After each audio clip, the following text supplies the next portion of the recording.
What's up, everybody? Welcome back to Ace Attorney. More like the grade A asshole. Believe that. I was supposed to say grade Ace Attorney first, but I forgot because I've been having technical difficulties. My shit has not been working. I think it's working now. I'm gonna go ahead and announce that the stream started, even though, you know, it's not really super working yet. I think it's fine. I was having troubles getting the stream stuff loaded up, but I think we're good. 1, 2, 3, 4. That's the sync test to make sure that my video is synced to the audio. Alright, we're good, let's do it. Back to the great Ace Attorney. If you'll recall, we're currently embroiled in a deep, compelling mystery about why that man exploded for no reason, and our adventures have taken us to Madame Tussauds Wax Museum, and we're currently there, hanging out with our boy Herlock Sholmes, and the loathsome child Gruntilda, I want to say is her name. There's like this little pink girl that's following us around. Boom, boom, boom, boom, boom. Let's do it, shall we? We have to discover why the teleporter accident at the World Fair murdered that man, and who did it? We can talk to Herlock for super sure. That's right, it's called Madame Two Spells. I get it, it's like 2 spells for the price of 1, dude. What a clever pun, I never would have realized it.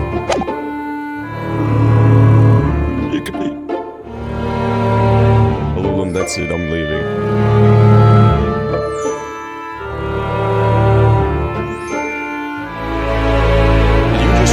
Speak the language of Chinese to me a little, huh?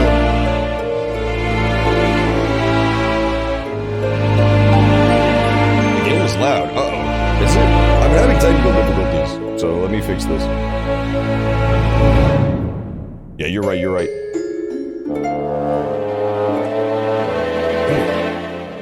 I wonder why the difficulties have been so technical today. It's very mysterious. Huh? That doesn't even make sense. You know what? We'll take it though. It's fine by me, I guess. Bam, bam, bam, bam. Now it should be good. It should be good now. So we'll see. Yeah, I've been having all sorts of weird problems with the stream today. I don't know why. I was supposed to launch the stream like 10 minutes ago. It just wasn't working. Still a bit loud? Okay, let's turn it down a little bit more. There we go. Why is it? I don't get why it's like that today. That's so weird. It's still like slightly loud even. There. But we're gonna say that's good. We're gonna leave it there. Super weird. I even have a setup where the audio ducks when I talk, and that's not even working today. That just like is straight up not happening, even despite the oddity of how loud it is compared to everything else.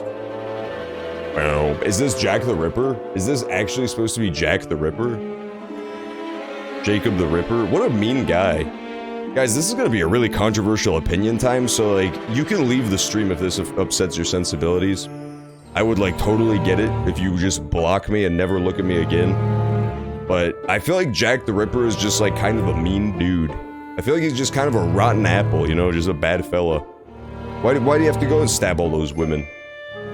Just because they were prostitutes doesn't mean they didn't deserve to live, okay? Do you think that if today Elliot Rogers and gone and like stabbed every woman on OnlyFans, that would be okay? No. That would be messed up. Jack the Ripper was basically just Elliot Rogers, but with a top hat, for real. And that's on God. Alright, let's talk to him about... We have something to ask him that I don't remember, so I guess we'll do that first. So that I will remember. That's probably a good idea. How you doing today, Remix? Why'd you call me Khan? That's not my name. My name has a J in it, you fucking... Remix? Or should I say, Keymix? I'm so sorry, that's actually way too far. You know what they say, 2 wrongs don't make a right. And I was wrong too. Well... What is it you'd like to ask me then? Actually, it's about Lord Van Zeeks. Ah, a friend the Reaper. How did you find him? Well, I trust. I found him in his house, actually. Oh, wait! You didn't! Well, Lulum, I already know that you're doing fantastically. You know how I could tell? Because you were fucking owning Walk Up Eat all day. That's actually how I could tell. How can you not be doing fantastically after such a fucking... It's such a thorough victory that you didn't even have to face him in the game. You were just having... You guys are both so high level that you were having, like, a mental struggle. A mental matrix smackdown in the cerebral cortex. It didn't even have to go to the streets. Like, it's kind of like people who play chess, you know? Some chess matches are decided before the first piece is ever moved. And that's definitely one of those situations. Piranha Plant. Honestly, I like Piranha Plant, but he's generally considered bad. I think he's really fun, and he's got a lot of fun stuff. He's got projectiles, which is always good for an online character. I say go for it. I think he's cool and fun, but he's considered bad. People don't like him. I like him a lot. I think he's a cool character, though. He also has a good recovery, so you don't have to worry about online, like, ruining your recovery. That's always fun in Ultimate, is when you, like... It's so frustrating in Ultimate, especially when you're playing online, and, like, your inputs just get eaten, or you can't react in time, and you just fall. That doesn't happen with Piranha Plant, because his recovery is so huge. And so I filled in Mr. Sholmes about everything I'd learned. About Lord Van Zeeks, about Professor Hairbrain, and about the strange coincidence that they had been at university together. That's right, I forgot Lord Van Zeeks went to university with our defendant. They were friends back then. So I'm wondering what it was that happened to make Lord Van Zeeks such a different person. I was sure that you'd know, Hurley. You said there was something going on here in this exhibit hall before. That something was afoot. And that you believed it was related to what I wanted to ask you about. Mr. Sholmes? He's suddenly clammed up. I hope he's made of wax now. Well, it seems we've reached the unavoidable... Greetings! Oh my god, who is this? Whoa! Oh, this girl is a complete babe, dude. Are you kidding me? Already? This is the most fucking babe character in all of Ace Attorney. A witch? Are you kidding me? That's so awesome. I hope it turns out to be a dude and it turned to be gay. That would be a sweet trap. Sometimes you fall for the clever trap of being turned gay by accident. People calling you weebs. Yeah, that was fun. I'm glad we got to raid you. I liked that game you were playing. It seems really interesting. I gotta catch more of that the next time you stream it, because it was a really, like, cool looking game. The look of it was really interesting. Like, visually. Fucking goddamn it, my little device is geeking too. And I coached everybody to do that too, Alulum. I said, look, Alulum's online, we're gonna go raid him. And everybody just go to Alulum's chat and immediately, as soon as you get there, type in weeb with perfect grammar. Synchronized. It was a heinous attack that we committed. But yeah, it was cool, it was a good stream. I got drunk instead. Always fair. Always a viable alternative. Yeah, it seems really cool. I've heard good things about those games in general, but I just, like, totally missed out on them. A lot of them were, like, 3DS games, and I didn't have many games for my 3DS. On 3DS, I had, like, Fire Emblem, Pokemon, and that's about it. I didn't have, like, too many games on 3DS. Where did she appear from? And what's she wearing? Could she look any more mysterious? I'm into it, dude. Mysterious girls are too cool. I hope you are appreciating my museum. We'll just make her Dark Palpatine, I don't care. Sorry? Have we... Mr. Sholmes, do you know this? He went back to become a wax dummy again. What a goofball. Not again! My apologies. I am Esmeralda Two Spells. This is my museum of waxworks. What? You're the Madame Two Spells? Bien sûr! Only 26 years young. She's the same age as me. Wow. Age-appropriate anime girl? That's crazy. Is that significant somehow? It's probably not significant at all. I'm a madame in name only. It adds a certain je ne sais quoi. I guess she'll just be French. She'll just be a remix because she keeps speaking in French. Yeah, I'm only 26. I'm still a young whippersnapper. I have such an aura of intrigue and genius about me that people always think I'm at least 340 years old. But I'm only 26. Play like a graphic novel game with lots of story. Yeah, I'm into that. I feel like I might like them then. Yeah, see, I play Ace Attorney, I played Persona. I like games that are like story-based. I find that fun. Right. Firstly, I must apologize for my waxworks. Or rather, one waxwork in particular. That'll be Mr. Sholmes then. I was led to believe he was a great detective, but he seems unable to settle. Remix, how's my French accent, dude? Really good, right? It sounds exactly like all French people. Remix goes outside and that's how everybody talks to him. Hey, what's up, Nelatar? Welcome back. What do you think of this mysterious witch person? We just met her and she's building wax dummies. John loves Danganronpa. I think it's okay. I like Danganronpa. Yeah, I like story games. I've always liked story games. I remember back when I was a kid, I used to play Neverwinter Nights 2, which is like the worst game of all time, but it's fun because it's got a lot of dumb story stuff, like fun story elements. She does seem interesting. She seems so intriguing so far. She's too mysterious. Yeah, Remix is French, that's why he's so rude all the time. And why he's always surrendering every time we battle.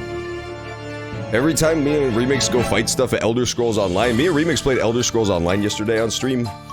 And anytime we had to go fight a monster, you know, he just would throw up that white flag and fucking hoof it. Just see an after outline image of Remix made of clouds before he ran off. I'd have to fight all the monsters myself. I was led to believe he was a great detective, but he seems unable to settle. Oh, she has a big ponytail. I didn't realize that. I thought she had kind of like short cropped hair. But it's actually really long hair, just in a big ponytail. She has a giant cauldron made of lava. What the fuck? Next time you move from your designated exhibit, there will be toilet trouble.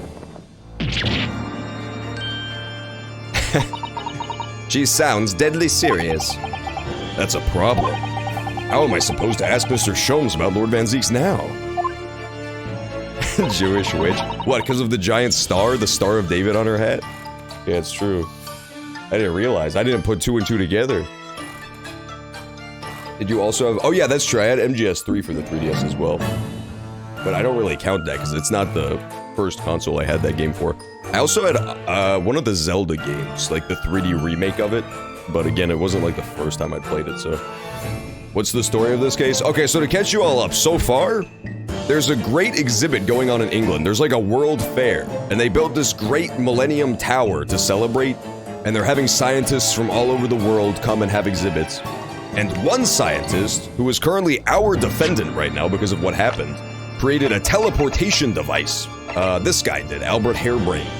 He created a teleportation device, tried to teleport this dude, Odious Man, and during that process, there was a big explosion.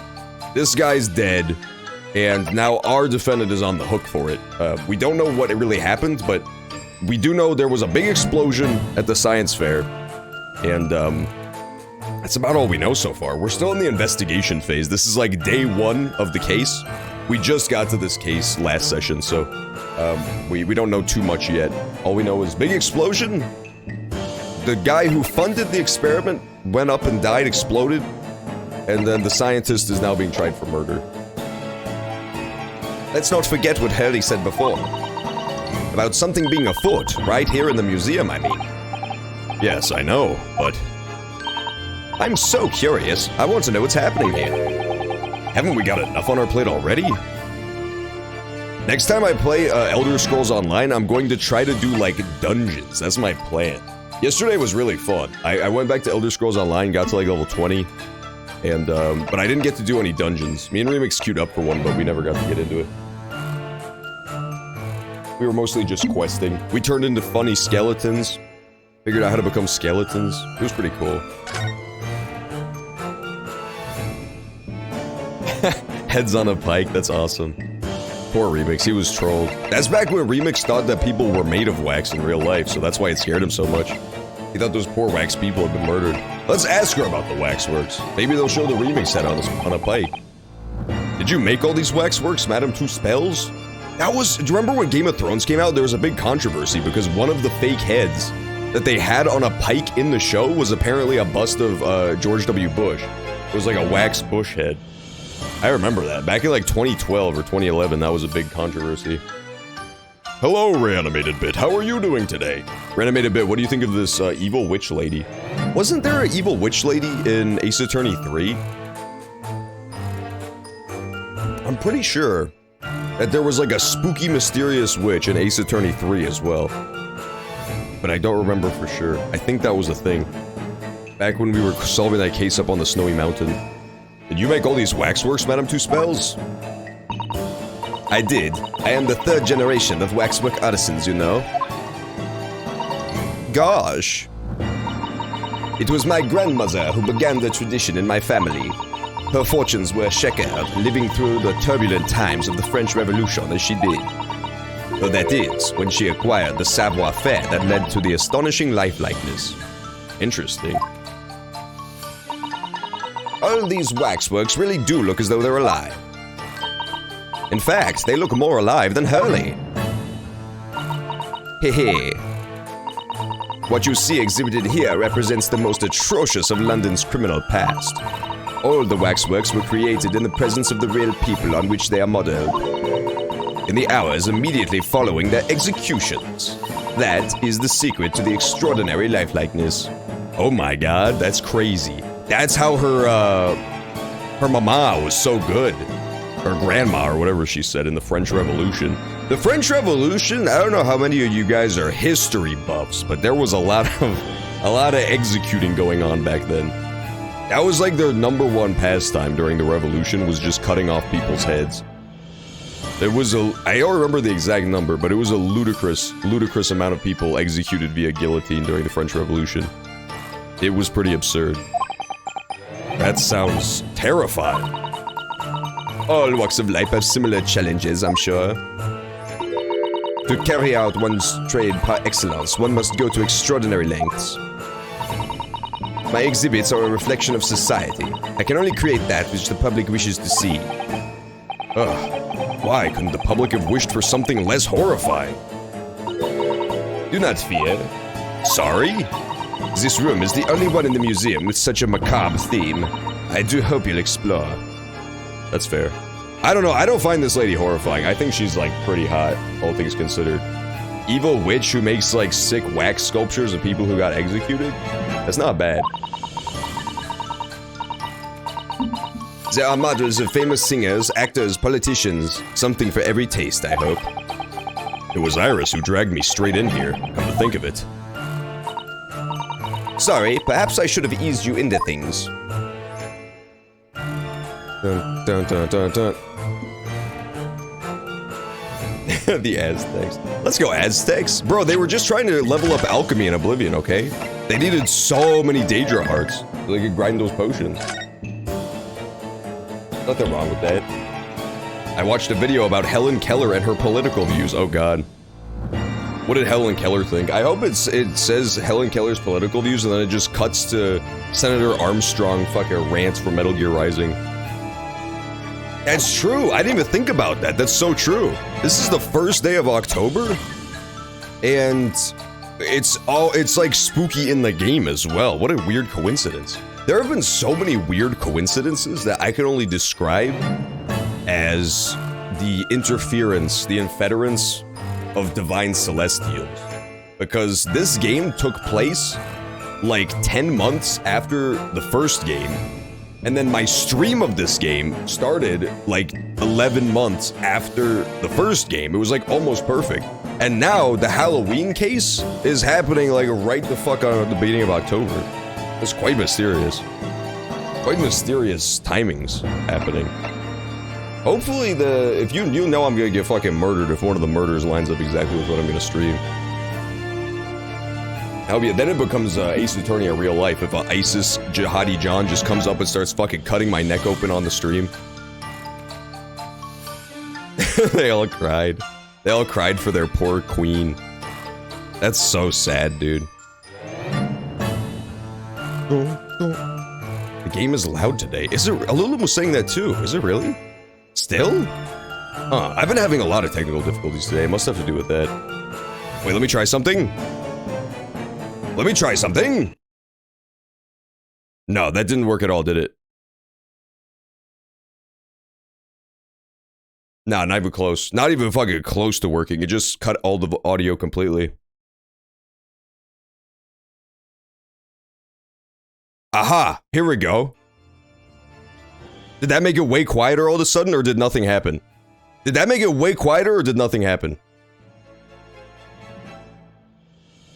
Or is it still muted? Reanimated Bit says it's muted. Okay, good. It's quiet now. Okay, I fixed it. I fixed it. I fixed it. It reset my settings. OBS has a really cool setting where you can monitor audio and then have it like play, right?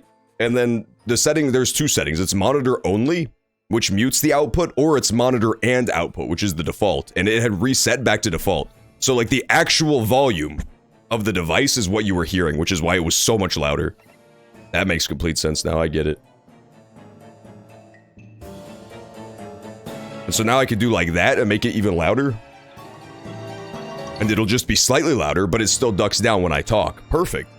Good job, everybody. Good call on pointing out that shit was weird, because I wouldn't have noticed on my end. That's something that only comes through in, like, the output for you guys.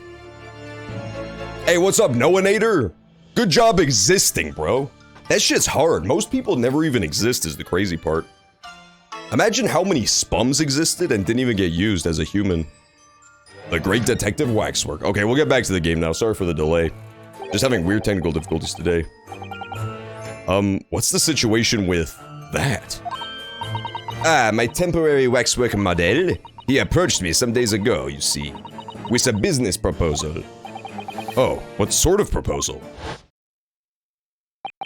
My dear madam, what these sparse exhibits need is the addition of a world-famous great detective. Oh, words to that effect. Disabled people shouldn't be allowed to vote. Well, there's a real easy fix. You could just wait in the voting line, and if a disabled person fucking rolls his ass up, just take the wheelchair and, you know, roll it on down the street. Keep him going straight on till sundown. You have fucking roll it all the way down Ventura Boulevard. What's he gonna do? Fucking chase you up the stairs like that robot from, the... What's it called? RoboCop? I don't think so. He'll never fall downstairs twice as good as the RoboCop robot. Words to that effect. Naturally, I am well aware that Mr. Sholmes is widely known in London as a talented detective. It's great detective, actually. He's very specific about it. Yes, the creme de la creme. So I was keen to come to some arrangement with him, of course. But sadly, we were unable to agree terms. Let me guess. Someone wanted to charge an... I actually thought he was gonna say somebody stole your sweet roll because of Alulum. Alulum keeps reminding me of those Skyrim guard quotes. Hey, what's up, UV Reactive? Thank you for the follow. Hope you're enjoying the stream so far. Thoughts on this crazy witch lady? Because I'm kind of into it, I'm not gonna lie. She seems like a horrible, evil witch, but I don't know. It's working for me. This was Plato's opinion. Plato did say that. Plato said a lot of stupid shit, though, to be fair. You gotta go? Peace out, Noanator. Hope you enjoyed the stream, dude. I'll catch you later. I hope we get to the trial soon, too. Because I've been itching to get to the trial on this one. This one seems very mysterious. I still have no idea. I usually try to have, like, some idea of what might have happened before, we get to the trial, just so I have something to go off of. But this case is mysterious. We found a weird crossbow. We found some sort of green fabric that seems like maybe it came from a flame retardant suit. And we found the sketch of the experiment in the tower. But we really don't have much to go off at all. And to be fair, it happened a week ago, so I've already forgotten some shit as well. Oh yeah, this is the same case where the Reaper was attacked too, so that's gonna come into play somehow. Huh. Interesting. You don't want to spoil it? Yeah, that's definitely totally fair. I appreciate that. I appreciate the no spoilers. The worst thing in any story game is always people who are like, no, I'm not gonna spoil anything, and then later on they'll just like drop little subtle spoilers. I remember one person specifically, I was playing some random game, and this character showed up, and they were like, oh no, it's blank, 8 crying emojis. And then sure enough, like 2 hours later, that character just dies. And I'm like, well, great. Totally didn't see that one coming. Let me guess, someone wanted to charge an exorbitant price for his services? For a mere 500 pounds, I will dive into your cauldron of wax this very moment. I don't think that's how it works. Or Herlock. Or words to that effect. Mr. Sholmes might have overdone it slightly with the sales pitch. Regrettably, the museum has a shortage of funds at the moment, due to unforeseen circumstances. See, that's kind of mysterious, isn't it? So we came to the current arrangement instead. Surely he doesn't really need to do what he's doing though, does he? I would think not, but he was very insistent. I have a 50-shilling problem that must be resolved by the morning. Or words to that effect. Stop saying that. I'm confused already. Didn't Wakabi spoil something hard? in Danganronpa. In Danganronpa. I won't spoil it, because, you know, people might not have played that game by now, but it's also kind of like a murder mystery solving game. And, like, legitimately 10 to 15 minutes before, like, one of the biggest plot/story twist reveals happened, Wakabi had just, like, straight up said what it was gonna be. Like, he had read it from some article or something. And then he was like, what? You should have known by now! He was very indignant that I called him out on spoiling it. That was a great one. That was one of the world-class spoilers. It's the pawnbroker, that's what it is. He must have something to redeem. Is the consulting detective work not going so well? I remember the pawn shop. That was from the first one. I'm gonna save. Behold, it's Plato's man. He did say that. That was Diogenes. Diogenes is also known in some circles as the Redditor's philosopher. He was kind of a god.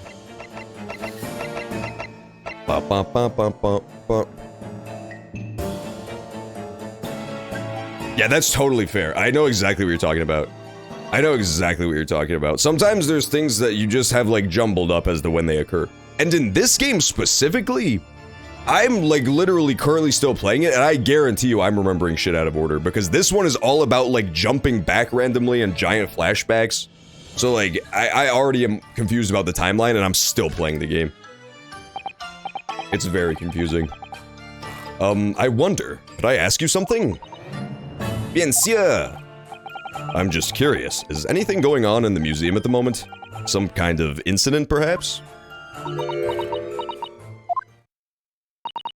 Whoever suggested such a thing to you? Oh, well, it was your temporary waxwork over there who mentioned to me. He's gone, dude. He's not there. He fucking hoofed it. He hoofed it as soon as you turned him in, as soon as you ratted on him. Oh, he's disappeared. A wax model is a work of art, not some tawdry object for trade. I just assume that's him talking. I have no idea. Ah. It was. I got it right. There you are. Leaving the exhibit again when you should be working. Do you wish to be melted down?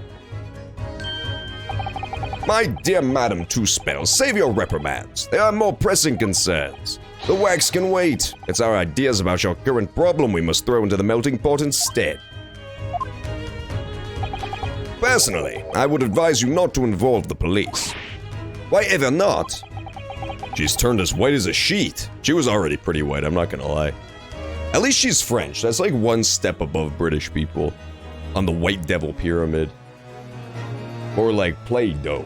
It's true, because in this, where it's also in a wax museum, she's basically the original inventor of Play-Doh. If you really get down to it, I'm pretty sure that's what they're implying. It's hard to tell, but I think so. That was really funny when Diogenes told Alexander to fuck off. That was a classic. Yeah, he was a pretty epic guy. Alexander said that if there was any man he would want to be besides Alexander the Great, it would be Diogenes. And Diogenes says, if I wasn't Diogenes, I would also want to be Diogenes. Because you have at your disposal a great detective whose services you may employ for a mere 50 shillings. Though please be aware that I insist upon payment in advance. Very well. Let us see if the great detective is able to live up to his name. Shall we? Before I engage my analytical processes, I must ask you to clarify something. Yeah, that's a big problem, isn't it? That weird-ass hand sticking out. What, pray, is behind the curtain? That is the Two Spells special exhibit. There is an extra charge to see it. Ah, the special exhibit in the House of Horrors. It must depict a special killer then, I presume. Would you be so kind as to draw back the curtain, I wonder? Ah, absolutely not. There is nothing behind there. Nothing amiss, madam? What about the arm protruding ominously from under the curtain? Ah. I strongly encourage you to allow me to see what lies beyond, before the situation worsens. Yes, very well. I will draw back the curtains. But only a second. Sousson? I think it's Sousson. Oh my god, what's behind the curtain? Not number 139! That was my favorite Englishman! I must confess I peeked behind the curtain earlier. The Two Spells special exhibit is a very bleak graveyard scene indeed. Alright, so 139 is unfortunately super dead. We should remember, that's probably important. 139. Yeah, 107 is currently crying over the loss of 139. That's 107's 32nd child, if you could believe that. Tragically taken from us too soon. Sure, they were only a single white arm with a green sleeve, but still, they still deserved to live, didn't they? A waxwork killer one would expect is nowhere to be seen. What does strike one, however... No! There he goes. Is the portly gentleman lying peacefully on his back on the floor.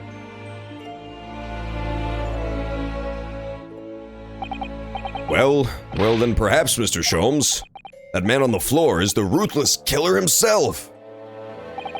I'm afraid not, my dear fellow. He's a perfectly ordinary London gentleman. Not even a waxwork, in fact. What? As skillfully made as these waxworks are, they are always distinguishable from real humans. So, allow me to present my two conclusions. The first is a sizable business transaction has been taking place in this special exhibit. Why? Why would you say that? And the second is that the aforementioned transaction is linked to a serious crime. Wakabi just logged on to Overwatch, guys. Everybody point at Wakabi and laugh. Laugh at him for logging on to Overwatch. Bro, doesn't he even know that Overwatch 2 has been released? Featuring the new character, Japanese lady? Come on, Wakabi. Get with the times, bro. Wakabi is definitely a Winston main if you catch my drift. She looks as pale as candle wax. I don't understand.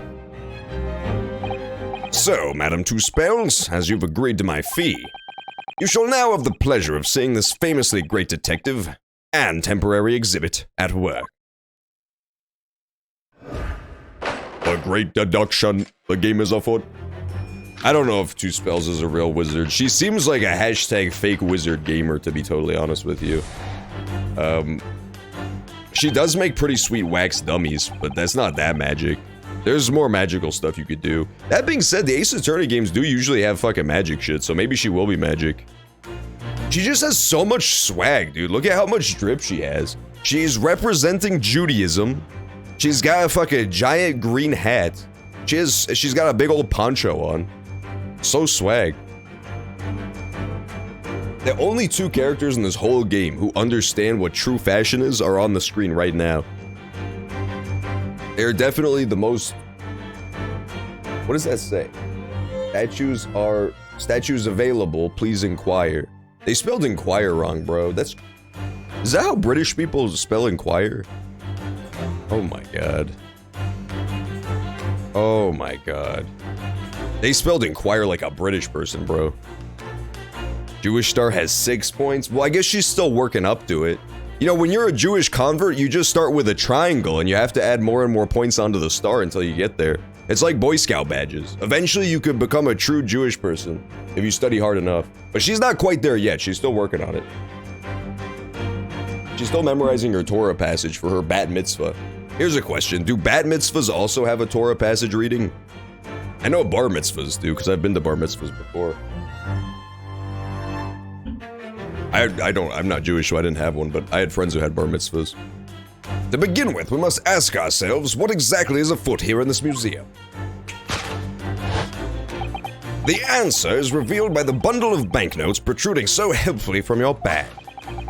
In my estimation, some 200 pounds. That's so much money, dude. That is all my own money. Oh, sorry, that's her. No wonder it was confusing. So what does this large sum of money reveal? Not as much as the involuntary glance you cast, it would seem, Madame Two Spells. Yes, the answer lies where your eyes now fall. They do have Torah readings. That's fucking awesome. John just said he had friends. I'm cracking up. Oh yeah, Alulim? Well, I'll have you know that I played through the game Harvest Moon and Stardew Valley, and I like maxed out so many characters' friendships. So the joke's on you, bro. I have like at least 3 friends across those 2 games. I'm basically swimming in friendship at this point. So, you know, get owned, Alulim. You tried to troll me, but it backfired so horribly. But don't you feel foolish now. Don't take this the wrong way, but I thought you were Jewish the first time I saw you. Why would I take that the wrong way? What's the wrong way to take that? I feel like I take the fact that you said don't take that the wrong way wrong. Which is a confusing sentence. And I don't understand. I don't like the implication. I don't know what the implication is, but I don't like it. But yeah, no worries. I don't mind if people think I'm Jewish. The significance of the 200 pounds is revealed by that public notice. Waxwork for sale? Your business has hit hard times, it would seem. In short, you sold the infamous killer, the centerpiece of your special exhibit, for the sum of 200 pounds. No! Now, let us explore the next curiosity with which we are presented. Who is the portly gentleman stretched out so peacefully on the floor? I don't know, bro. He looks like he's having a good time, though. You know what this actually made me wonder? Herlock Sholmes talking about people selling wax dummies. I wonder... I don't even wonder if it's happened, because I guarantee you it has with some insane, like, rich tech bro at the very least, or, like, Hollywood producer. But I wonder what the biggest number they've been offered by, like, some creepy rich dude to fuck one of the wax dummies. You know how they have, like, all those wax dummies of celebrities and stuff? Somebody has to have begged that museum to just let them fuck the dummy. Like, you want to fuck The Rock, but you can't do it in real life, so you just offer the wax museum like $50,000. It has to have happened. I don't think they would do it for 200 pounds, but there has to be a money amount that makes them at least stop and consider it. That makes the wax museum have to think about it. It would appear the man has suffered a severe shock, the cause of which is clearly known to you. Unfortunately, madam, keeping secrets does not appear to be your forte. What dealt the man such a shocking blow was, of course, the 200 pounds. It would appear that you twisted this gentleman around with your little finger most effectively. What are you suggesting?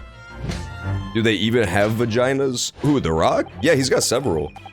He's got at least 4 or 5, I'm pretty sure. Valorant. Yeah, Lulim used to play Valorant. That's so funny.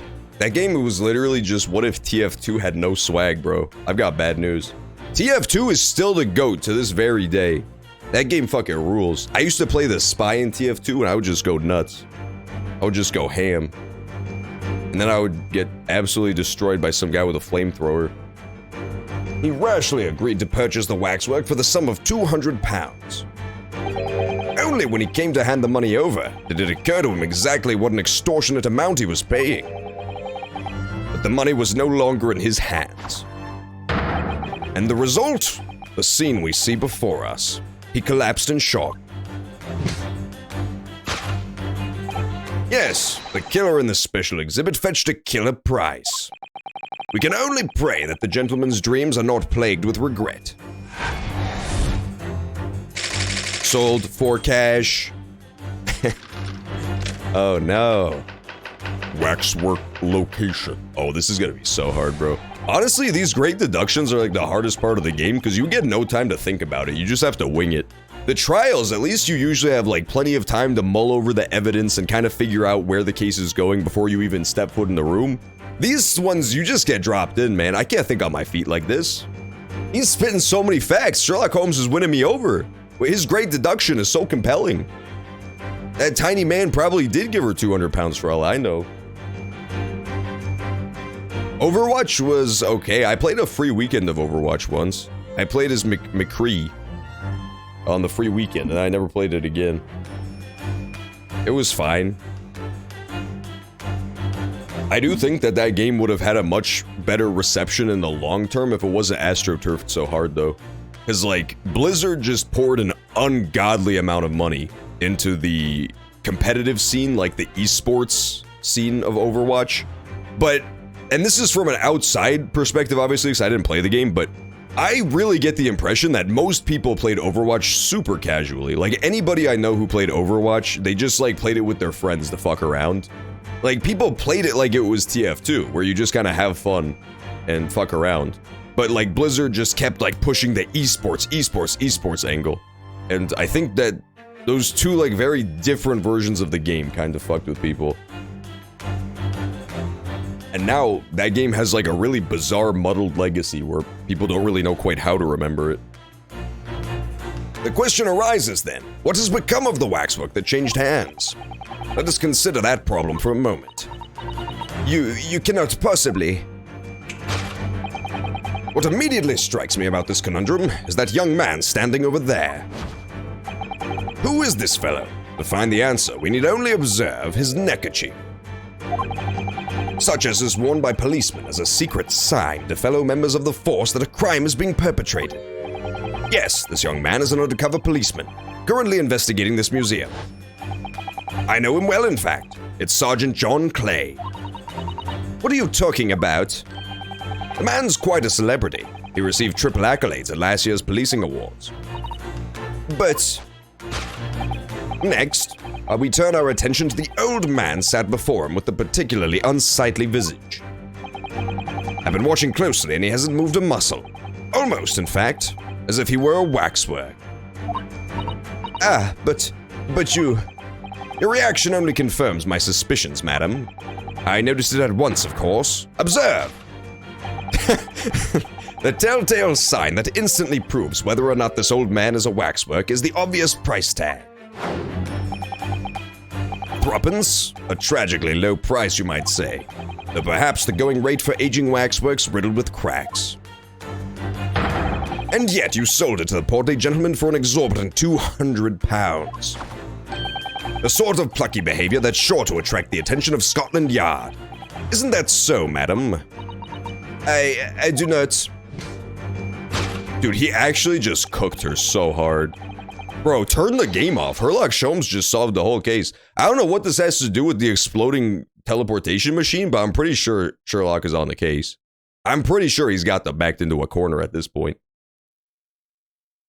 Yeah, pretty much. Blizzard really wanted their games to be competitive, but honestly, the most competitively designed Blizzard game is fucking World of Warcraft, and they don't have any actual esports scene there whatsoever. People just play it PvP because it's fun.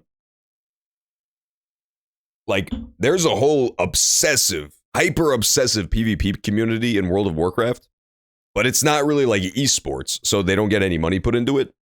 But people like to play it that way, and Overwatch feels like the opposite, where it looks like it could be esports, so they poured a bunch of money into an esports scene, but there was no organic esports scene, you know? There was people there for the huge prize pools, but there wasn't really like a passionate community behind it.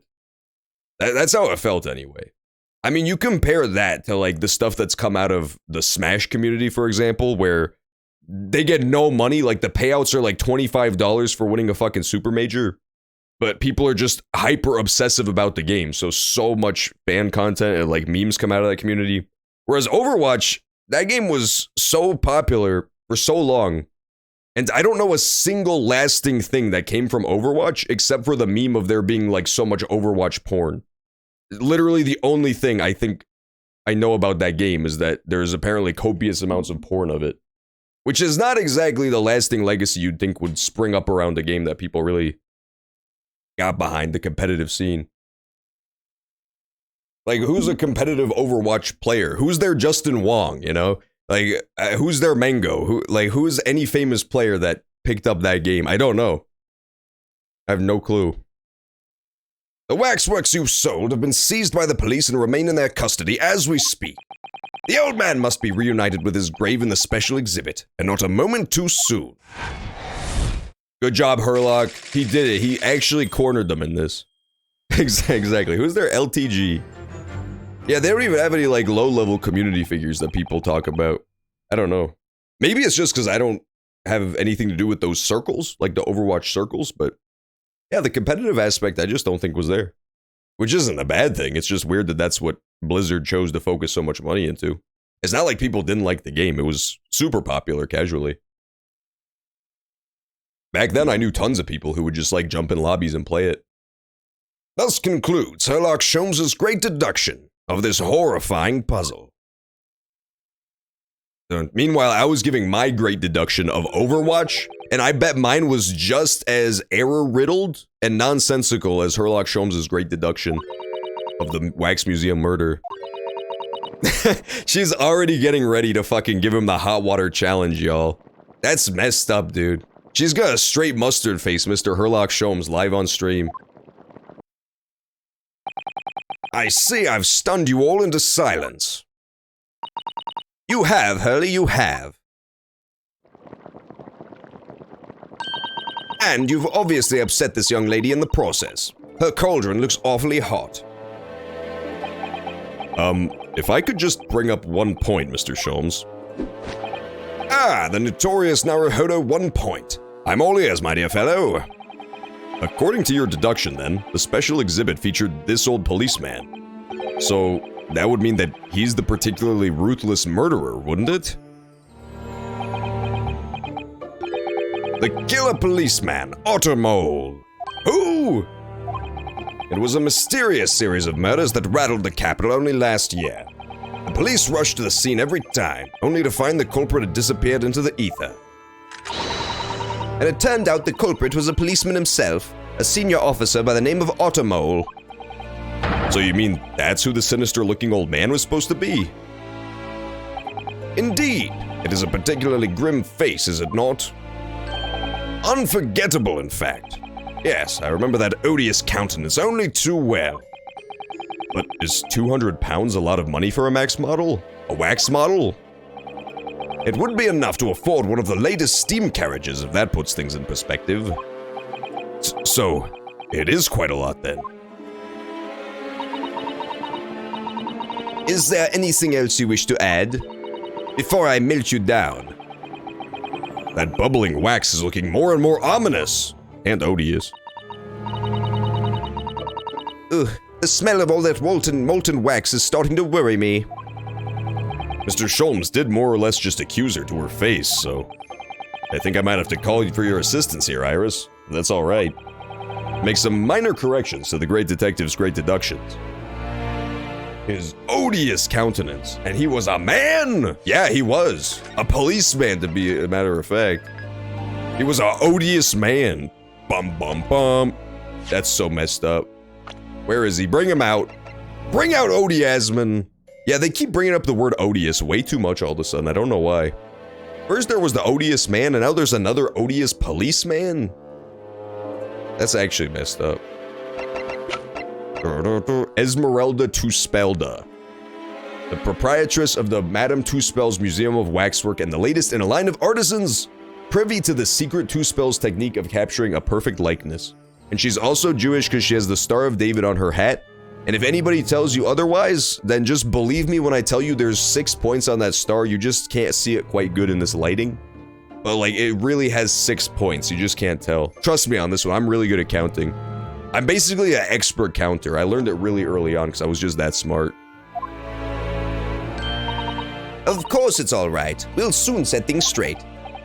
Well, let's get started then, shall we? Before Madame Two Spells vents her anger. Just what I was waiting to hear, my dear fellow.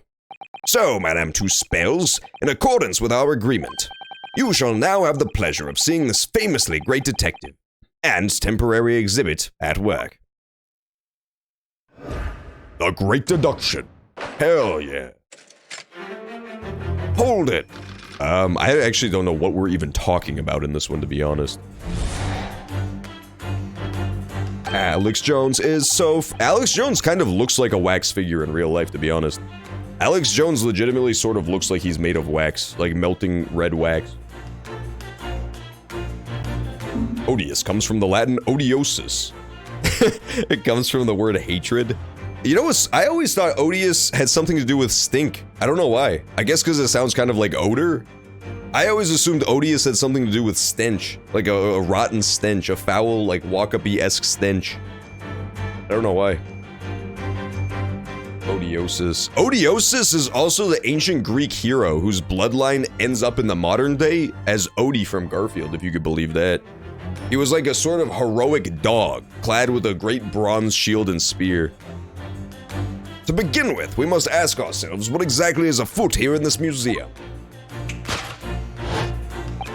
The answer is revealed by the bundle of banknotes protruding so helpfully from your bag. In my estimation, some 200 pounds. That is all my own money. So what does this large sum of money reveal? Ah, not as much as the involuntary glance you cast. We already heard this, stupid Sholmes. We did this whole scene 2 seconds ago.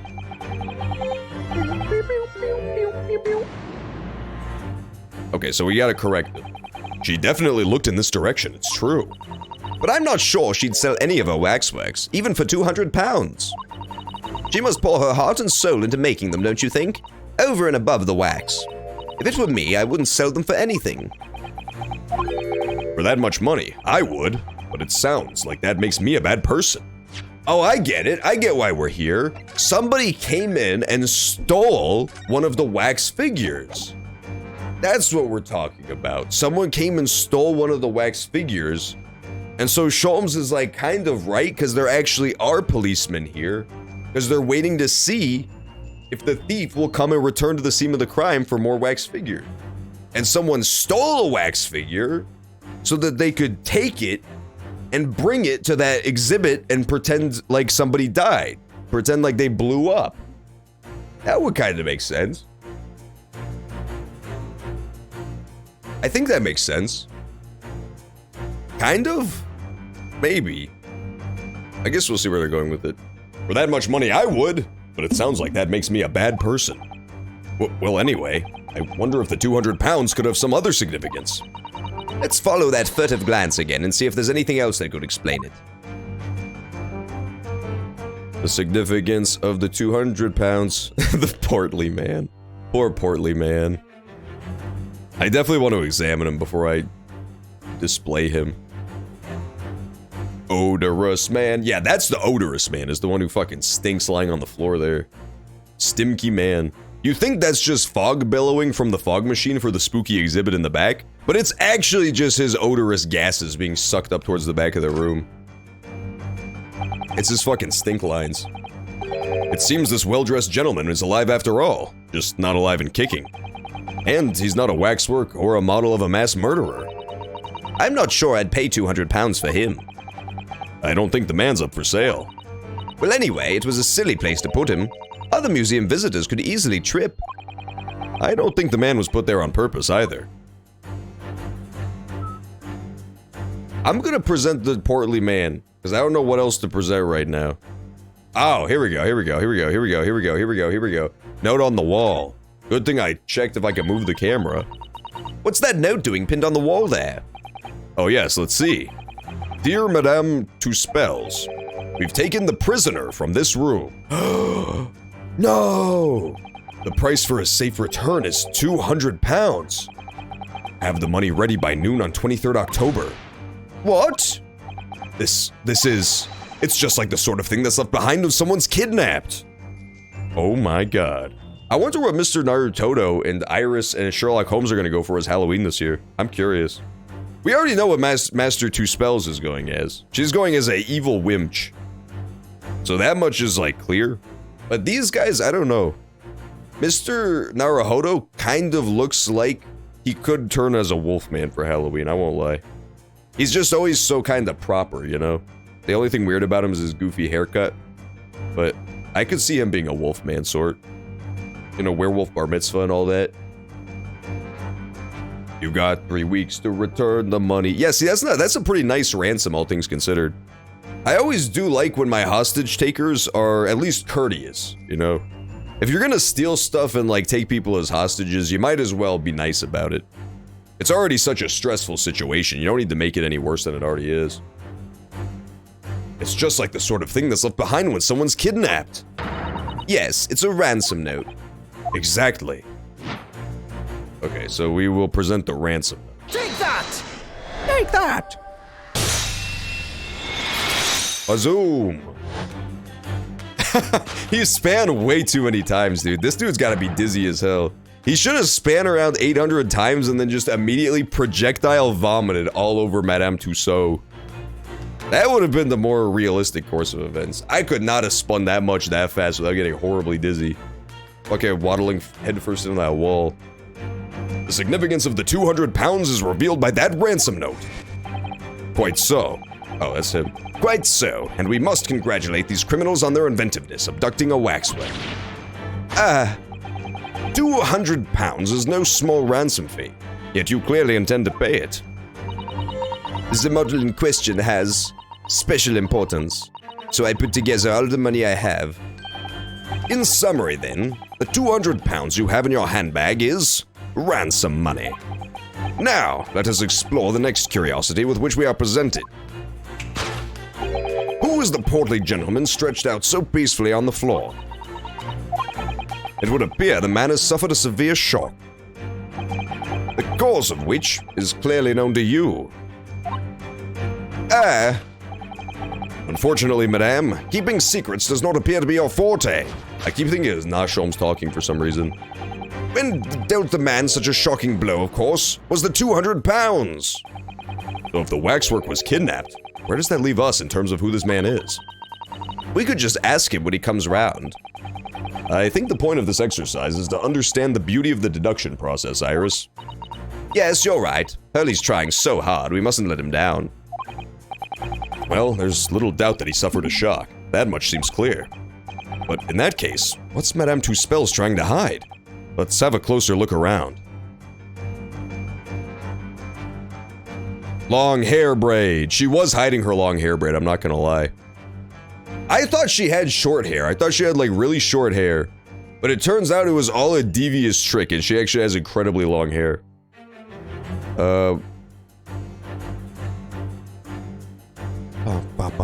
Is there anything over here in the distance? No, there's nothing in the distance. Okay.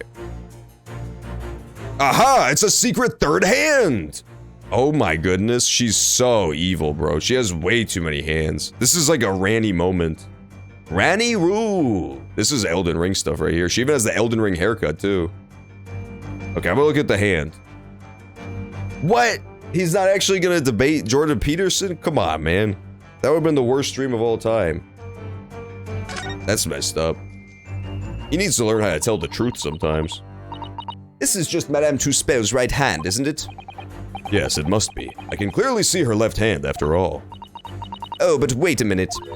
This is a left hand as well, look. Don't say such creepy things, Iris, please! And it seems very stiff, too. In fact, it's really hard. You mean? It's made of wax? No, that doesn't make any sense. It's her own hand. It's just her second orange left hand, that's all. What's weird about that? Okay, let's present that. Let's present the wax hand. I think that's the only unusual thing. She also has, like, weird vials. I don't know what that's about. We should scour for other clues, too, that might come up later. I'm gonna inspect the hair braid, but it's not gonna be the important part. Madame Two Spells has very long hair, doesn't she? Yes, but you couldn't tell by looking at it from the front. You know, it looks rather like a whip, don't you think? The sort of whip that could have floored the gentleman with a single crack. That seems a little far-fetched, even for you, Runo. Oh, it's blood vials. I see. She's just playing Bloodborne. Yeah, that actually makes a lot of sense, Remix. I didn't think of it that way. She's just a hashtag Bloodborne gamer. Look, she's a goth girl. Of course she's a Bloodborne gamer. What was I expecting? Okay, let's give it the hand. Take that! Take that!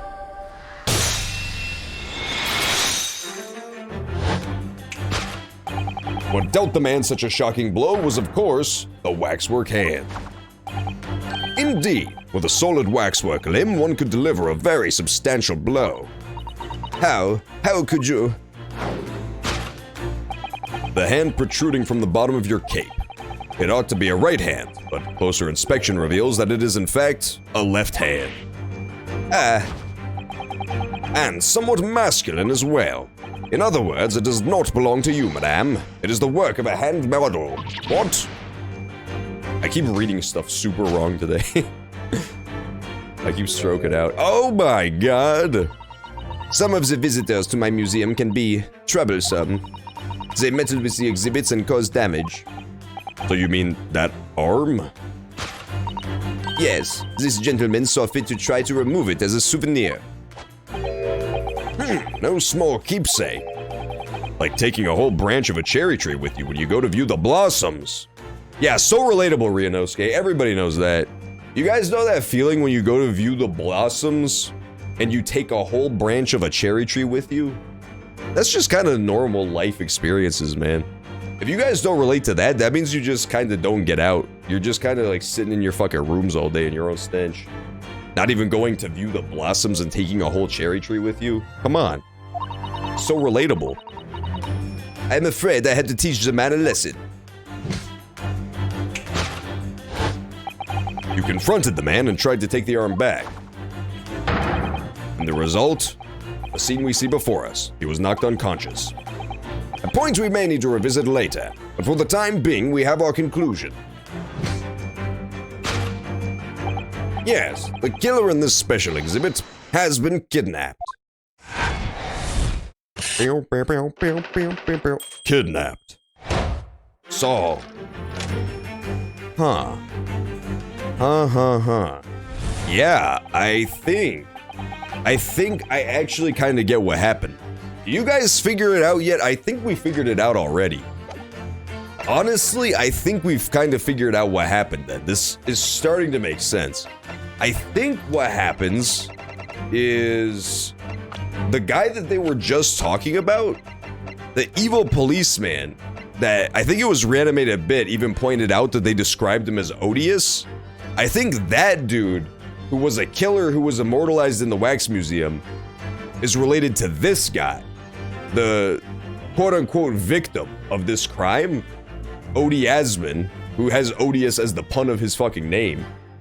And so this guy, in order to make it seem like he died tragically in the explosion, for reasons unknown, I don't really know why he did that yet, he basically stole the wax dummy that looks like him, because it's somebody who's related to him, from the museum, left a ransom note just to make it seem like it was a random crime, and then did that as an old switcheroo. So he switcherooed himself with a wax dummy that looked almost identical to himself at the exhibit. Exhibit blows up, everybody thinks this guy dies. Question mark, question mark, question mark. Profit? Maybe? That seems kinda likely so far. Yeah, because if you think about it, I don't know what else the wax dummy has to do with literally anything. Like the wax dummy ransom subplot, if it wasn't related to the main crime. It seems pretty likely, I'd say. The question arises, what became of the wax dummy? Let us consider that problem for a moment. You cannot possibly. What immediately strikes me about this conundrum is that young man standing over there. Who is this fellow? To find the answer, we need only observe the neckerchief. According to Mr. Sholmes, the yellow neckerchief is a sign to other policemen that some crime is underway. A way of communicating with his colleagues without revealing his identity, yes. It's a secret that's closely guarded by Scotland Yard. That Mr. Sholmes didn't hesitate to give away. Well, uncovering secrets in any way is true detective's nature, of course. Right. Anyway, judging from Madame Two Spell's reaction to Mr. Sholmes' deduction, I think perhaps we might not have identified the man quite correctly. Bam, bam, bam. Who is the young man? Oh no! Oh, they killed him! This is so messed up. There's so many murders in this case, bro. This is crazy. This has become crazy time now. Why did they kill this poor man?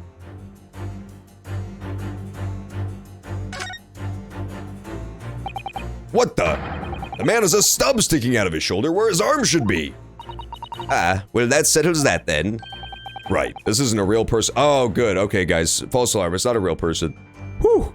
For some time there, I had perhaps feared that they had murdered this humble policeman who was merely trying to prevent more theft from occurring at the wax museum. I thought maybe that like some Obi-Wan Kenobi type had come by and chopped his arm off at the bar or something. But we're actually fine. There's no murder just yet. You got to admit that's pretty realistic though. Like you can actually see the bone sticking on out of that piece of meat right there. Getting me all hungry, like. Hungry for arms, to be specific. Movie night tonight? I'm down. I'm down to do movie night if you guys have something you want to watch. I want to watch Cyberpunk, but we don't have to. We can watch something else too. I'm into that show now. We're like 3 or 4 episodes deep. I don't know how many episodes there are total, but probably not too many more. Probably like halfway through. This isn't a real person at all. His entire arm's been ripped off from the shoulder down. The arm's been? Of course. That ties in with what we just found out.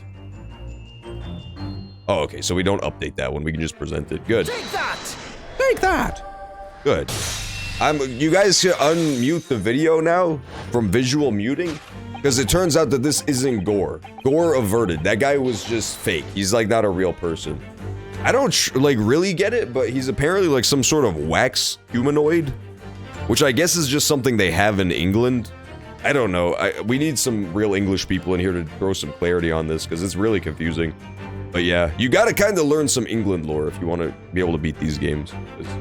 I don't know. There's a lot of knowledge I just don't have as an American that makes it a lot harder.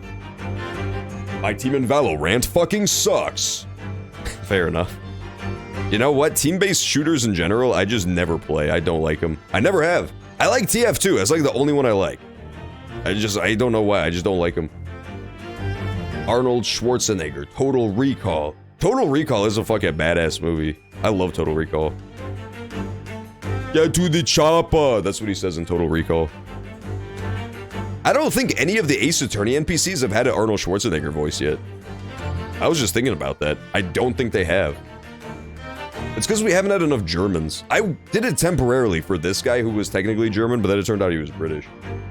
Who is this fellow? To find the answer, we need only observe his shoulder stub. The defendant in this case is supposedly German. No such boneless human walks this earth. Of that, I can assure you. Not yet. We're still working on it in the science department. In other words, the man standing here, the young Sergeant John Clay, is, in fact, defying all odds, a waxwork model. I seem to remember it was you who concluded he was a real person in the first place, Mr. Sholmes. He has become... Oh, this is her. He has become quite a celebrity in London, being the winner of no less than 3 policing awards last year. I simply had to make a model of the man. Naturally. What other explanation could there be? And it was this detective's arm that was pulled off by the man on the floor in the special exhibit, wasn't it? Next, we turn our attention to the old man sat before him with a particularly unsightly visage. I've been watching closely and he hasn't moved a muscle. Almost, in fact, as if he were a waxwork. But you... Your reaction only confirms my suspicions, madame. I noticed it at once, of course. Observe! The telltale sign that instantly proves whether or not this old man is a waxwork is the obvious price tag. He's not a waxwork, bro. He's real. He is old, though. I thought that this was the policeman. Have you played the first one of this? Ace Attorney Chronicles 1? There was like a policeman in that game who had a wife, and he kind of had the same look going. He had like a big scarf or something. I thought it was him at first, but it's an old man instead. It is old man. John's Frenchwoman voice is great. No cap. It's because I am French in real life. I'm not, I made it up. He was. He looked very young. He looked extremely young. He was a good policeman, though. Just because he wanted to go to sleep on the job and cut out of work early to go to dinner with his wife, didn't mean he wasn't a good policeman. Multiplayer Quake. I played Unreal Tournament 3, I think it was. Unreal Tournament something. When I was younger. I was pretty good at that one. But I didn't play it for very long. I played it for only a couple weeks at some camp I went to. Oh, I dropped my fucking controller, bro. Damn it. That's his name, Rolly. Rolly Beatman, that was the one. It was something like that. The pun had something to do with being a beat officer. I think that's what it was. A killer policeman called Ottermole, was it? Was he well known? I can't say what he looked like. It's a very low price, though. Threepence isn't much money. Only enough for a few measly hours of gas in Mr. Garrett's delightful lodgings, in fact. Though this is the special killer taken from the special exhibit. Is it? The waxwork that someone stole from the museum and tried to ransom for 200 pounds? Is this crusty old killer policeman Ottermole? Really? Perhaps we should have a good look around again and see if another idea crops up. He's just snoozing, dude. Look at him. He's not even asleep. He's literally not even asleep. He's just chilling. He's just ignoring Sholmes. I keep calling him Holmes by accident. He's not. He's their own original character. The Twitch. The Twitch is great. The price tag. He is for sale. Quite cheap, though. 3 pence? That's a far cry from 200 pounds, isn't it?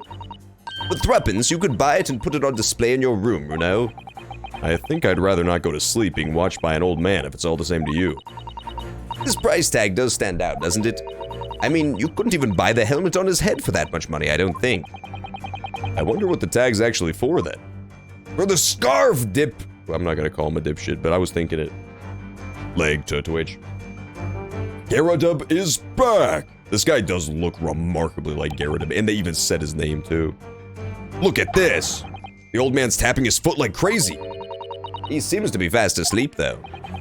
He's not tapping his foot consciously, then? So you mean... It must be a twitch. Never mind that. The point is, waxworks don't tap their feet. Or twitch. And look at his arm, too. We've seen a scarf like that somewhere else around here, haven't we? Huh?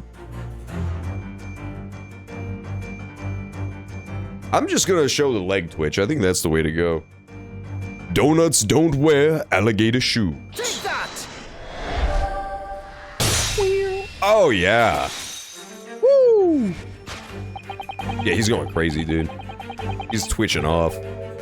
The telltale sign that instantly proves whether or not this old man is a waxwork is the obvious twitch. Even the most realistic waxworks do not exhibit a twitch. In other words, this splendid old man is in fact a genuine member of the Scotland Yard. Slight shift in your choice of adjectives, then. And there you have it. Well, Madam Two Spells. Hey, what's up, B-Machine? Luckily, we haven't had to interact with any new British people yet, so, like, I haven't lost too much sanity. Whenever you have to interact with British people in real life, or even in a game, there is a frenzy meter that starts building up over your head in real life. And luckily, that hasn't even started to fill yet in this session. All that we've been introduced to is this mysterious French woman. So I've been fine with it so far. Well, what? It was me who contacted the police and demanded that someone come in here in the first place. He is clearly fatigued. He is sound asleep. But then, what's this tag about showing a price of 3 pence? No doubt the price tag of the muffler, which the old Bobby purchased recently at a local market. And I presume you've observed the scarf tied around his arm. Does that not strike you, Mr. Naruhodo? Yes, a secret sign used by detectives to show that some criminal activity is currently underway. Of course, because, as you know, there has been just such criminal activity happening here. As you deduced from the very beginning, detective. He nailed it, dude. I love how cocky Sholmes is at all times. It's so fun. It never gets old. So it would seem that we finally arrive at the truth. Despite just being completely wrong constantly, he's like, nailed it. Got it. It's so relatable.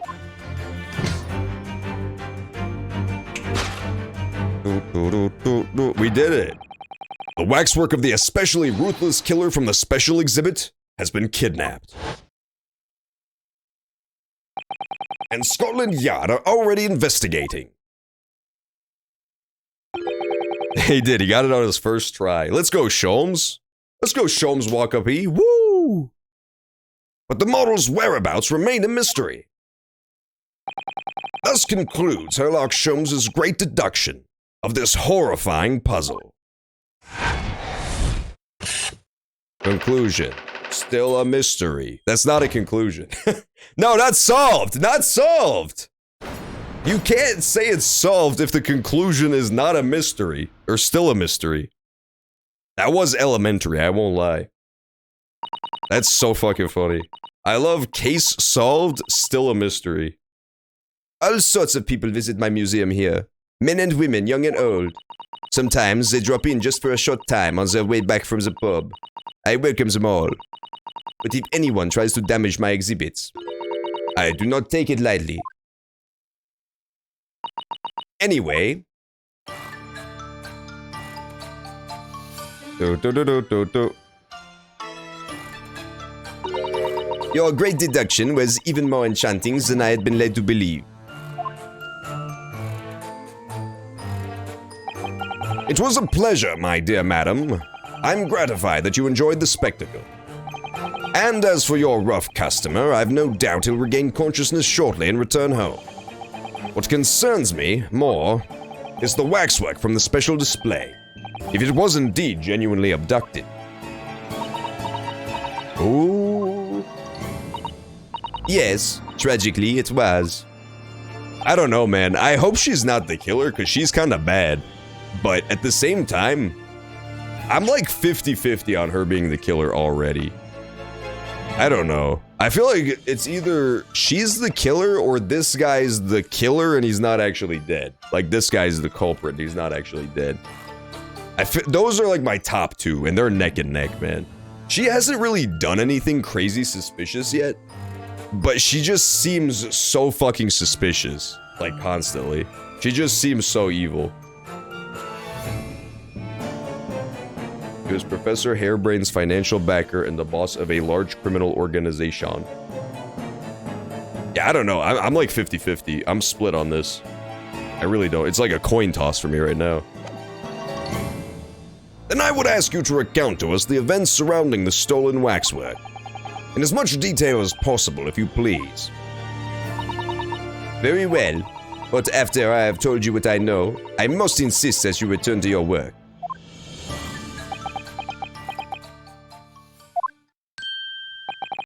The talents of a great detective could be put to better use, I feel, but as you wish. She has been threatening him with lava. That is so true. She's basically Minecraft Steve at this point. That's how fucking evil she is. She's gonna do the hot water challenge involuntarily on him. Yeah, 107 will never recover. 107 has already posted 800 heart emojis. The entire stream ever since she's been on screen. If you listen really closely, you could actually hear the sound of 107's screenshot sound going off over and over again. He's taken over 3,000 distinct images of this character already. What was I gonna say? Oh yeah, if she is the killer, here's something, right? Evidence in her being the killer category. Most characters in this game never call Sholmes. That's like fucking unheard of. As far as I remember, Sholmes is just kind of a dude who shows up because he's like that. He just like randomly shows up at crime scenes and starts doing his thing. her actively calling him here to the scene of this crime and telling him to just stand around like a fucking wax dummy might just be to keep him occupied, like to keep him distracted while the real crime is unfolding across the fucking city, so he won't be able to be there for it. You see what I'm saying? You picking up what I'm putting down? So while she has the police all just like waiting here for the criminals to come back and steal the wax dummy, they're not at their full force trying to solve the actual crime across town. They're all just wrapped up in this non-crime that has non-occurred. The stolen waxwork. Tell us more about the stolen waxwork, please. It was some days ago now when I came in here one morning. I immediately noticed the waxwork was missing from this special exhibit here. It is your most prominent display, so that's why the curtains were closed. And I found the ransom note in its place. The culprit must have broken in during the night and taken it then. So, this waxwork that was stolen, it was a model of some horrible criminal, I suppose? Of a particularly horrible criminal, in fact. Oops. The killer who left a more profound scar on society than any other, I would say. The Professor. The Professor! Oh my god. I don't know who that is. I have no goddamn idea who that is. Whoa. If she becomes the new assistant, that would be so dope. Are you kidding me?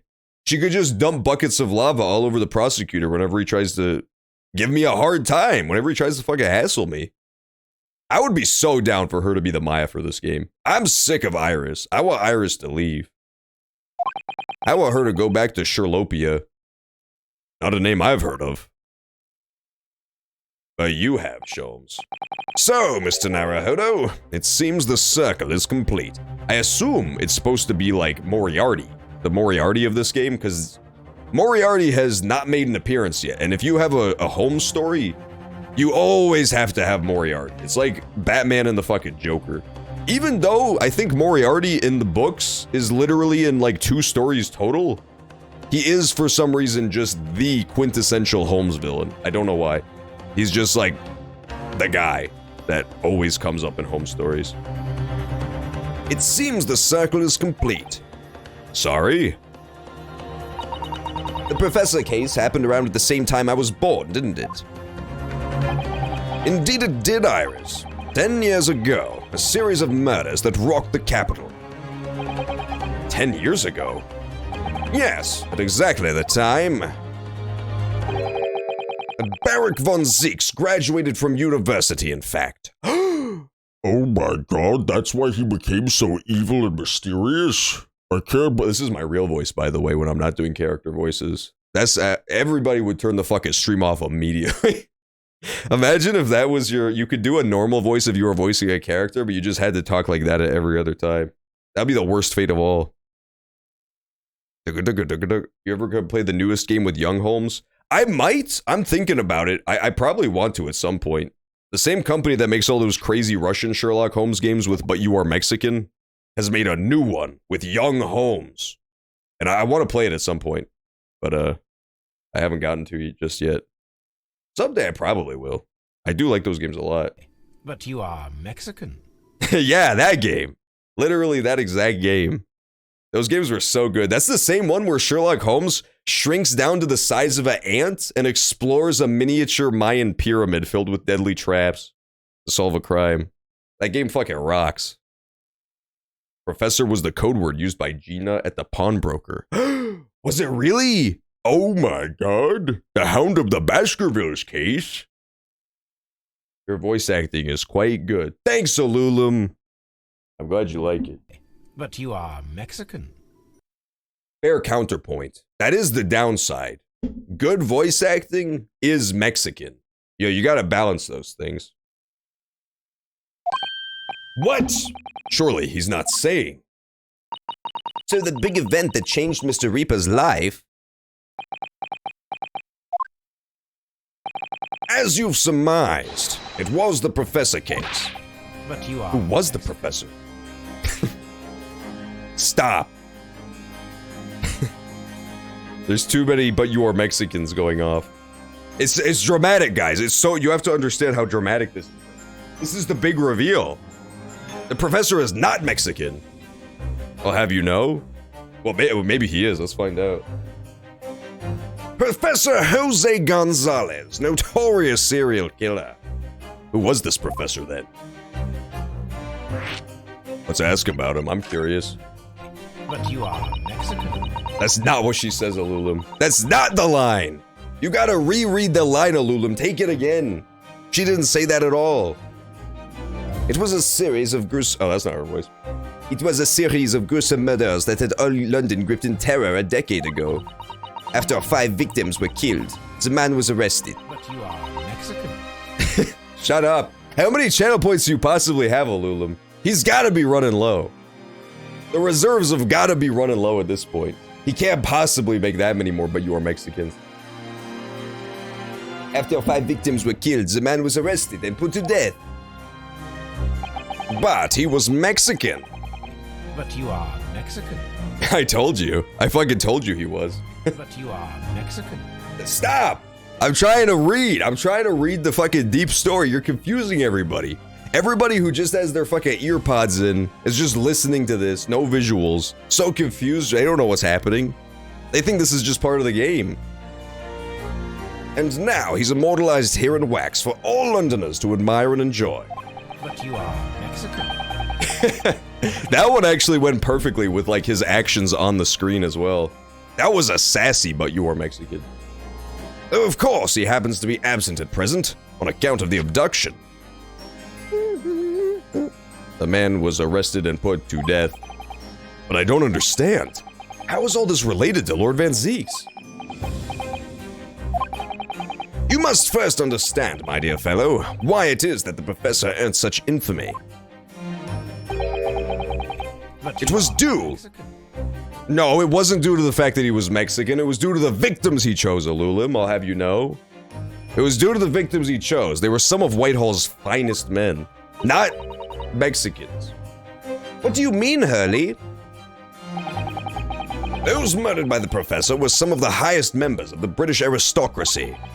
Members of the nobility, even royalty. It sent shockwaves through the country's administration. Members of the... Oh, wait, of course.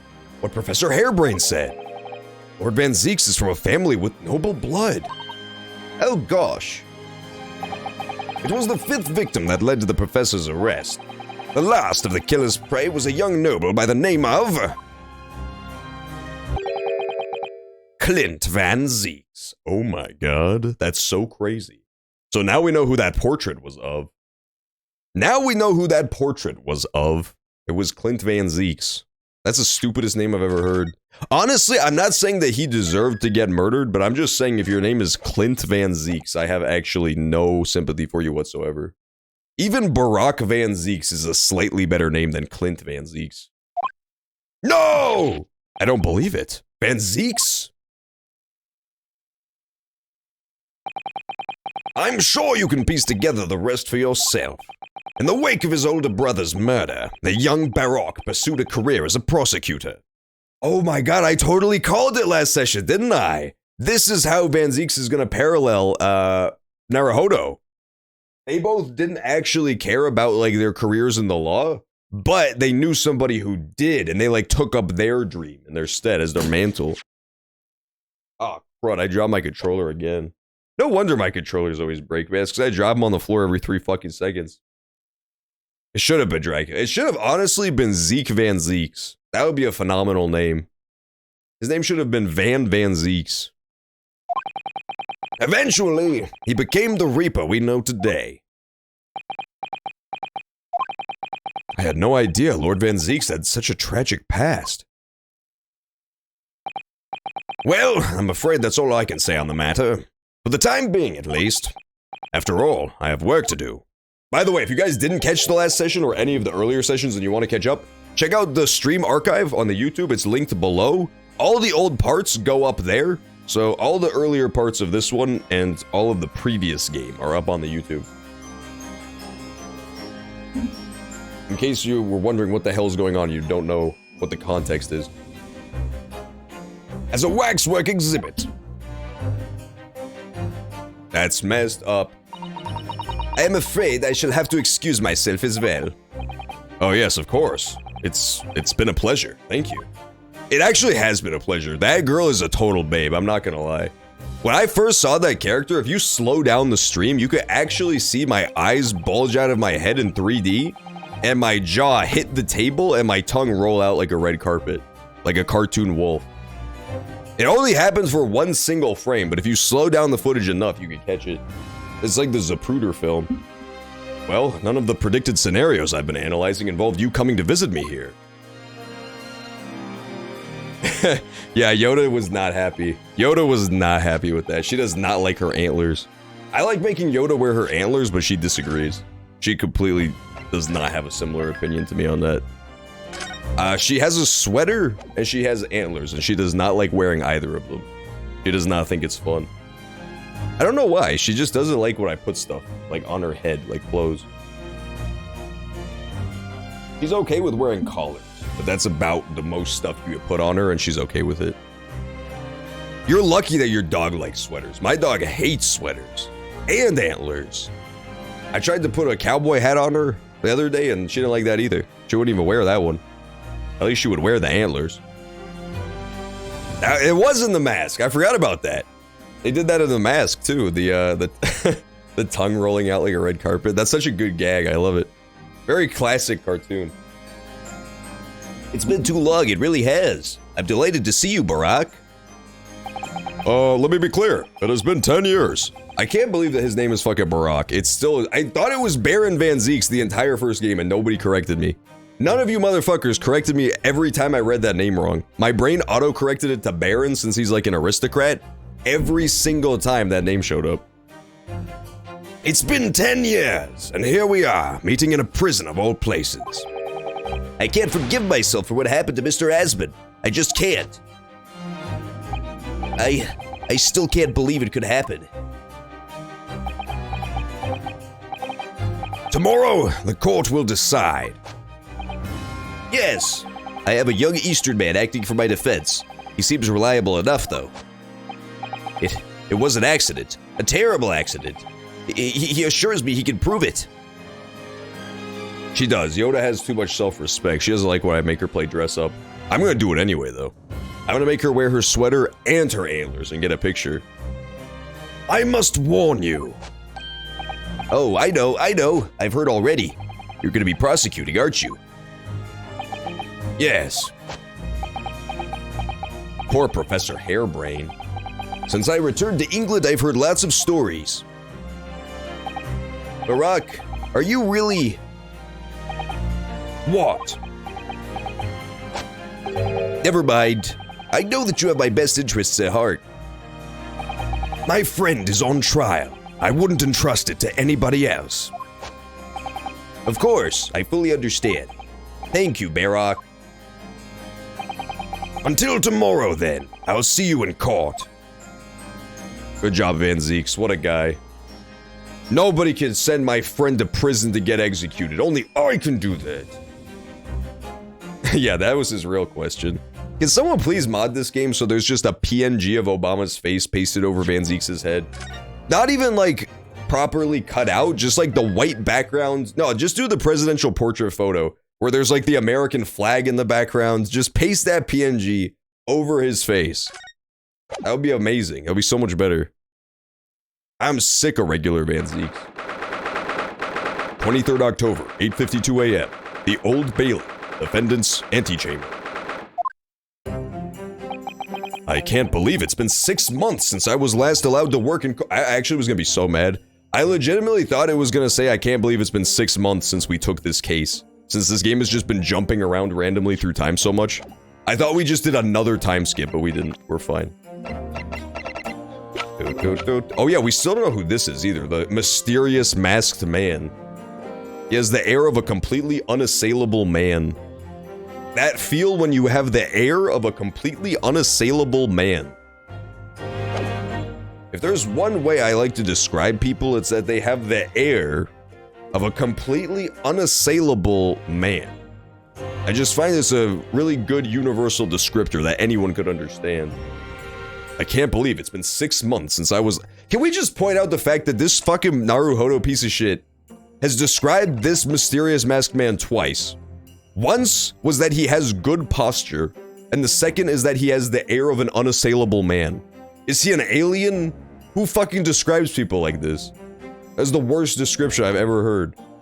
If I read a book and one of the characters was described that way, I would fucking refund it immediately. I can't believe it's been 6 months since I was last allowed to work in court. And now here I am, back at the Old Bailey. Mr. Naruhodo. Good morning, Professor Hairbrain. I don't understand. It doesn't make any sense. The atmospheric pressure in here is off the charts.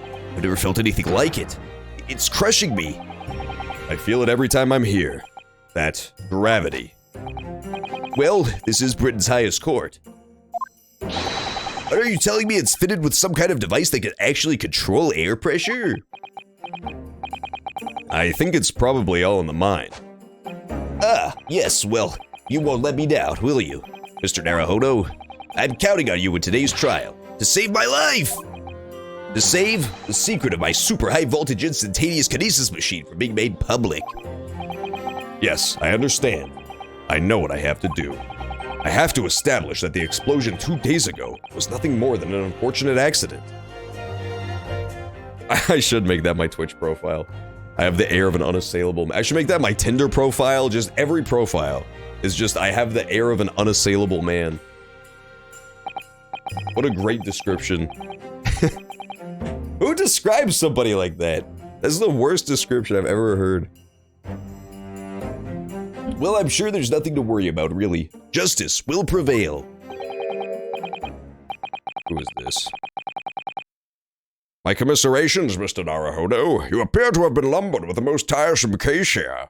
This seems like something Natsume would say, but I don't think it's him because he wouldn't be here. It could be Sholmes. It could. Let's take that again as Sholmes. I think that's most likely. My commiserations, Mr. Naruhodo. You appear to have been lumbered with a most tiresome case here. Yeah, there he is. Okay, we got it. Nailed it! Nailed it. That's how good I am at these games. I can even predict which character is talking. Mr. Sholmes, didn't expect to see you here. That was very mean, Runo, leaving me alone at home with Hurley. It took me at least an hour to wake him. Are you... Sherlock Sholmes? Indeed, sir, I am he. Sherlock Sholmes. Oh, I've heard all about your exploits, even whilst living in Germany. Ah, yes, Ranst magazine is on sale in Germany, too. This month's installment was sublime. Your deduction in the adventure of the Silver Blaze was wonderful. Ah, yes, a memorable case indeed. It concerned a snake, I seem to recall. Morlock Sholmes would be a great fucking book series. So would Warlock Sholmes. If there was just a Sherlock Holmes story, but he could cast like fucking Eldritch Blast as a cantrip, that shit would be so OP. One of my D&D characters way back in the day, one of the few times I ever played D&D, was basically just a wizard Sherlock Holmes. In D&D, there's a bunch of skills that are like really useless in combat, but good for like the story aspect of the game. That's like investigation and insight and stuff like that, and those are all tied to intelligence. So if you're a wizard, you can technically just be like a detective character too, because it's all based on the intelligence stat. And I think wizards are like the only class that's actually like tied to intelligence combat-wise. More like... He does, he hides all day. He comes out only at night to solve cases, to solve sweet cases. The case of the missing-ass time machine, as it's known. That story stinks, bro. It didn't have nearly enough cool stuff in it. The worst part about the time machine story is that it didn't even have any quips in it. There should have been a part where he's surrounded by Morlocks all of a sudden, and he goes, "They're right behind me, aren't they?" That would have been way cooler. And like one of the Morlocks starts chasing him on a jetpack, and he could say, "For example, they fly now," or something like that. It just would have made it a lot better, like a lot punchier. Somebody needed to go through and punch up that script a little bit. No, that was the Speckled Band. Well, thank you for coming. I do appreciate your support. Sorry, that was me talking, not him. I'm sorry to disappoint you, my dear fellow, but I'm afraid I can't stay. Oh. I have urgent business at Madame Tuspel's. You mean your waxwork job? No, the waxwork abduction, of course. The Madame has engaged my services. Ah, so you're trying to get to the bottom of that ransom note, are you? The week's wages depend on it, as does the safe return of the waxwork, naturally. As such, I intend to give it my undivided attention. Oh well, never mind then. I understand. Yeah, they should have started the time machine with a long time ago in a galaxy far, far away. The other thing that sucks about that book is there's like no pictures in it whatsoever.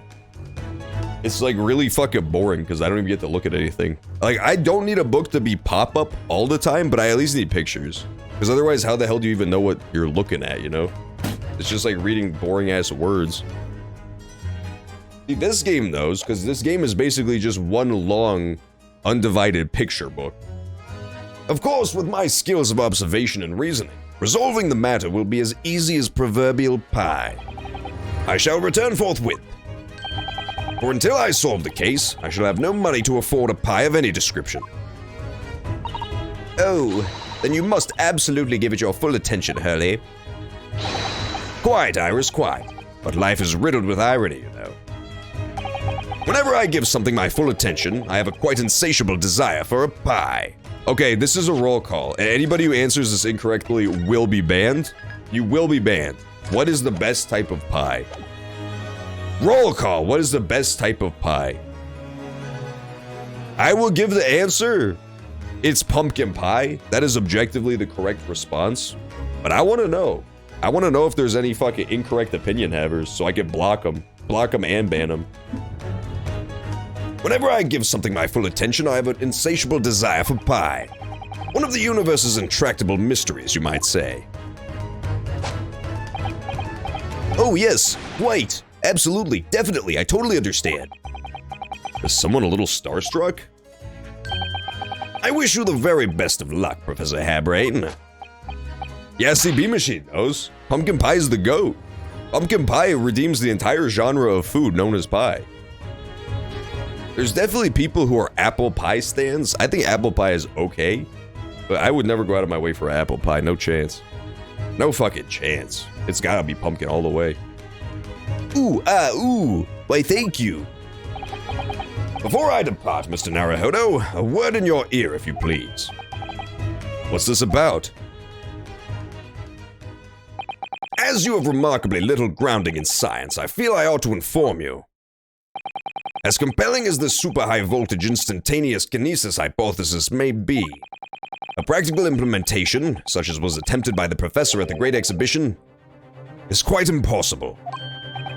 But the professor said the demonstration was a success. Yes, it would appear that he fervently believes it was. I've read Professor Bunnybrain's paper about it too, Runo, and I have to say, I'm sure it can't be done. It could barely be done theoretically, let alone practically. So he's completely barking up the wrong tree? But how could an experiment that had no possibility of succeeding, in fact succeed? That's contradictory. And it's that contradiction that will be at the heart of the trial, I've no doubt. What's that supposed to mean? Now, I must hurry along. I wish you the best of luck, my dear fellow. I feel like I'm missing something because this case seems incredibly obvious. Am I wrong? I have to be missing something and just like jump to a conclusion way too early because this seems incredibly obvious. Like it's the wax dummy to fake the death of the guy in the explosion. And that's how the wax dummy thing is related at all. Because otherwise, why would we even spend so much time on the wax dummy stuff? But maybe it's a twist. Okay, think about this though. Maybe it's like that was originally the plan, but then the wizard lady actually wanted to kill dude for whatever reason. So she tricked him into thinking that it was going to be a fake murder, but then it's a real murder. It could be one of those. It could be the old fakeroony. That's like a classic murder mystery plot. It's like the criminals in on it together and then one of them betrays the other guy. Maybe that's the twist. Because right now it just seems like, I don't know, it just seems really obvious. I've got to be missing something. Now I must hurry along. I wish you the best of luck, my dear fellow. See you later, Hurley. Yeah, take a bow, dude. Take a bow if I could dissolve into nothingness, Ove. Well, it looks like you're on your own today, Runo. But chin up, you can do it. Oh, what about you, Iris? No, I'm afraid I can't help. I have something I need to do. Of course, the literal one case where Iris would actually be helpful and not just annoying, she can't attend. She is the scientist, and this is the case about a scientist who was doing an experiment when it happened. This is the one time she would be incredibly helpful to have around. I see. It's going to be a big surprise for you when you find out what it is. Heh, that sounds ominous. Counsel for the defense and the defendant. Court is about to be in session. Make your way into the courtroom at once. We're on our way.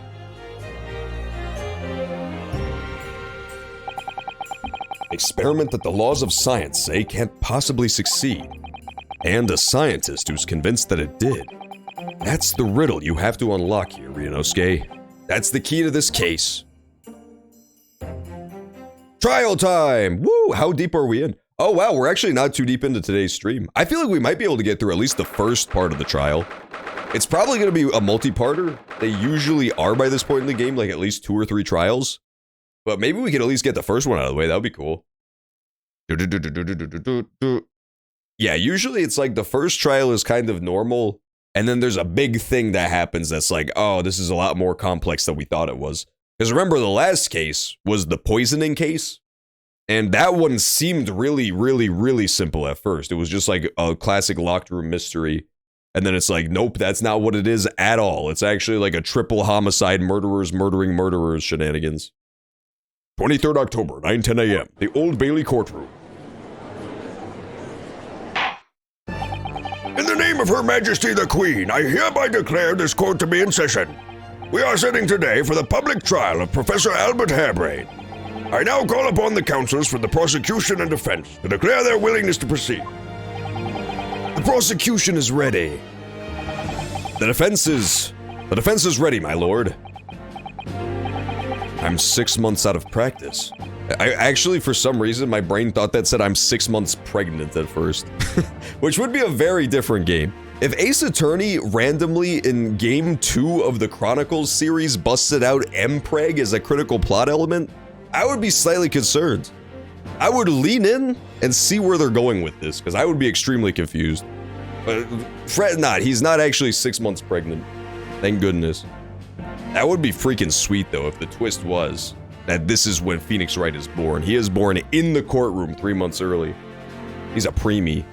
I'm 6 months out of practice. What's more? No! Susato dissolved! I'm without Susato-san today. Oog! Is it just my imagination? Or does the air in here feel even more oppressive than usual? So, I must say I recollect the victim of this case all too well. Mr. Odie Asman.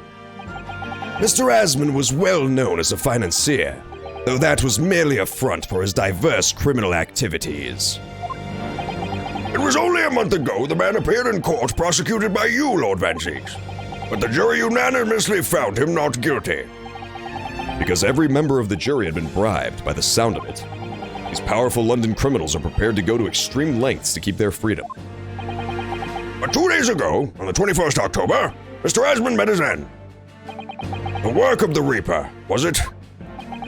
Yeah, unfortunately Susato did get Thanos. I saw it all go down. She was definitely snapped out of existence. R.I.P. Susato. You'll surely be back in the next movie for the universe reset. I still think that the twist is gonna be the masked man is Susato. I don't know why, because it doesn't look anything like Susato. But I don't know, it just seems like it would be the twist. It just feels like it would be the twist. I'm probably completely wrong on that, but I'm just feeling it. I'm feeling like Babe Ruth pointing to the stands that the masked man is Susato. The only thing it said about the masked man when we met him was that he has really good posture. And that's like Susato's thing, is being like prim and proper. That's like her entire character. I don't know, I just feel like it's her. And she was also being a lawyer back in Japan last we saw her, so her studying under Baron Van Zieks wouldn't be super out of the question. She's not a man, however. I'll give you that. That is a strong point in the Natsuzato category. It just really feels like they're trying to get you to think that it's Ryunosuke's dead friend. This is literally called The Return of the Great Departed Soul, this entire chapter. It really feels like they're trying to get you to think that it's Ryunosuke's dead friend. We even saw the newspaper that the dude who's the masked man was like a sword fighter. And that is one of the only character traits, that's him on the left there. One of the only character traits of Ryunosuke's friend was that he was like a swordsman. That's where we got our sword. It used to be his. It just really feels like they're pointing so hard to it being that guy that for them to not have revealed it by now makes me think it's somebody else. When a twist is like that obvious, you think they get it out of the way early. Because everyone's already figured it out.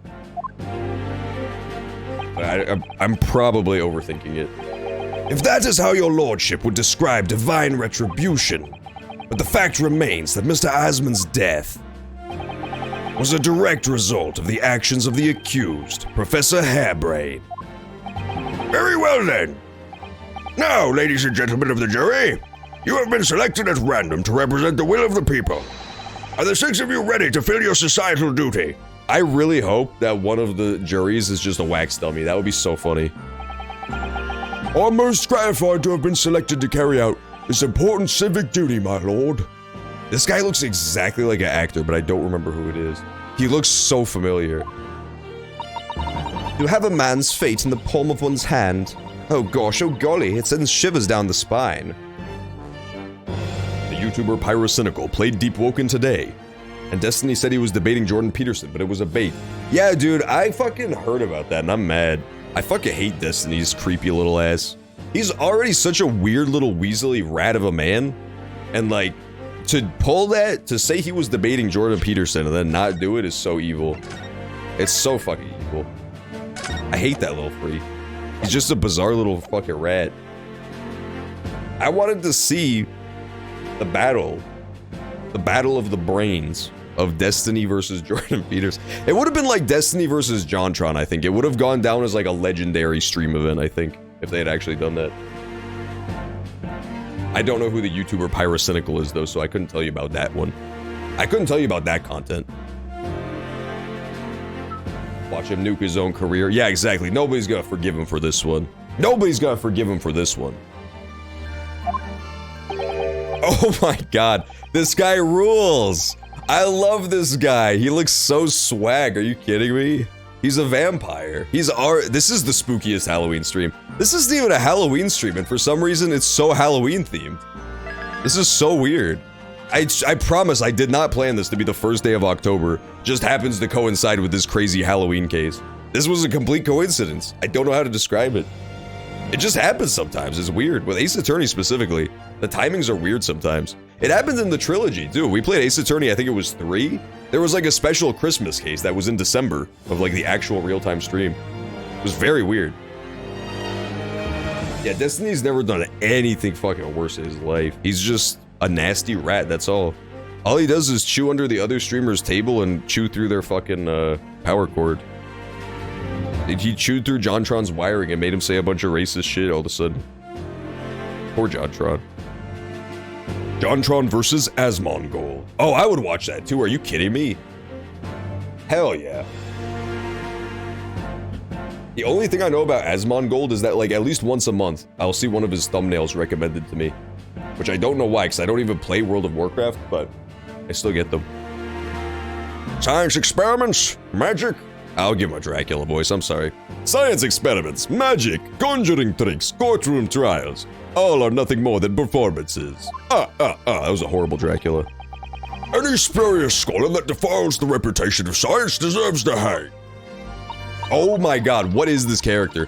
Brockor, post the gif! This looks exactly like the gif of that weird rodent eating corn that Brockor posts all the fucking time. Does this not look exactly like that gif that Brockor posts of that weird rat eating corn? I swear to god, if you don't know what I'm talking about, it looks exactly like that fucking thing. I would post it in the Discord right now, but I'm busy streaming, so I can't post it. I'll post it after the stream ends, and you'll be shocked by how much this looks Exactly like it. It also kind of looks like that famous K-On! GIF of the corn eating, but it looks more like the rat eating corn.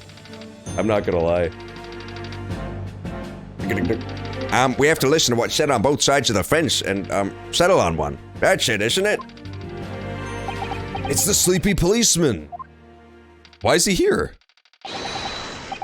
What's it like this in my day? What's it like this at all? That's the police killer Ottermole lookalike. Again. And he's exhausted as ever, it seems.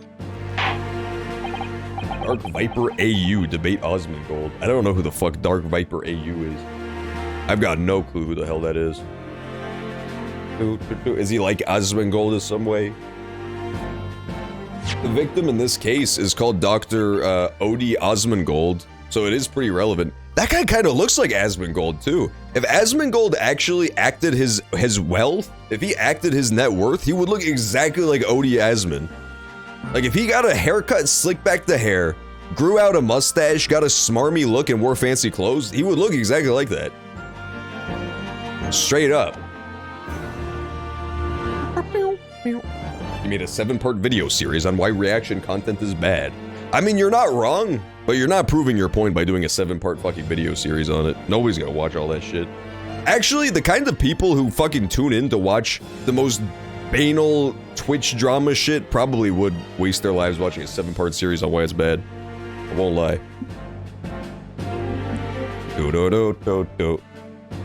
Google hears you talking about WoW on your streams. They probably do. They probably are fucking stream sniping me, giving me recommendations and shit. As I'm sure you're all aware, the incident we are here to judge today tragically took place at the Great Exhibition, shortly after its opening. Though the death toll could have been far worse, with the exception of the victim, no one was killed. Nevertheless, the dream of the science being exhibited rapidly turned into a nightmare for the spectators. A tragic turn of events, and as such, the eyes of all London, no, the whole world will be on this trial. It is our duty to reach a swift and just conclusion, I feel. So, your opening statement, please, Lord Van Seeks. Oh, I see. He made him... I see. Yeah, he put a big target on his back. That is like the bread and butter for a lot of big streamers, is just like reacting to shit other people say. So I can imagine they didn't take kindly to that 7-part fucking series on why they're stupid. Yeah, that's mean, man. He shouldn't be mean to those poor other streamers. I feel like there's this thing now, too, which is done intentionally because it gets clicks, unfortunately, but there's a big thing where people will attack people instead of ideas, right? Like, if you think reaction content sucks, that's totally fair. I do, too. But if your way to talk about that is just constantly shitting on specific people, that's kind of shitty. It's one thing if it's like a really famous public figure and you have like, you're just a dude talking about it, right? But if it's like specifically just shitting on your peers constantly, and specific peers at that, that is a little shitty to do. I feel like you can easily talk about why the content is bad without making the people seem bad, you know what I mean? Not to say that guy did it specifically, but I'm just saying in general, that's a trend that people do a lot. So your opening statement, please, Lord Van Seeks. I have no idea what that guy did, because I don't know who the fuck he is. At the heart of this incident is technology never before demonstrated anywhere in the world. One of science's latest developments, I take it. The government is keen to capitalize on the Great Exhibition to improve Britain's technological advantage. The technology being demonstrated by the accused was described as super high voltage instantaneous kinesis. Good lord!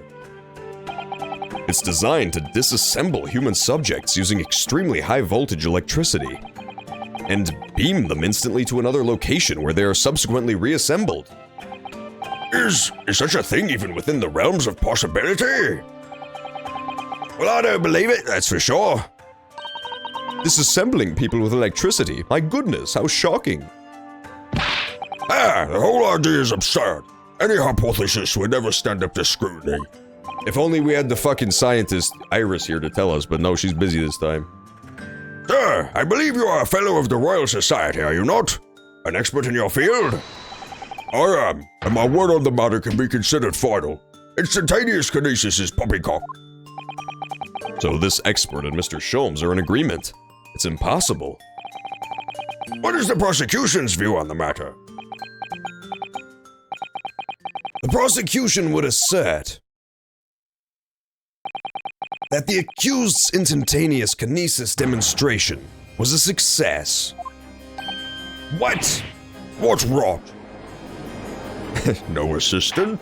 They should get that weird scientist guy's face to do the Megamind face. I'd pay for it. I'd buy that mod. Order! Order! I feel like a lot of the Ace Attorney faces are just so great. They're so, like, expressive. This dude right here, just the judge himself, could be a reaction image. I swear to gosh it could. My genuine reaction to that information would just be this guy's fucking dull face. The professor's hypothesis is currently under investigation by the British government. If it is deemed to have merit, a substantial research grant would be made available. The accused made use of the invention built on his new hypothesis to take Mr. Osmond's life, in order to be the sole benefactor of the grant. But, this disastrous demonstration was no accident. It was carefully designed from the outset to end the life of the victim. Oh my god. It was all a dude, the prosecution's starting to convince me. Now I think that's true. It's just that easy to convince me. I have a very suggestible mind, you know? And like, he's kind of spitting facts right now. Maybe my defender really is guilty. Thank you, Lord Van Zieks. The prosecution's stance is clear. But you will now bring forth witnesses to substantiate your claim. That's the part that's hard, man. I love making up random claims to slander people, but like when I actually have to substantiate them and like prove it and stuff, that part is no fun at all. That part is so much less fun than just like making up shit about people. Gladly, my lord.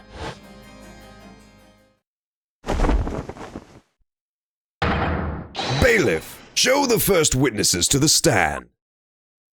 When he first did that cape thing, where he like throws his cape across the room, I really thought that it was gonna be one of those gags, like in Ace Attorney 3, where the guy throws the coffee and then it cuts to Phoenix Wright with the coffee dripping down his head. I really thought that the cape was just gonna be like fucking covering over the top of Naruhodo.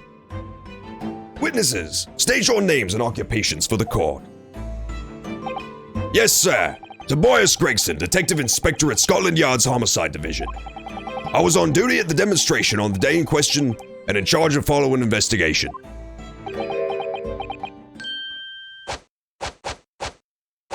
Poor Hairbrain. Albert Harebrain, scientist.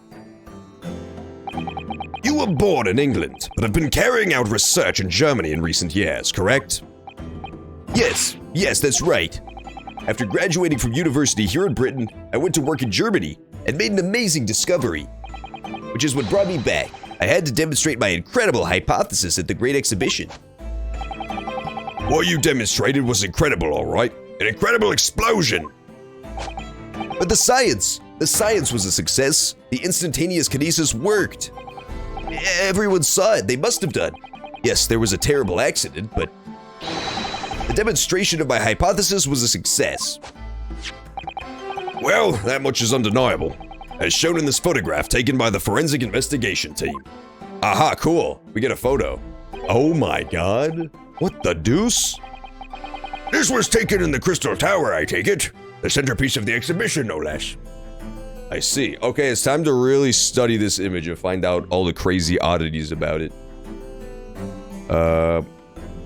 I mean, there's the giant gaping hole in his chest. That's definitely one thing, right?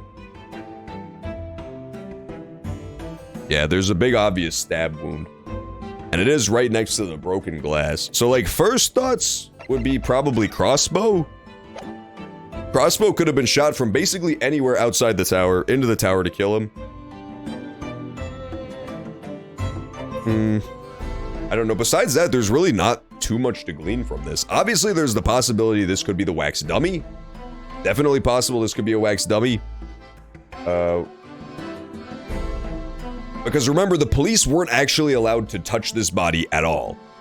It was all the forensic investigation team, which we currently have no idea who they are, who they're really working for, like who it's comprised of, if they know what they're doing. We don't know anything about them. They were introduced in this case and were just explained as a reason why the police don't get to investigate the case. So we really can't take anything they say at face value. Beyond that, he clearly died right where the shattered glass was, which was like hereabouts. So the body at least was laying there anyway, right near where the glass was shattered, like near those scaffoldings. This was taken inside the Crystal Tower, I take it? The centerpiece of the exhibition, no less. That's right, my lord. Seems the victim rammed straight into it. I see. Very well. Submit the photograph as evidence. A photographic print of the victim taken after he had ostensibly been beamed to the Crystal Tower. It shows an apparent stab wound to the chest.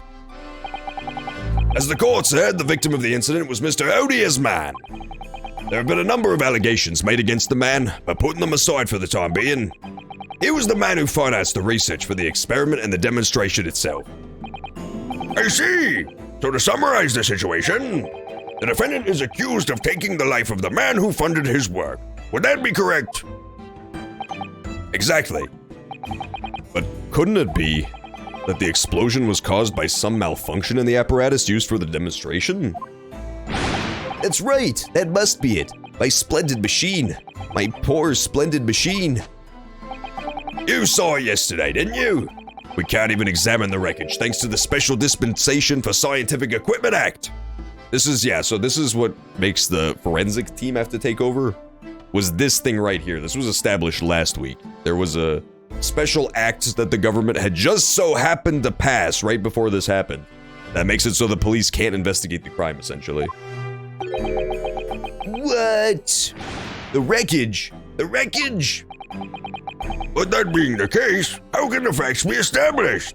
How can it possibly be determined whether this was an accident or a deliberate and malicious act? Extremely simply, my lord. I beg your pardon? Isn't that right, witness? What? Sorry, me? Hang on, I want to look at the photo once more. I'm sorry. I'm sorry if I take too long to look at stuff, but I really like to just pour over the details. So one thing to note about this that's like slightly different and weird is that I'm also noticing clothes. Clothes are slightly different than the picture we have of Dude. Obviously, no hat. The glasses do look good as far as I can tell. Mustache looks right. Everything basically is looking right. Except for the... Wait, no, it's not looking right at all. Is it? Oh, no, it is. It is. I was looking for this. The little beauty mark is there. It totally is there. I just didn't see it. That's what it is. Okay, thank you, magnifying glass. Isn't it godlike that this game gives you a magnifying glass? That was so genius that they give you a magnifying glass whenever you examine shit now. Exactly for moments like this, where I would have thought that was a huge discrepancy. That would be like case changing, but it's not at all. Yeah, so the beauty mark's totally there. Because that's like one of the most defining features on Dude's face. Is that beauty mark. The cutie mark, if you will. The other stuff looks right if you're willing to give it a little bit of artistic license. Like the mustache and sideburns look kind of weird, but they look basically in the right spot and everything. I'm gonna take one last peek. One last peek. Yeah, no, this mostly looks fine. It looks like the beauty mark should maybe be slightly lower, but it's probably okay.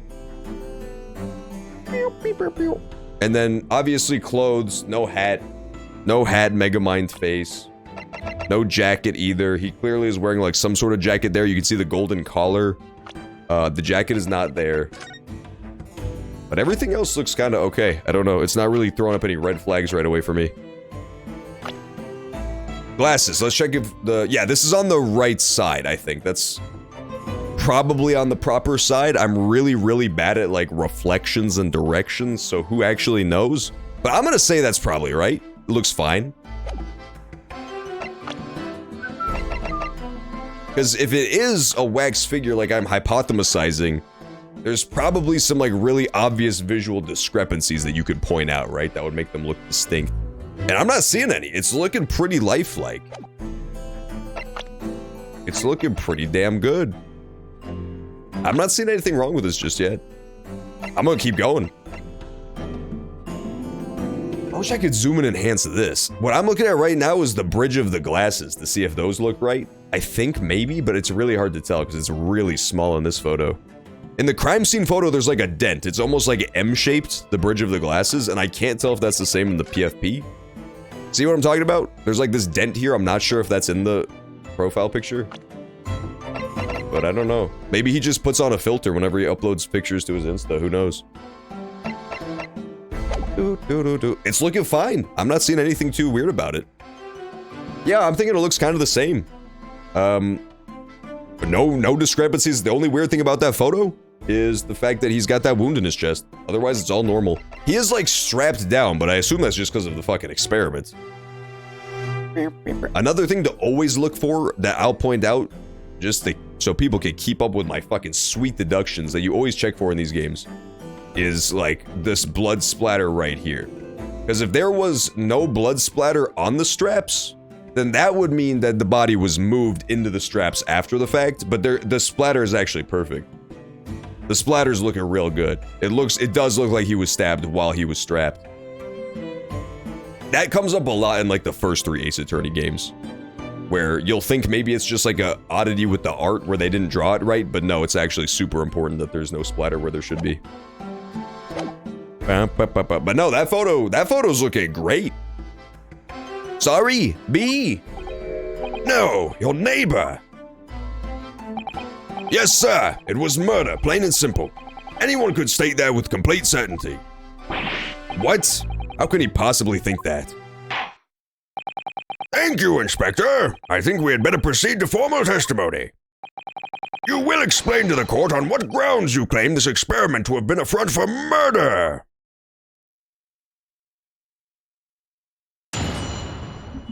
Witness testimony. A front for murder. The corpse that went crashing through the Crystal Tower has a broken neck. I made a minor miscalculation in the angle of the beam projection, that's all. That was my mistake. But the post-mortem examination revealed another injury, a fatal wound. There was a lesion in the chest where he'd clearly been stabbed by something sharp right in the heart. So the victim was killed before he went anywhere, and this fella's the only one who could have done it. Interesting. I love the crooked wig. It's so good. An extraordinary business. In addition to suffering a broken neck, the victim was stabbed in the heart. Information I would really like to have heard from someone other than the judge. The coroner says death would have been all but instant from a wound like that. You could say, in fact, that the victim was killed twice by the accused. No! That couldn't be further from the truth. I have here the experiment plan document that was submitted to the security team.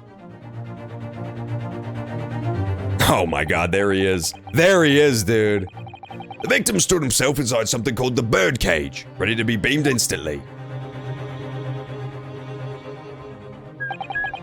To the second level of the Crystal Tower, about 25 yards away. So the thing is, we can kind of safely ignore these explanations because Iris, who's gonna essentially be our voice of God in terms of science, literally already told us this is impossible. Like, there was no teleportation. We can basically clear off that possibility right away. I'm almost positive that we're going to defer to Iris in this, because she's like the whiz kid. She's like the boy wonder, you know, like, what she says basically goes when it comes to the crazy made-up science stuff. The experiment did not go according to plan, however. Remix, you're being so fucking mysterious right now. Remix is being so vaguely threatening and menacing, too. As the machine was put into operation, there was a large explosion. The blast caused the beam transmitter to point higher than intended. Accordingly, the kinesis resulted in the birdcage materializing in midair. Oh no. From where it subsequently fell, crashing through the glass of the Crystal Tower's large round window. My word! One assumes the victim's neck was broken upon impact with the tower then. I'm so sorry. I didn't mean for this to happen. The machine was just too powerful. But honestly, really, I swear, it was just an accident, a terrible accident. Unfortunately, that excuse can't save you. No, not considering the sharp murder weapon that pierced the victim's heart. Murder weapon? What are you saying? This is the autopsy report submitted by the coroner.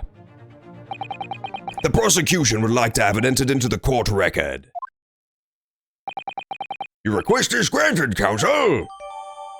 The report has been entered into the court record.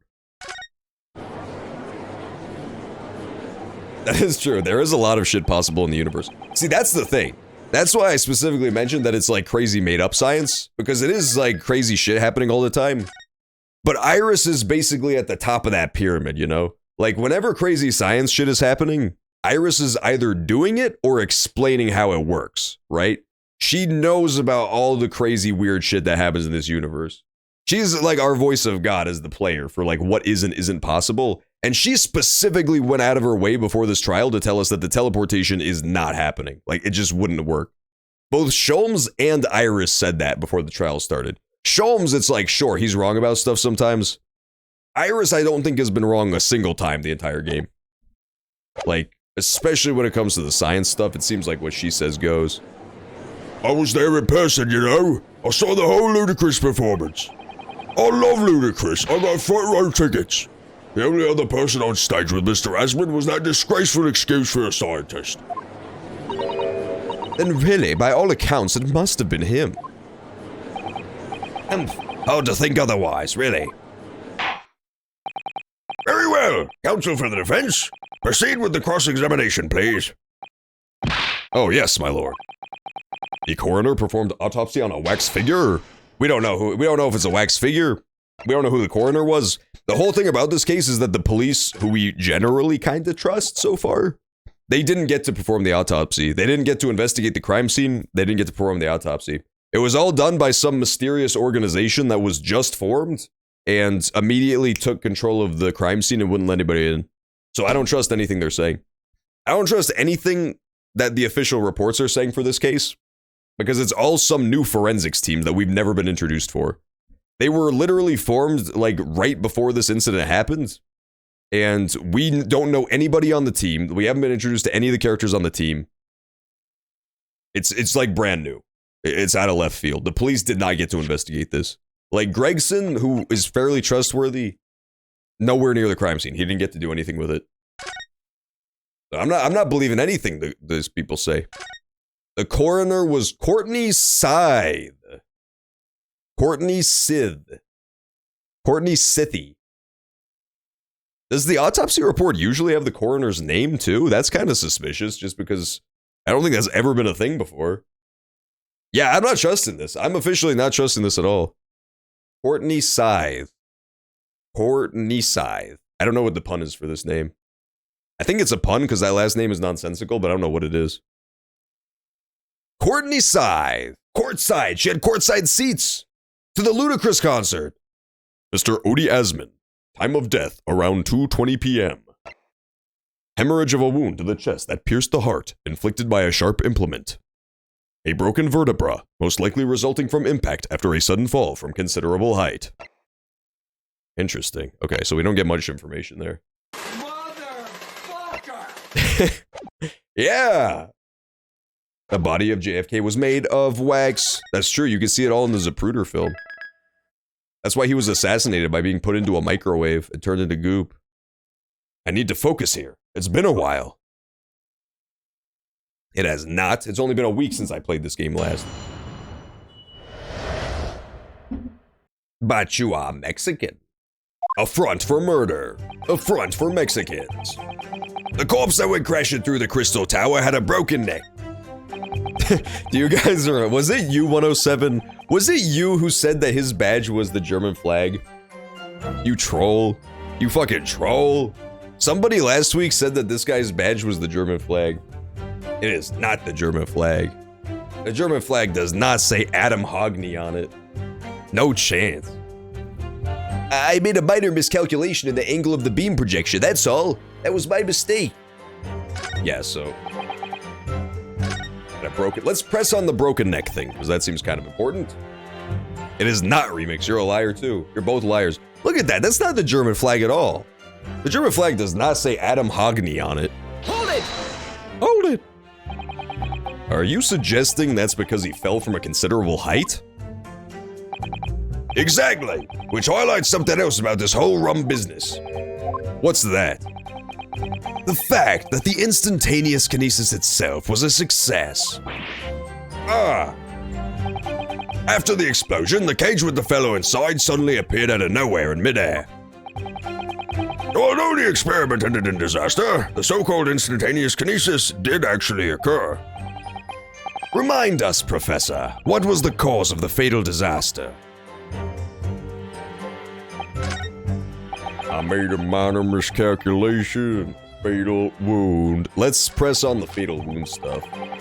A lesion in his chest. Press Hold it! this. Hold it.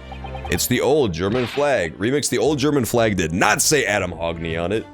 There was no Emperor Hogney of Germany. It never happened. The defense knew nothing of this crucial information. The prosecution received this report from the forensic investigation team only this morning. That was the first we knew of it as well. I can only apologize for the impossibility of informing the defense. Sarcastic and insincere. Thanks. So, what was the nature of this sharp object? Among the accused's tools that were in use at the demonstration, one is of particular interest. This. It's the A. Ah, yes, that would appear to be some kind of screwdriver, wouldn't it? Ah, there he is. My trusty little companion, Andrew. Andrew, of course. Do you know each other already? He's one of my dear friends, like all my tools. I named them all, you know. We're one big happy family. Andrew is my flathead screwdriver, of course. His brother Michael is a crosshead.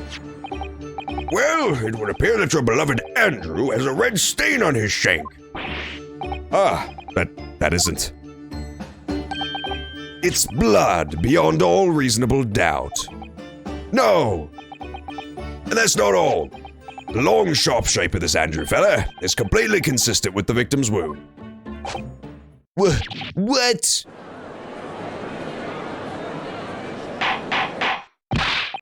Order! Order! The court will enter this friend of the defendant as evidence. The screwdriver has been entered into the court record. Cool.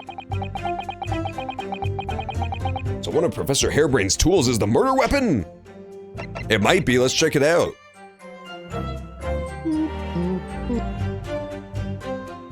They should call Andrew as a witness. All right, Andrew, stab his heart once for yes, twice for no.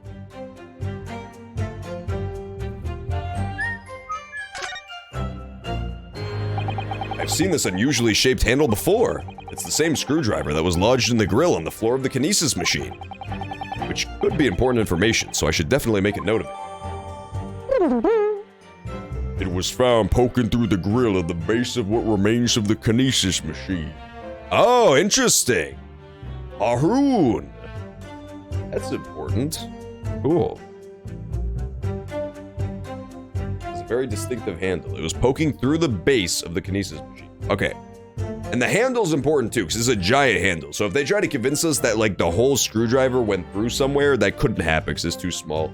It pokes through the grill and it couldn't get through. I don't know, I'm kind of lost on this one, I'm not gonna lie. Oh, let's check out the head of the screwdriver too. This is blood. Mr. Asmon's, no doubt. This is the problem with looking at murder weapons. That is so true, guys. If you're easily frightened by the sight of blood, please look away 87 seconds ago. Go ahead and use your little time machine, climb up into your tiny hot tub time machine, and just kind of travel back in time about roughly 98 seconds, and maybe you won't have to look at the blood. All right, now you're good. You can look back at the screen now. Cool. So Andrew was right here. Andrew was lodged deep in this man's fucking gullet. Good to know. I'm still confused, I won't lie. Great. One of his tools is the murder weapon. All right, hang on. I'm gonna be right back real quick because I do need to go refill my water. I am completely out of water and my throat is super dry from doing all these voices. So I'm gonna take a quick break. As soon as I'm back, we will continue the case, but sit tight through this quick commercial break in the meantime, and I'll see you on the other side. Be sure to follow if you want to see more. We will be back to Ace Attorney next Saturday. But for today, we still have about 2.5 hours left of this, so we'll get some more progress done for sure. I will see you in just a bit.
Hey gamers, welcome back to ASMR.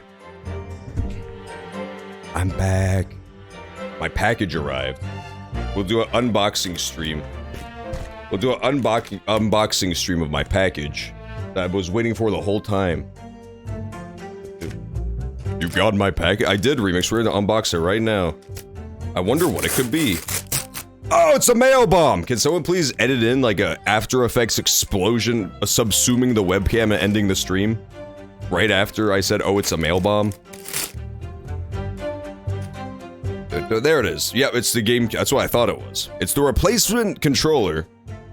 Because my controller is falling apart at the fucking seams. Mine is more swag because it has Mario on it, but like literally buttons are just falling off at random, and like the cover for the stick came off and the stick became all lumpy and misshapen.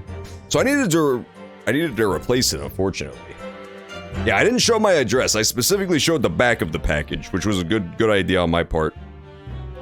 Otherwise, I would have been sent actual mail bombs by Remix instead of just a fake one. Oh yeah, I should be doing ASMR, you're right. Welcome back.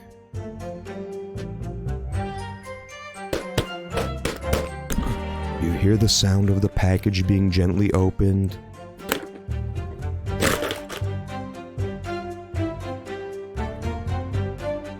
There it is.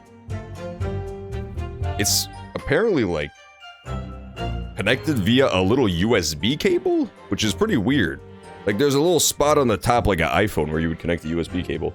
That's fun. Maybe let's try plugging it in now. Who cares? Just for the fucking sake of it, you know? Oops, I accidentally mashed through. I was trying to unplug my controller, dog.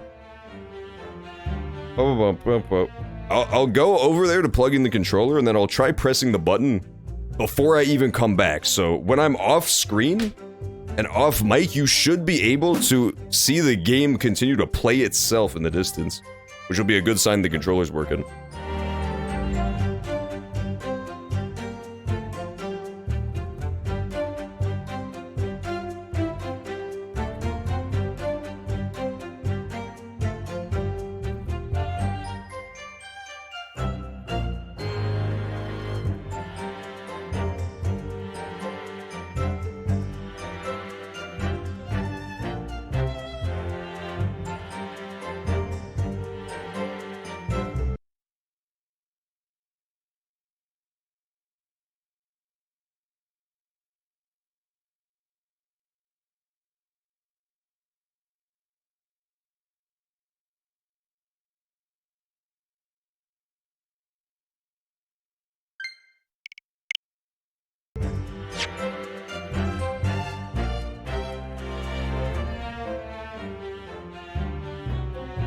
It's working, baby! Isn't this great television? Me fucking plugging in a controller?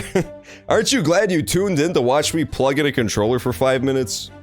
Woohoo! It's weird. It's a weird controller. It's got like little triggers and big bumpers. That's gonna take some getting used to. Tomorrow's Smash Sunday, so I'm gonna be trying a new character. And I'll also be getting used to my new controller. Should be a fun time. Should be an interesting session, I would say, for sure. Unfortunately, I won't be able to get a 3-stock victory every single round like I usually do, but I'll still try to do my best anyway. Great, so that's all the testimony I have to work with. I had no idea the victim had been stabbed. That changes everything. Did Van Zieks keep that to himself until now on purpose, to gain the advantage? Oh well, I suppose all I can do is press these witnesses for as much new information as possible. It is, it's like technically the Pro Controller style. It'll show up as a Pro Controller, which is good. I wanted that because it gives you the extra button. The regular GameCube controller only has one bumper, and I want both. I'm greedy like that. It also has a screenshot feature, so you can, like... If you want to, like, jack off to Gregson later, you can take a couple screenshots of him. The corpse went crashing through the tower at a broken neck. I don't think so, man. I don't think Van Zieks is trying to be a scumbag prosecutor this time. I think, honestly, it's that new forensics team that's trying to be a scumbag this time. I think they kept that information from both me and the prosecution. I guess we'll have to see when we meet the new, coroner. There is unfortunately a terrible illness going around the forensics team known as the coronavirus, where the coroner who does all the autopsies is just hacking up loogies on all the rest of the team members. So we haven't gotten to meet none of them yet. They're all home on sick leave. I made a minor miscalculation in the angle of the beam projection. Let's press that. So the angle of the projection is critical, is it? And you calculated it yourself? Personally? Absolutely. The calculation is far too complex for anyone but me to carry it out. Only, you got it wrong, didn't you? Yes, that's right. That's the point. The calculation is so complicated, even I can make a mistake. Do people fall for that brazen confidence? I should try it. I took into account the subject's height and weight, the wind direction, the ambient temperature. I considered every possible variable, so I just don't understand how it could have happened. Obviously then, you had to include the weight of the clothes Mr. Osmond was wearing at the time, I suppose. Ah. That's a great gag. Crackling comets! The answer should have been 3! So much for safety first. The 3 must be for safety third. Sick burn, Mr. Naruhodo.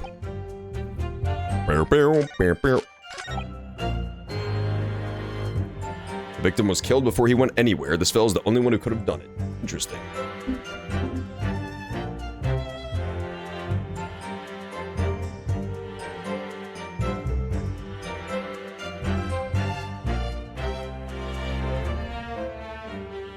I'm gonna press this too. It did loop around, which makes me think I already pressed this, but I don't remember pressing this. The fact that this fellow's the only one that could have done it, I don't remember pressing that. But it did do that thing where it like takes me back to the beginning, so maybe I did. Huh? Oh my god, I'm so stupid, dude. I was like pressing buttons. I was like trying to press, and I'm like, okay, press, go. So I was fucking holding this controller. I was holding the old controller that I just replaced 2 seconds ago. The one that's fucking unplugged. I was literally, my older brother was just playing and handed me the fucking controller, so I thought I was playing too. There we go. And then we got the real controller. This fella's the only one who could have done it. What grounds do you have for saying that? Ha! You really need to ask. There were only 2 people on that public experimentation stage in front of the whole crowd. The victim, Mr. Odie Asman, and the accused, Professor Hairbrain. And we know for certain that before the experiment, the victim was alive. That's right, I saw him with my own eyes. Furthermore, following the explosion and kinesis, nobody went anywhere near the body. In other words, someone else on the stage with the victim could have possibly done it. Great Scott. Pursue. Excuse me. Professor Hairbrain, do you have some information that may be relevant here? What are some other good games like this that I could stream sometime? Like other good mystery solving games? I think I've already played through all of them. I played through Zero Escape. I played Danganronpa. I played the Sherlock Holmes games. What else is there? I don't know. There's more Ace Attorneys, obviously, but there's no other localized ones yet to my knowledge besides the trilogy and this one, the Chronicles. Professor! Sorry. I was just calculating the optimum coefficient of electrolysis to separate molecules in the human body. This guy is such a nerd, dude. And the witness stand is the best place for that? Zero Escape. I already played Zero Escape remix. Hey. Oh yeah, there's the new Danganronpa thing, that's true. From the creator, the new game. Hopefully that's good. There's also this. I definitely need to do AI the Somnium Files soon. I definitely need to play. I bought this when it was like super on sale for dirt cheap. And I haven't gotten around to streaming it yet, but we're going to stream it eventually. I just haven't gotten the time, but I'm looking forward to that. It should be good. It's made by the people who did Zero Escape. It's like a detective thriller. So it seems like something I would like. We'll see. It seemed as though you might have something to say about Inspector Gregson's last remark. Gregson's last reward, as it's known. Yes, that's right, of course. He just said no one else could have done it, didn't he? Yeah, that's right. Who else could have stabbed the victim, eh?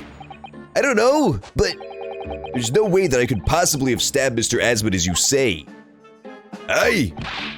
Explain, please, Professor. Of course, this cold-hearted policeman may not be aware, I suppose. But humans are warm-blooded mammals with blood running continuously through their veins. Ironhead! And surely you see, if I'd plunged something the size of Andrew into the man's chest, the whole stage would have been a bloodbath. No, a blood swimming pool. Ah. But thousands of Londoners were watching me at the time. And yet not one of them claims to have seen a swimming pool of blood. Well, no, I suppose not. You see, not one. So I didn't say anything like that. Well done, Professor. That was a great counter-argument. Not guilty. Order! Order! What are you up to now, Van Zeeks, you little son of a bitch? Pray forgive the discourtesy if I savor a drop from my hallowed chalice to accompany my old friend's adducing. Here's to you, Albert. Oh, you're too kind, Barack. But I'm really not a patch on you. Oh my god, that was so evil. No, you're not. No? You've neglected to mention one crucial possibility. I have? A particular situation in which very little bleeding would result from a stab wound. Ah, of course. Inspector, enlighten the court, please. Yes, sir. Where are they going with this? That's what I'm asking myself. 90% of the time when this game is running. Literally half the time people are talking in this game, I have that exact same thought to myself. Where are they going with this? Very well. You will amend your formal testimony now, Inspector Gregson. Objection! Yeah, Walkerby objects to all this. That's him on the screen right now objecting.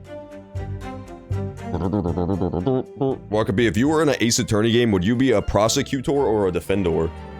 What do you think? Oh yeah, there is another Zero Escape game, huh? And then those Siberia games that didn't work. It worked for a little while. It worked for like one glorious moment and then the game never worked again. It actually never worked again after that. Look, it's Monkey Boy! That part was fucking iconic. The weapon the victim was stabbed with must have been left in his body whilst he was being beamed through the air. There was a lesion in his chest where he'd clearly been stabbed by something sharp right in the heart. But the post-mortem examination revealed another injury, a fatal wound. There was a lesion in his chest where he'd clearly been stabbed by something sharp. What? What? I'm so good. Didn't it just do that twice in a row? Oh, okay, the weapon must have been left in his body whilst he was beamed through the air. Wouldn't that also leave a giant fucking snail trail of blood all the way to the tower? Or no? I'm just gonna press him on this, I guess. Yeah, he does. Walkerby powerbombs the defense. Yeah, I would definitely be the defense and Walkerby would be the prosecution. For sure. No. And the defendant would be Dear Monkey Boy. Oh, he was Dreamfall. That's right. Yeah, Monkey Boy was in Dreamfall.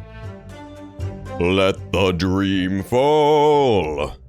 Remember that song from James Bond? I never watched that movie. I haven't seen a James Bond since I think Casino Royale. And I got to the part where they were just had that weird ape-like man who plays James Bond strapped to a chair. And they were whipping his balls repeatedly with a hammer. And I'm like, you know what? I think I've seen enough James Bond.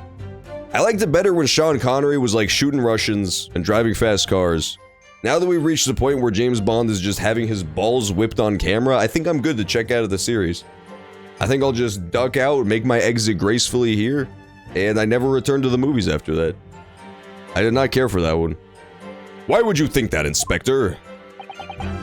With any wound, it's only when you pull the weapon out that profuse bleeding occurs. That is true. Here's the other thing, too. Casino Royale, the James Bond movie, while I didn't like it that much, banger fucking soundtrack, dude. That opening is like one of the best James Bond themes of all time. You Know My Name? That one is fucking godlike. Whilst it's still lodged in the body, it acts as a stopper of sorts, for want of a better word. I see. You don't need a medical degree to be aware of this fact. It's common knowledge for any investigator. Ugh, where's Susato-san when you need her? That is true, but it doesn't mean no blood comes out. There should still be bloodstains where he was stabbed. Yeah, that song is a total fucking banger. The Bond movies are awesome. The old ones, anyway. The new ones are kinda lame. I really didn't like Casino Royale at all. 0 out of 10, way too much ball whipping. Way too much testicle whipping action. Where's Susato-san when you need her? If you ask me, this bloke masked what he was doing from view with his body before stabbing Asman in the chest. Then, he beamed the victim off stage with his fancy device. Screwdriver still where he planted it. I would never do such a thing. That's my precious tools. I would never use them for such dirty work. You only use tools for their intended purpose. That's common knowledge for any scientist. The fact remains, the lack of blood at the scene can easily be explained, as the prosecution has demonstrated. So that's all the tests. Okay, loop back around. Bow, bow, bow, bow.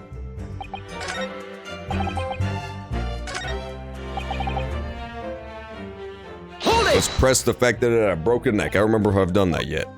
Oh yeah, I did already do this.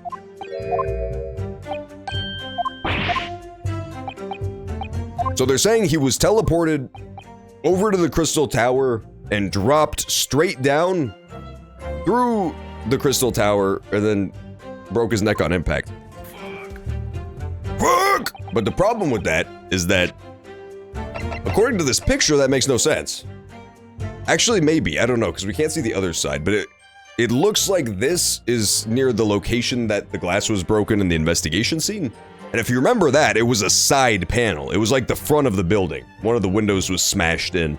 It wasn't like the top. It wasn't like a top was broken in. It was from the side. Which wouldn't add up with what they're saying. Fuck! In a drill, snake eater. It's in a dream remix. What a thrill. In a drill. That's the construction worker version. That's construction eater. Cement eater. Would you guys eat cement if I paid you fucking $5? If I paid you $5, would you at least eat one ice cream tub full of wet cement? A fatal wound. Oh, I know what am I doing? Of course. I'm sorry, I wasn't paying enough attention. It says that the weapon was left in his body, but if you look at the photo, there's no fucking giant wounded weapon in his body. Objection! The defense would have to object to that last statement, my lord. And I would have to overrule your— What? What? Why? I don't get it. I would accept the penalty given. Okay, fine, I guess I lost the HP already. Am I wrong? Am I wrong? Isn't the photo of the murder scene taken before they start removing shit from the fucking corpse? Am I supposed to believe that they took the screwdriver out and then snapped the photo? That doesn't make any sense. Huh? How is that not the contradiction? That's like a glaring contradiction. Okay, sure, why not?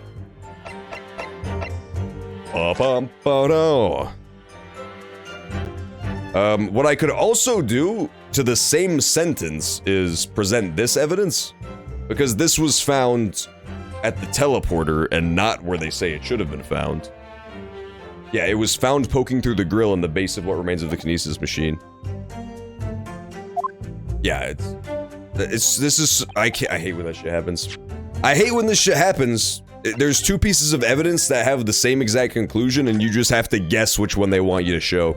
You just have to guess which one they want you to show. Literally two evidences with the exact same conclusion. You just gotta take the 50-50. And that is true. Gregson does know that. He should know that. I don't know why he's acting crazy. You say that while the weapon remains in the body, there's very little bleeding. Is that unequivocal? Look, there was no blood on the experimentation stage, even though that's where the fella was stabbed. The only explanation for that is if the screwdriver was still in his body, stopping any heavy bleeding. It's common medical knowledge, my learned friend, even on your side of the world. Yes, but about this screwdriver. The thing is, we actually saw it at the scene ourselves, on the experimentation stage. What? It was on the floor by the wreckage of the machine, poking through a metal grill. I went to pick it up, but the detective here stopped me. Isn't that right, Inspector Gregson? Ah, well, now you come to mention it, yes.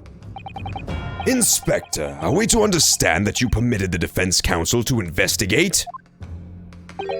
That you contravened the Special Dispensation for Scientific Equipment Act? Hey, no, not at all. I wouldn't do that. I'll just let him look, nothing more. I was very clear he wasn't to touch a thing. Yes, that's true. The screwdriver was in plain sight on the stage. But it shouldn't have been, should it? What are you getting at? If this tool had still been in the victim's body when the victim was beamed away by the machine, then it should have still been on the stage, or shouldn't have been still on the stage. That's right, it should have been beamed across to the Crystal Tower along with Mr. Osmond, and been found still lodged in the victim's chest. Why didn't the photo work then? That's so annoying. That's so fucking annoying. Why did I lose a pip, bro? I'm 5 minutes into this fucking case and I've already lost a pip. I'm not gonna be able to win. Hell no. The music did kick in though, so that makes me happy. Hang on a second.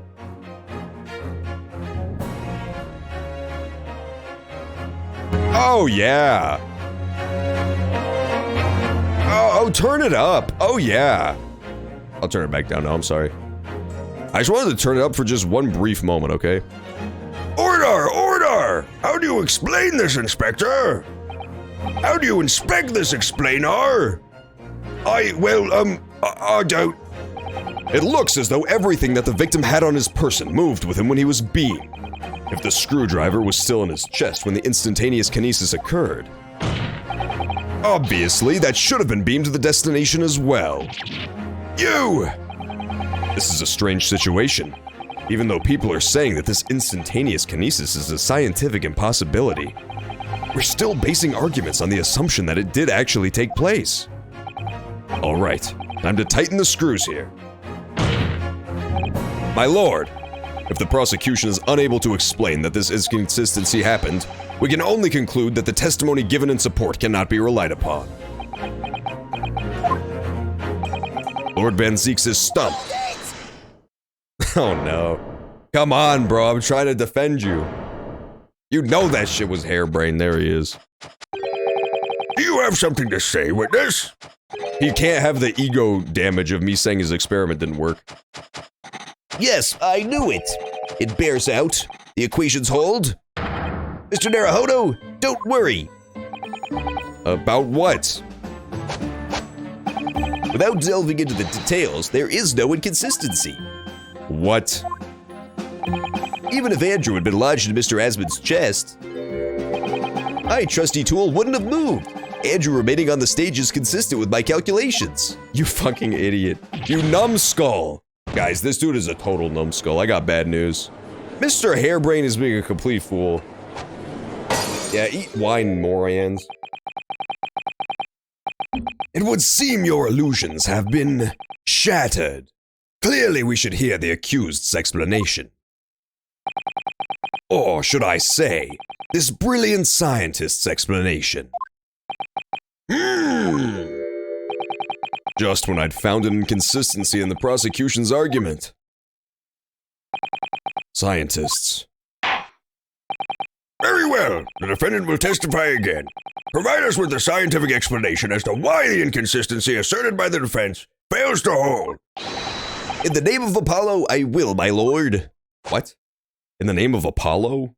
This dude a pagan for real, dude. Imagine worshipping Apollo of all gods. The inconsistency explained. To be clear, I'm still at the stage of gathering data in my research. My hypothesis states that the kinesis cannot transport metal, though. Hence, the metal weapon would have stayed put. In other words, the point just raised by Mr. Naruhodo isn't an inconsistency at all. It is. We got this one easily. You guys know what the problem is? Do you guys know what the problem is of what he just said? That metal can't be transported? I'll give you a hint. It's the glasses. That right there could not have transported. This also looks like it's made of metal, possibly, so that probably wouldn't have transported either. But the glasses, for super sure. This would not have been transported as well. So that's an easy one. This is at least a gimme. I hope that there's not another piece of evidence that also would contradict this, that it actually wants me to use. Because that's a really glaringly obvious one. In other words, the point raised by Mr. Naruhodo isn't an inconsistency at all. Mr. Asmund was the patron of my research. Without him, my work wouldn't have been possible. Now I have a duty to protect the incredible machine that we built together. Aw, what a nice guy.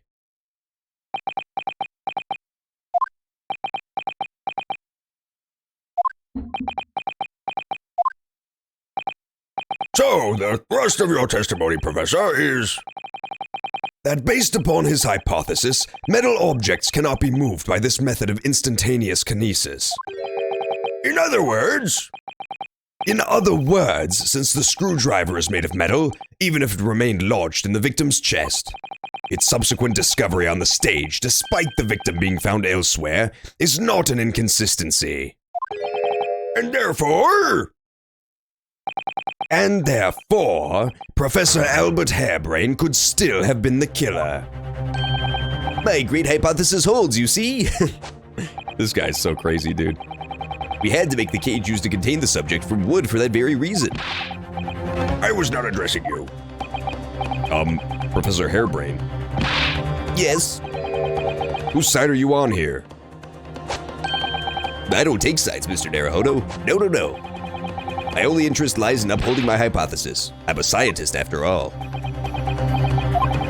Is he working for us or against us? It's very hard to tell. Let's see how you cross-examine this testimony, my Nipponese friend. Yes, fire away, Mr. Naruhodo.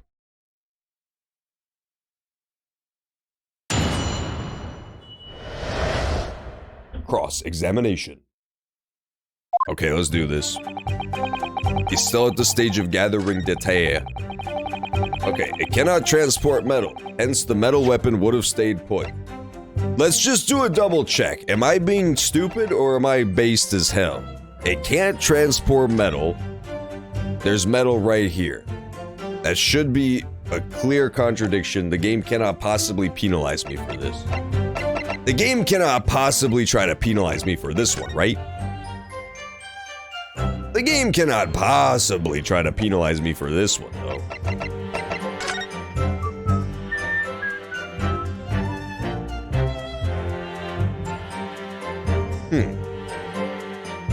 The question this raises, though, that I just haven't been addressing, the elephant in the room that I haven't started to address yet, we can work through this together, is assuming that Iris is right and there is no such thing as instantaneous kinesis, then how did this body get here for real?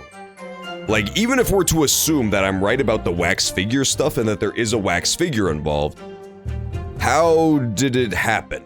How did this get here without anybody noticing? How can there be two identical dudes in two identical contraptions in completely different spaces and nobody noticed? Nobody in this giant exhibition of millions of people constantly going in and out of the Crystal Tower noticed this dead man with a stab wound or this dead wax dummy with a stab wound at all. How would that happen? Nobody noticed it going in? Nobody noticed people coming out after dropping it off? Very difficult, right? My first thought is Balloon Boy. There was mention that there was a bunch of balloons and low-flying balloons on the day of the explosion.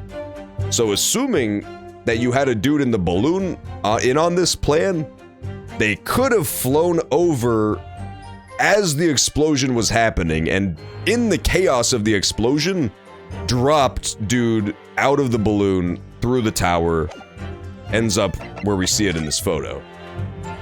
That's my current working hypothesis, but even that seems kinda hard to believe, right? That seems pretty crazy. But otherwise, I truly have no clue how you would get this here, dead body or wax dummy, either way, how you would get this here without anybody fucking noticing. Seems very hard to believe. But for now, I'm gonna press this. I'm gonna press evidence against this. I think this is it. Cannot transport metal. Professor Harebrain, you say that according to your hypothesis, nothing made of metal can be beamed by instantaneous kinesis using the machine you made. Is that right? Yes, that's right. Spot on. Exactly correct. In that case, I'd ask you to have a look at this photograph. Every time I do, it makes me laugh. It was taken at the scene. In particular, I'd like you to pay attention to the victim's face. Oh my god. It didn't even make me point it out this time. Damn, that was a real gimme. Usually when you do something like this, you have to like point to the spot on the photograph where the discrepancy is. Not this time. You can clearly see that Mr. Osmond is wearing a pair of spectacles with a metal rim. What? Metal? No. Metal can't. That's not. Metal? No. We've already established that the proposed murder weapon, the screwdriver, was found on the stage. However, if your hypothesis correctly predicted that outcome, it should also have predicted that the metal-rimmed spectacles would be found in the same place. Ag. My hypothesis. My hypothesis. Professor Harebrain, this isn't easy for me to say, but your hypothesis is clearly flawed. Wag! Order! Order! Order! Counsel, what is the implication of this? If, on the day in question, the alleged instantaneous kinesis never actually took place, then it's entirely possible that the victim was killed somewhere other than the stage. And in that case, someone other than the defendant could have been the culprit. But my hypothesis is sound. I proved it that day. The experiment was a success. The experiment was proof of all my work. If I could say something here in my capacity as a fellow of the Royal Society. What the hell is the Royal Society? Is that real? Does that just mean you're a nerd? Does that just mean you're a nerdy-ass scientist? Yes, Your Honor, before I go ahead. As a man of science, there's one thing I simply cannot abide. And that's a fraud who pretends to be a fellow man of science.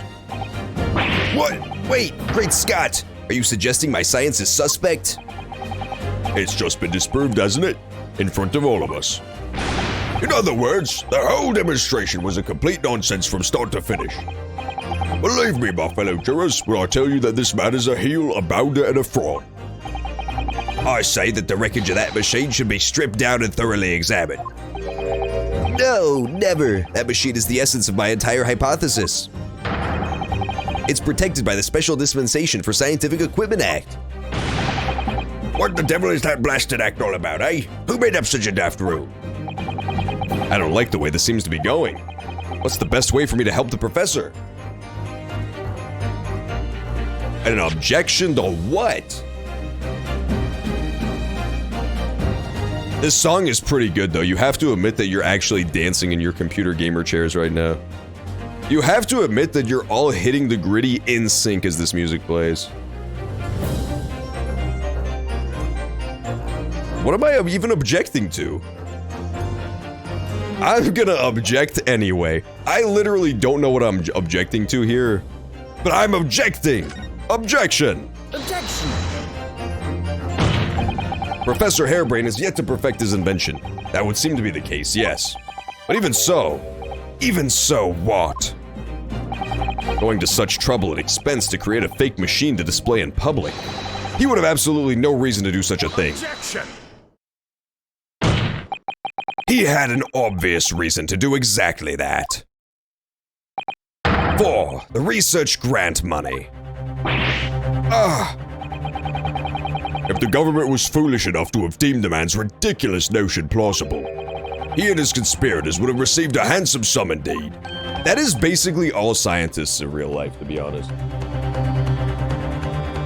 If you're a scientist, your goal in life is to come up with some stupid shit to research and hope to God that someone will pay you to do it. You gotta hope to God you get good grant money, and then you just have a bunch of college students do all the research. while you chill out and play fucking Halo in your laboratory, in your ancient laboratory. That is the career path that every scientist aspires to. You just research shit like, can mice grow their testicles back if I cut them off? And the answer is no. Objection. That was the most gentle objection of all time. Hey, thanks Sausage Toast for the resub. Appreciate it, dog. Thank you for the tier 3. That gives you access to the exclusive, all exclusive Golden Poggy emote, I believe. I finally filled up my emote slots. I uploaded a tier 3 emote. Dun, dun, dun, dun. Conspirators? What would be a value of such a grant? 10 pounds? You're an order of magnitude out, madam. 500 pounds a year! Yeah, that's the thing about scientists, bro. They're fucking loaded. Scientists get so much money in real life. It's famous, you know? Scientists always be living in Bel Air and giant mansions. They are living in the lap of luxury, man. It's so true. You have to believe me. Don't fact check me on this, though, is the thing. Yeah, there's the Golden Poggies. They actually pay the scientists 3 Golden Poggies a year, if you could believe that. To do all of their research. All you fucking people are so jealous of the Golden Poggy emo right now. Oh, you could live handsome on that much for years. She could probably buy a lot of corn with that. I just noticed the typewriter sound. That's hilarious. The little ding when she slams it back. This girl loves eating corn. She's so good at it. You guys aren't even nearly half as good at eating corn as she is. She is an absolute corn champ. The Society's noticed an increase in bogus public demonstrations in the field of science recently, and plenty of scientists arguing with each other to get the largest slice of the funded cake. People's greed is plenty motive enough for murder, I assure you. Corn on the cob is a vehicle for butter and salt? Oh, I disagree so fully. I actually love corn on the cob. I like corn in general. I like corn on the cob, off the cob. I'll eat it however. Corn is great. Except for in a syrup form. Corn syrup is fucking disgusting. Corn syrup is like the nastiest shit known to humankind. I hate that shit. That being said, there's way too much corn in America. America had this whole thing where we built way too much corn. And it was the most American thing ever, because instead of actually recognizing that we had made too much corn and like dialing it back, we just doubled down. Now we just pay farmers to grow infinite corn, even though there's no use for it. Even though there's absolutely no goddamn use for the corn, we still grow even more corn, and the government just buys it up. And then we turn it into syrup. And then we just turn it into syrup. You'd think maybe we just make it like a staple of American culture to have a corn-based diet, but we don't even do that. Nobody eats fucking corn. The most people eat of corn is like corn tortillas, that's about it. Otherwise, it all just becomes syrup and put into Coca-Cola. No, I haven't deceived anyone. Least of all the government. My hypothesis is sound. The science is sound. Please, you must believe me. Objection! I don't fucking believe you! No matter how unbelievable this hypothesis may seem to you, ladies and gentlemen, the fact remains that the victim was transported instantly to the Crystal Tower. Which means that the experiment was a success. No, Van Zeeks, we didn't get teleported to the tower. I promise. You're a complete liar. He's a total loser. He's a complete and total loser.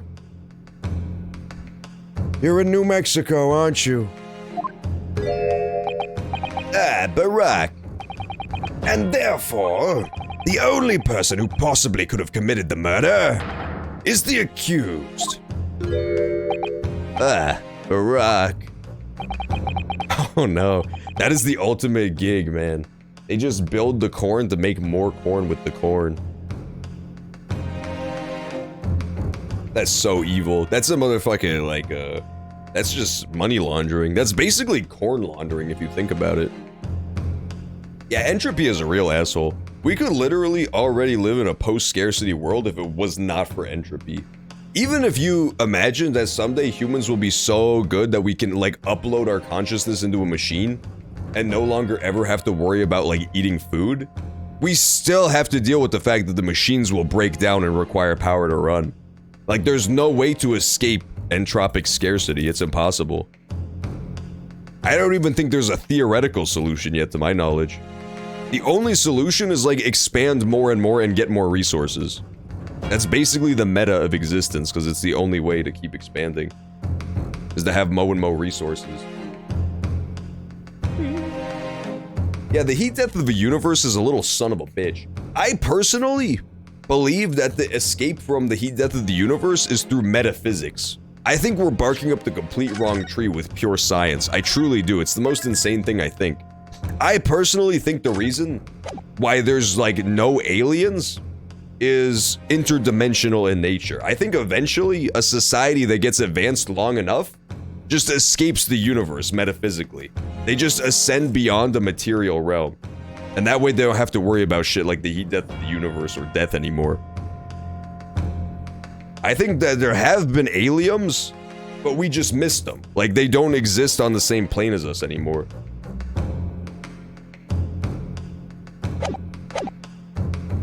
They escaped to the metaverse. They did. They went to the metaverse Walmart. They're all just chilling in the metaverse Walmart with Mark Zuckerberg. Explain Fermi's paradox and the Great Filter. I don't remember Fermi's paradox off the top of my gritty, but the Great Filter is the theory that there's multiple, to my knowledge. There's multiple like extinction level events that any society that would be spacefaring has to go through. And there's an idea that maybe there's no way to get past all of the filters without getting wiped out. Like, just as you advance as a society, you'll have to face more and more extinction level events. Or otherwise, things that threaten to wipe out your entire species. And so there are some people who think that there's just no way to even become a spacefaring species. One great filter I hear a lot is the idea of like just destroying the planet you live on before you create another hospitable planet. Like, you just would essentially destroy Earth before we can escape Earth. Which does seem kinda likely, especially with all the fucking clutter we create in space. We just constantly launch shit into the atmosphere. And so, like, eventually, the atmosphere will be so cluttered that it's gonna be hard to just send things out of our atmosphere anymore without hitting shit that we have floating around. Well, not our atmosphere, but like our pull. You know what I'm saying? Our space pull. Oh yeah, that's the Fermi's paradox. Yeah. I think my answer to Fermi's paradox is that they don't exist on a physical plane anymore. Which is possibly the most insane answer of all. I just personally think that, like, science is incredibly limited by human perception. We already know that there's many, many things that exist outside of our ability to perceive, and yet we still base our interpretation of human existence on only things that we can materially observe, which to me doesn't make any sense. Especially when you take into account people who believe in like other dimensions. We know that there's other dimensions, and there could be dimensions way past us that we just can't even begin to comprehend to perceive. Where is this heading? I have no idea. My lord, if I may. Yes, Lord Van Zeeks. The prosecution would like to summon new witnesses to the stand. More witnesses? What would be the nature of their involvement? They were spectators of the demonstration at the exhibition, who were occupying special seats. Eyewitnesses. Remember Eyewitness Ape? Eyewitness was the most banger science program of all time. That's why we create force fields. So true, remix. Fuck it, Ape. I'll create a force field around your head, killing you instantly. I should be the aliens guy. I love that dude. That show rules. Ancient Aliens is godlike. Ancient Alien haters are so stupid. That was like the last good show they ever had on History Channel. No, they have like Forged in Fire. Forged in Fire is fun. I like that show. That's when the blacksmiths like compete to make swords and stuff. Yeah, I'd be down to watch something crazy like that for a movie night. Very well. The court grants Remix's request. Maybe not tonight's movie night, but sometime. I should very much like to hear from eyewitnesses to the incident. The prosecution's stance is clear. This experiment was no pastiche. The accused killed the financier victim there on the public stage, before the very eyes of the spectators. Now, my learned friend, Oh, yes? it's time for you to make your own stance clear. There's clearly a flaw in the professor's hypothesis. I can definitely see that. But where does that leave me? Twerking She-Hulks. I hope somebody, guys, if you go as twerking She-Hulk for Halloween, then you're officially a hero. I think it's gonna be all the Queen of England, like Zombie Queen. I think that's gonna be every costume, to be honest. But who knows? Maybe there will be She-Hulks. We shall take a short recess now. I think the secret of She-Hulk that they don't want you to know is that nobody actually watched that show. So no one would know to make that costume. Cyberduck Edge Rubbers. Yeah, I want to definitely watch Cyberduck for movie night tonight for sure. That show fucking owns. We shall take a short recess, during which time the prosecution will prepare its new witnesses. Damn. And Wakabi definitely wants to watch the Chris Benoit thing. As you wish, my lord. Good. In that case, course is adjourned for 20 minutes. Oh, that's true. There is the new Game of Thrones and the new Lord of the Rings. Those are probably going to be popular nerd costumes for sure. To be continued. Bum bum bum. Whatever happened to the good old-fashioned Halloween costumes, man? Nobody goes as a sexy cat anymore. Nobody goes as a fucking zombie. Nobody goes as a toilet paper mummy. I don't get it. You always knew that the girl was like the most boring girl in human history if she went as like the sexy cat for Halloween. That was like the most basic Halloween costume of all time. No, not police footage. It's they put out a documentary of the Chris Benoit stuff. It's like interviews with people who knew him. We watched part 1 of it, which was everything except for the fucking murder, which was super annoying. It's like this whole thing, and then it just never actually gets to the murder. The whole time I was just thinking of the Monty Python, get on with it! But they did not get on with it. They refused. The future refused to change. The Old Bailey Defendant's Antechamber. Mr. Naruhodo. I'm turning down the game just a little bit. I like when it's loud, but I don't like it when it's a little too loud. There, this is like the perfect volume, I think. What on earth were you playing at just now? Or rather, what on earth were you playing at all along? My hypothesis. My amazing hypothesis. You've been picking holes in it from the start. Sorry about that. But you promised me. You said you'd prove that dreaded explosion was an accident, not murder. You said you'd keep my precious invention from falling into anyone else's hands. But all you've done so far is try to undermine me. Yes, I did make you a promise, you're right. I said that I'd believe in you and fight for your freedom to the very end. But I also told you I was no scientist. I don't understand your hypothesis.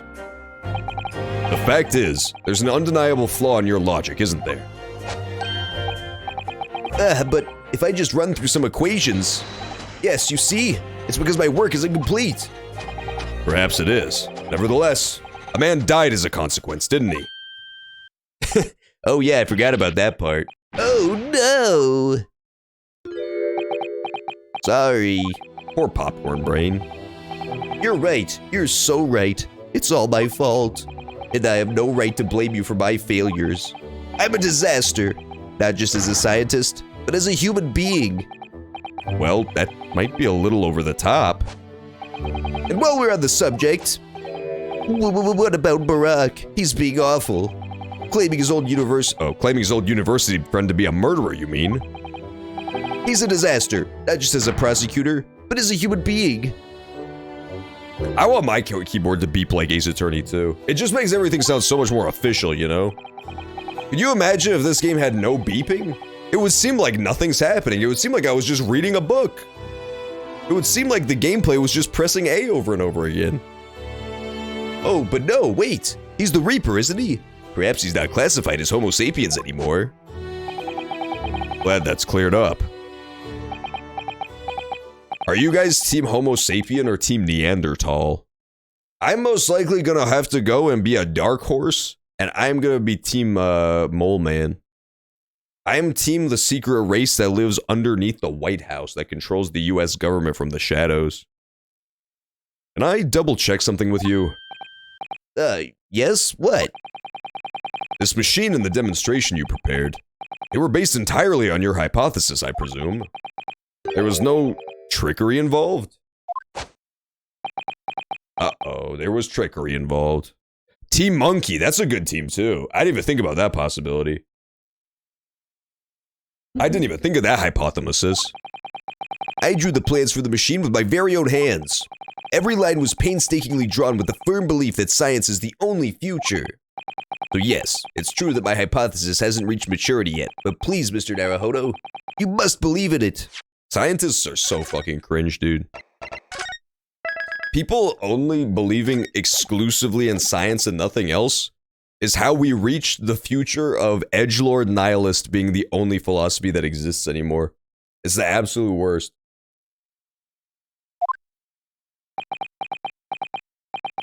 All right, Professor, I understand.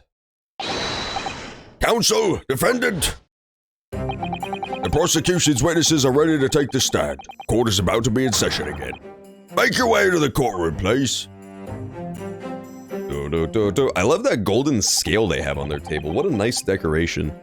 I should do a stream where we do Animal Crossing IRL, where I let you guys help me do interior decoration in real life. I'll like get a camera top down, and then we can like move around furniture and buy in new furniture. That would be fucking epic. It all hinges on that demonstration. If the professor's hypothesis is as sound as he claims, it leaves him as the only person who could have possibly killed the victim. But on the other hand, Mr. Sholmes was adamant. 97X. Bam! The future of rock and roll. Did you know that Mr. Sholmes lets me drive slow on the driveway sometimes? Oh yeah, definitely 10 minutes to Wapner. I love the Rain Man. Don't burn the baby. A practical implementation, such as was attempted by the professor at the Great Exhibition, is quite impossible. So really, what should I be trying to prove here? That's true, I could build it in Minecraft too. Mayancraft as it's known. Minecraft cribs. That'd be fucking sick.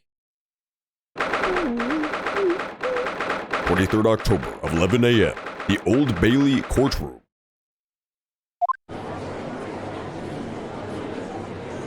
Wait, we're back in court? I thought we were gonna investigate again. Man, take me back to investigating. In the name of Her Majesty the Queen, I hereby reconvene the proceedings of the court. Counsels for the defense and prosecution, are you ready for the new witness to testify? The prosecution is ready, my lord. As is the defense, my lord. I honestly think the game that hasn't been made yet that would make $1 bazillion is a game that just tries to combine like Minecraft with Animal Crossing with Stardew Valley. You know, it's like a game like Minecraft where you get to build all the shit yourself, but it also has like that little community / town building aspect like Stardew Valley and Animal Crossing do that let you get a little more invested. Because Minecraft is always super fun to like build new stuff and like explore a new world, but then you always reach that point, right, where there's not much left to do. There's just like, you've built shit and you've waddled around the world, and now there's not much game left to play besides like slapping monsters with an iron sword. I feel like if you had a persistent town where you would need to like help out the villagers and like manage the markets and the economy, I feel like that would be like the perfect fucking around game, like the perfect game to just play long term. I feel like that's the $1 million idea that hasn't been made yet. It probably, for people who make the Minecraft likes already, it probably wouldn't be that crazy hard to implement the town stuff as well on top of it. As is the defense, my lord. So, Lord Van Zeeks, I believe these next witnesses saw the demonstration on the day in question with their own eyes.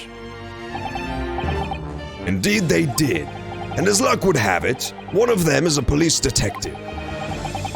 So the testimony we are about to hear can be considered highly reliable. Perfect. A detective of all people. Oh, he was saying that sarcastically, my bad. Come on, man, you gotta use indicators. He didn't even type /S. I couldn't know. Are you /Sirs? Van Zeeks, tell me, are you /J? The prosecution's stance remains unchanged. Oh, that's genius. They already made it. That's fucking sick. Embark. I need to check that out sometime. That's so cool. That's fucking awesome.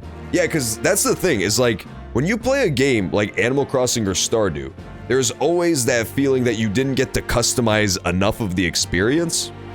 But that part of it is fun, like the social building aspect part of it, and like the town building.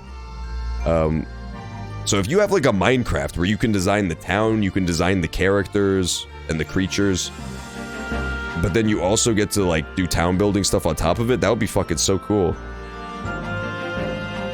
That'd be such a fun thing to do. Though it ended in tragedy, the demonstration on the day in question was scientifically sound. That's that Sims stuff too. Sims has a brilliant feature where they allow you to like make custom characters or like custom designs, and then you can upload them for other people to use. Animal Crossing does it too. If you like make clothes in Animal Crossing, you can upload it and your friends can download it.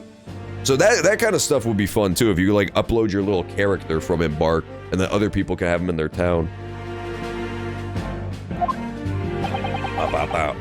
And consequently, the sole person with opportunity to have committed this act of murder is the only other individual to have been present on the stage at the time, the accused. See, I personally always cycle through games like that because they're all so different, but they feel like they should be combined at some point. Recently, I've been wanting to get back into The Sims. That's been the thing I've wanted to do. I've wanted to make like a Sims world. But again, in The Sims, there's just not enough customization of like the world itself that I really want. But the character customizing is always fun. You get to like create the people and then have them all interact and stuff like that. Thank you, counsel. The prosecution's position is clear. So, bring forth your witness now. The last time I played The Sims on stream, I did like, I would like randomize the characters, and then I would just like customize the clothes. People would be like, put me in. And so I would create them like a randomized like mutant character, and then just customize their clothes. It was funny. I liked that part. Bring forth your witnesses. Bailiff, show the witnesses in. Sorry, that was Van Zeeks talking. The witnesses whose proximity to the incident on the day in question will clarify the truth unequivocally. Oh, he said a detective, right? So this is gonna be Lestrade. That is the fun part of The Sims, is making people pee on themselves. It's Lestrade, there she is. Lestrade's a detective now. She's really moving up in the world. She didn't used to be no detective. She used to be a street rat urchin pickpocket. State your names and occupations for the court to hear. See, that's very much a The Sims thing. In The Sims, your character can be like an accountant one day, and then the next day you switch career paths, and all of a sudden you're an astronaut supervillain wizard from Mars. Yeah, the next day you're basically turned into a motherfucker of yourself. I remember in The Sims 3, there was like a DLC that let you actually go to some of the jobs, which was kind of weird. I thought that was pretty cool. I don't know if that's in 4 or whatever. Motherfucker! My name is Balthazar Loon. This guy has so much swag, dude. Look at him. He's so sexy, too. He's like if Mario was like an e-boy. This is literally just what if Mario was like a sexy e-boy, like a Minecraft YouTuber. Look at his eyes, dude. You could just get lost in those eyes for days. He's so soulful. He's got so much depth to his soul. His soul looks like a still pond on the surface, but below is the fucking raging torrent. Always racing. He also has a balloon for a head, if you could believe that. He has no brain, all fire. I am the impresario of all the hot air balloons in the vicinity of the experimento stage. I think he actually is Italian. My name is Wilhelm Gottfried Sigismund Ornstein. That's one hell of a name, Gotts. I have come to see the great exhibition all the way from my home in Bohemia.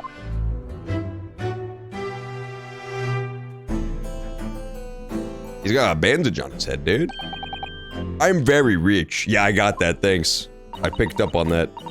Inspector Gina Lestrade, Scotland Yard. I'm a great detective, even Sherlock Holmes agrees. I was on security duty at the exhibition, and I got up to get in one of them balloons. It was amazing. Gina, again? But she did mention that she'd seen the disaster from up in a balloon, actually, didn't she? And she clearly loved every minute of it. There were 3 balloons flying near the public experimentation stage when the incident occurred. 2 of these witnesses were in one such balloon at the time and saw events unfold from the skies above. You make it sound like they were in the clouds. It was only an altitude of circa 60 feet. Very low. You can't see nothing if you fly too high, can you? 60 feet? About 18 meters then. Okay, so remember that. I'm gonna need you guys to remember that for me. They were 60 feet in the air when it happened. This is probably important because it gave us specific heights. Thank you for the introductions. Now you will give your formal testimony for the court. Kindly describe exactly what you witnessed, especially those of you who had a vantage point above the stage. The other game I've been thinking about going back to lately is Stardew Valley. I really liked Stardew Valley at the time. But they're releasing really soon a game I like way better, which is Harvest Moon: A Wonderful Life. And it's basically the same game. They're porting it to Steam. It's like better Stardew Valley from the GameCube era. A view from 60 feet up. It was an incident terrible. I don't know how to do an Italian accent. I'm making a complete clown of myself right now. I'm making a complete fool of myself. Just like this guy with his balloon hat. I am only grateful that my balloons were not damaged. I'm just gonna give up and make him have a nonsense Dr. Seuss accent. There's this huge bang from the stage, and the next second, another bang in the sky beside us. Interesting. Okay, that's important. Chocolatier. He does look like a Willy Wonka sort. And from amidst the smoke, a cage appeared out of nowhere. The cage, it fell from the sky like a stone and crashed into the crystal tower. Interesting.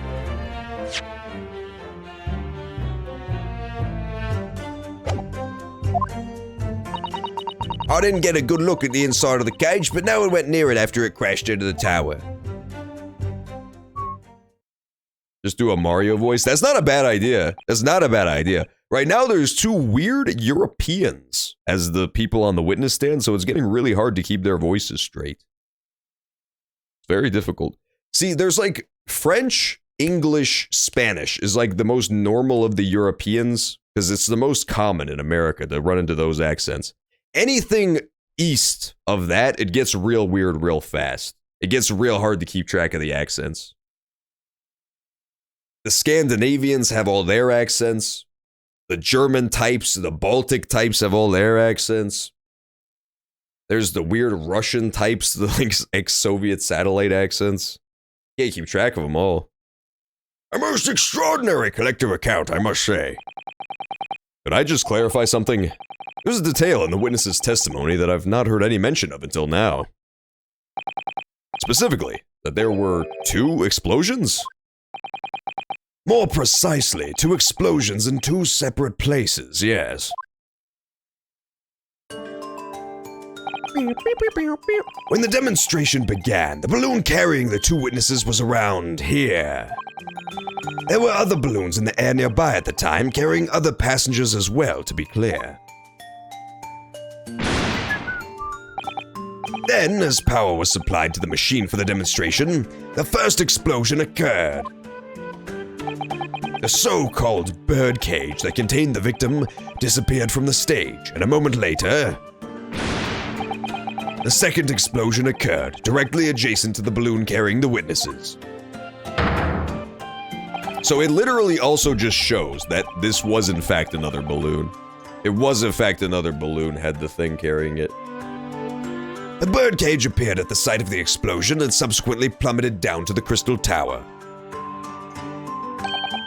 I was very surprised. Suddenly a cage appeared before my eyes with a person inside. The blast was so hot, but I didn't want to miss a thing, so I kept my eyes wide. This kid loves balloons, dude. Such a relatable character motivation. I still have lots of money. Precisely who is this curious infant? I'm told he is a young noble of Bohemian royalty. Apparently, he disguised himself in order to steal unnoticed into the Great Expedition. Sure, I am here in London on a sightseeing trip with my elementary school. We will have the benefit of a child's point of view in the testimony. I think the first ever, one of the first Sherlock Holmes stories, was about the King of Bohemia. He was like the client. He was like the guy who hired Sherlock to solve the mystery, I think. But I don't think that was his name. I don't think his name was Gronstein von Stonkstein or something. So it's possibly a reference to the Holmes stories, but I really couldn't tell you. Do we really need that? Can I remove my mask? This is what I look like. Okay, thank you. I really didn't need to know that. Oh yes, I see. A delightful face, I'm sure. Sure, everybody says so. Great disguise, then. The point is, the testimony of these witnesses further substantiates the facts for the court. Namely, that despite ending in an explosion, instantaneous kinesis was successfully demonstrated. And furthermore, that until the arrival of the police, no one approached the Crystal Tower where the victim fell. Therefore, only the accused, who was with Mr. Asman on the stage, could possibly have committed the murder. Yes, thank you, counsel. The prosecution's views on the matter are quite clear. So, the defense's cross-examination now, please. Yes, my lord.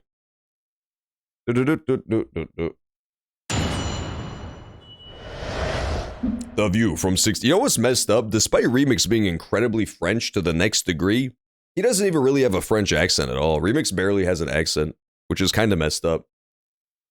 All my Europeans out there have funny ass accents, but not Remix. Remix has almost no accent whatsoever. The View from 60 feet up.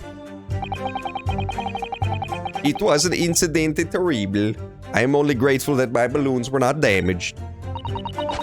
There's this huge bang from the stage, and the next second another bang in the sky beside us. You do have an accent, but it's pretty subtle. It's not like it's not as extreme of an accent as I would expect.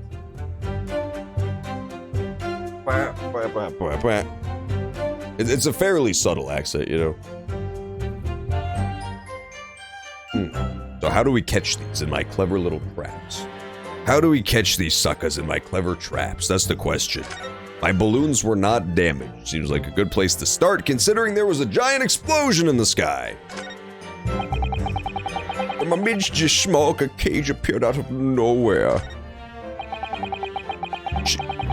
He kind of looks like Lestrade a little bit. They have like the exact same color hair, the exact same color eyes, and they do the same pose whenever I'm not looking directly at one of them. Do you see that? They do the exact same pose. She looks like she could be his older sister. But I'm assuming that's not a thing. That's probably most likely a coincidence.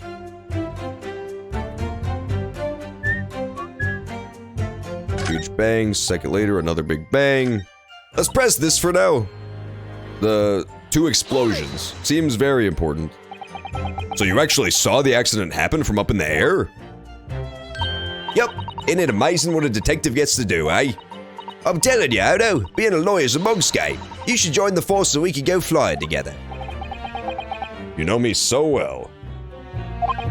Yes, well, anyway, could you tell us exactly what you saw, do you think? Everything. We saw everything because we were able to go up above it all. That dodgy cove climbing into that cage, and that dodgy professor pulling all them levers. And that's when it happened. That's when there was that massive bang and the cage disappeared. Just like that. Guys, I have the spoiler alert to drop on you right now. That massive bang that everybody heard was actually me and Remix's mother. 3 miles away in bed, and she accidentally rolled off and hit the floor. I've got really bad news, but I will go ahead and spoil that part of the case. It's a big twist later on, but I just can't hold it in any longer because it's so exciting. So scintillating, really.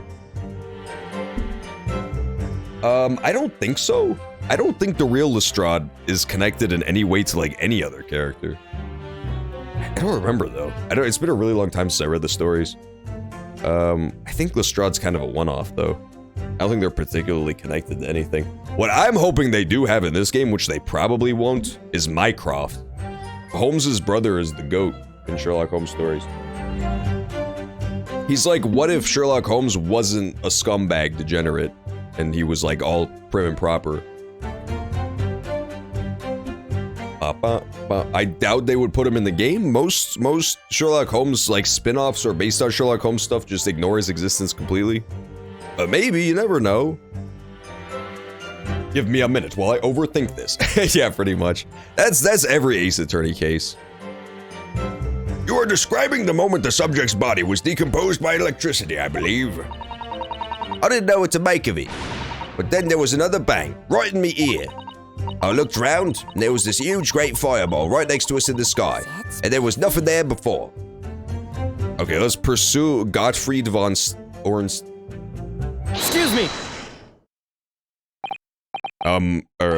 Master Gotts, does your memory of the day differ? My teacher at elementary school said that when you meet someone for the first time, you should always use their full name. Ah, yes, what was it again? Wilhelm Gottschalk og Sigismund Ormstein. Just the 4 names, then. The point is, do you have something to say? Something to add in response to Detective Gino Lestrade's last remark, perhaps? Oi, get it right, Odo. It's Inspector Lestrade. Why does everyone have a problem with how I address them at the moment? That is not what I saw. Oh? Yeah, there was a second explosion and it was right beside our balloon. That is true. But I'm sure. Which is what I said, ain't it? One more minute, there was nothing there. Next, a massive explosion. My teacher at elementary school said that when someone else is speaking, you should shut the fuck up.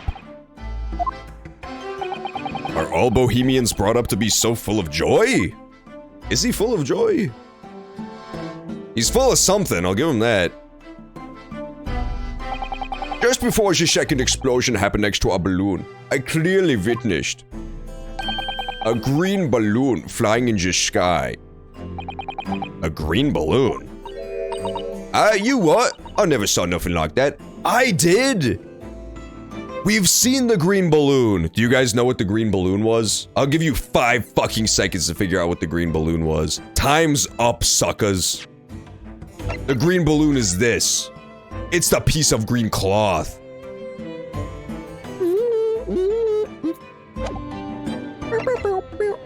There it is. Yeah, see, 107 got it.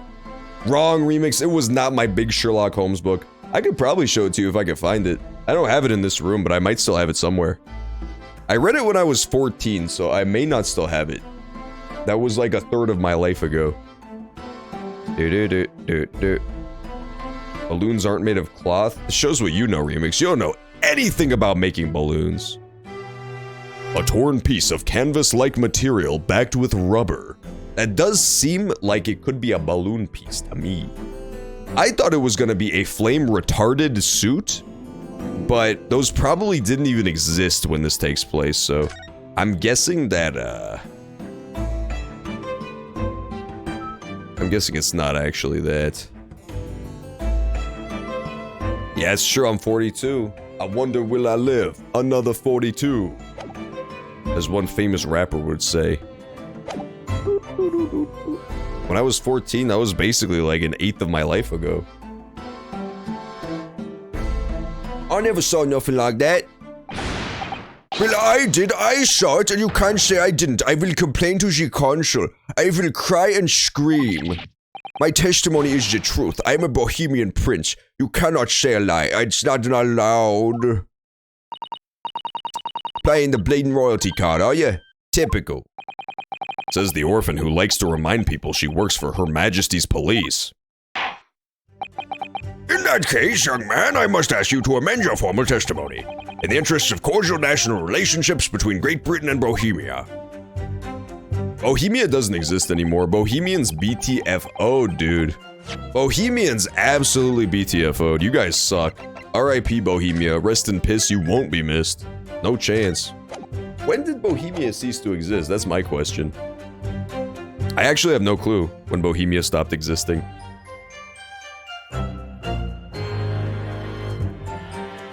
They were definitely around, at least to the... Were they even around by World War I? I feel like Bohemia wasn't even around by World War I. Maybe they were, though. I don't know. I actually don't know enough about Bohemian history. I know about Bohemian Rhapsodies, but I don't know about Bohemian histories. It was not the sky that exploded. It was a green ash balloon. I think he's right. Thanks, Gots. Hold it! Hold it! A green balloon, you say? Are you sure about that? Of course I am sure. I am a proud Bohemian prince. All these questions are making me boring. I think you mean bored. Ugh, English is very annoying. The language of my countrymen is far superior. Ragazzo, it is very wrong to lie. Lie? Flying balloons never explode. For the same reason the planets never explode. It is logical. Please tell me that doesn't mean logical. If you insult me, you insult all of Bohemia. My die. I will have the army come and shoot all of your balloons out of the sky. All of them.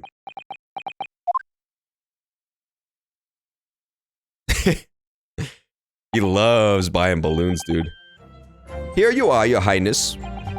If only all international incidents were so easily resolved. Now that peaceful relations have been restored here in the courtroom, perhaps we could return to the testimony. Did you also see the moment that the cage materialized, Mr. Loon? No, I did not see the explosion myself. However,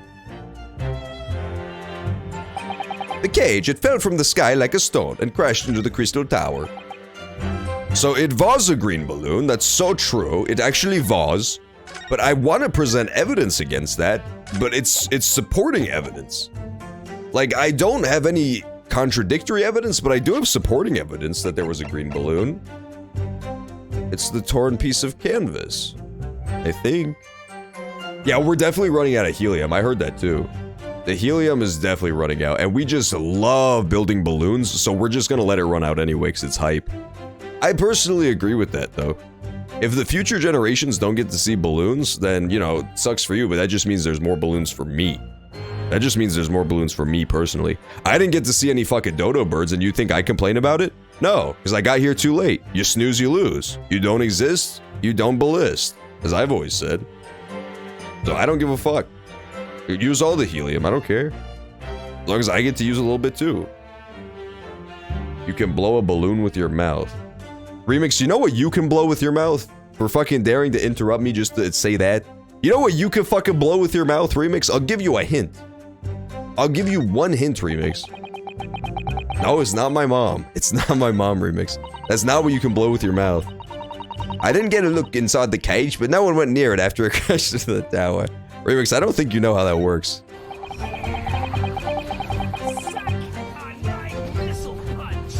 Suck on my missile punch! Yeah, Remix, suck on my missile punch. That's what you can suck on. That's the one hint you're getting. Okay, so no one went near the cage after it crashed into the tower.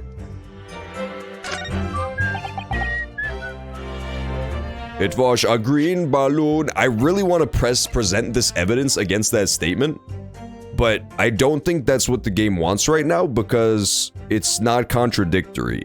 In Ace Attorney Trilogy, there was some stuff where you'd have to present positive evidence, like corroborating evidence, but like I don't think that's the case here. I don't think that's what I was looking for. I think he's looking for something else. I'm not gonna do that yet. Yeah, he said none of his balloons were damaged. I guess we could present it against that, but we haven't even managed to establish that it's, let's do this, let's inspect it again in the trial. Maybe that's what it wants me to do. You know how sometimes you inspect evidence and it updates? Maybe I have to inspect this, it'll be updated to piece of balloon, and then I can present it against this. That might be what it wants. It definitely wants something to do with the, no, it's not gonna do it. It's already a check mark. Interesting.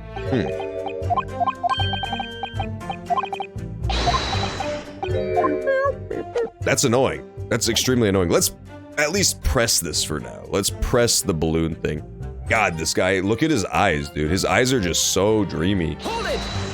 Hold it! There were 3 balloons flying above the experimentation stage at the time, I understand. See, all 3 of them my bellissimi bambini. Shut up, dude.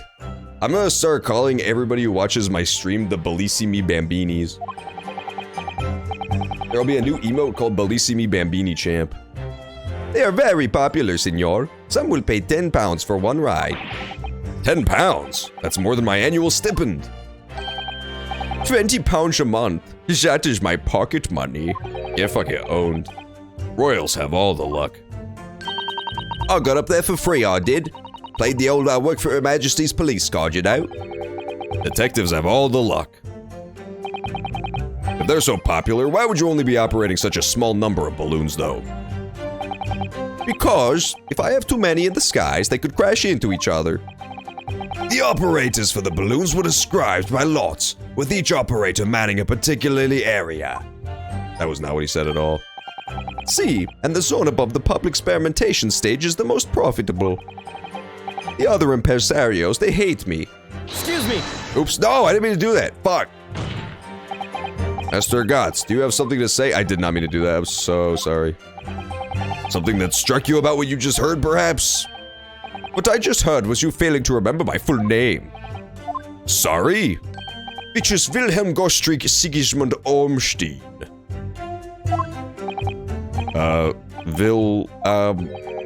My learned friend's powers of recollection are clearly abysmal. Perhaps he has forgotten where he is. My teacher at elementary school said that if you are rude enough to forget somebody's name, you will have the most awful life imaginable. Are all Bohemians brought up to endure a life of such great pain? Well, it's important to listen to, so please pay attention to the testimony.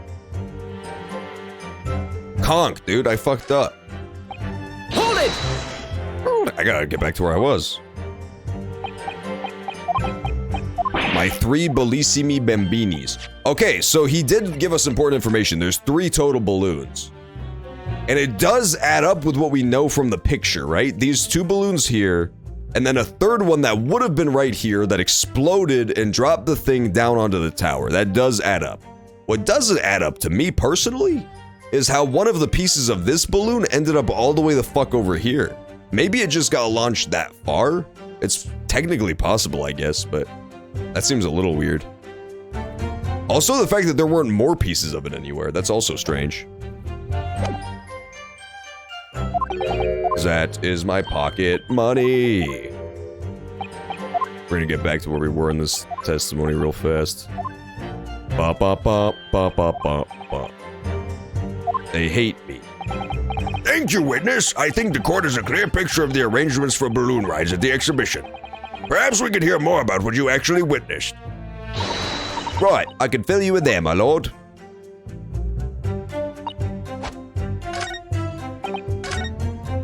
And we already pressed this, I'm pretty sure. We pressed the 2 huge bangs.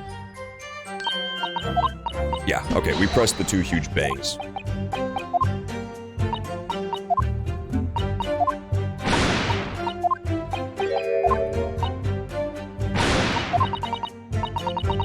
I looked around and there was a huge great fireball. It won't let me skip, so now this is new apparently.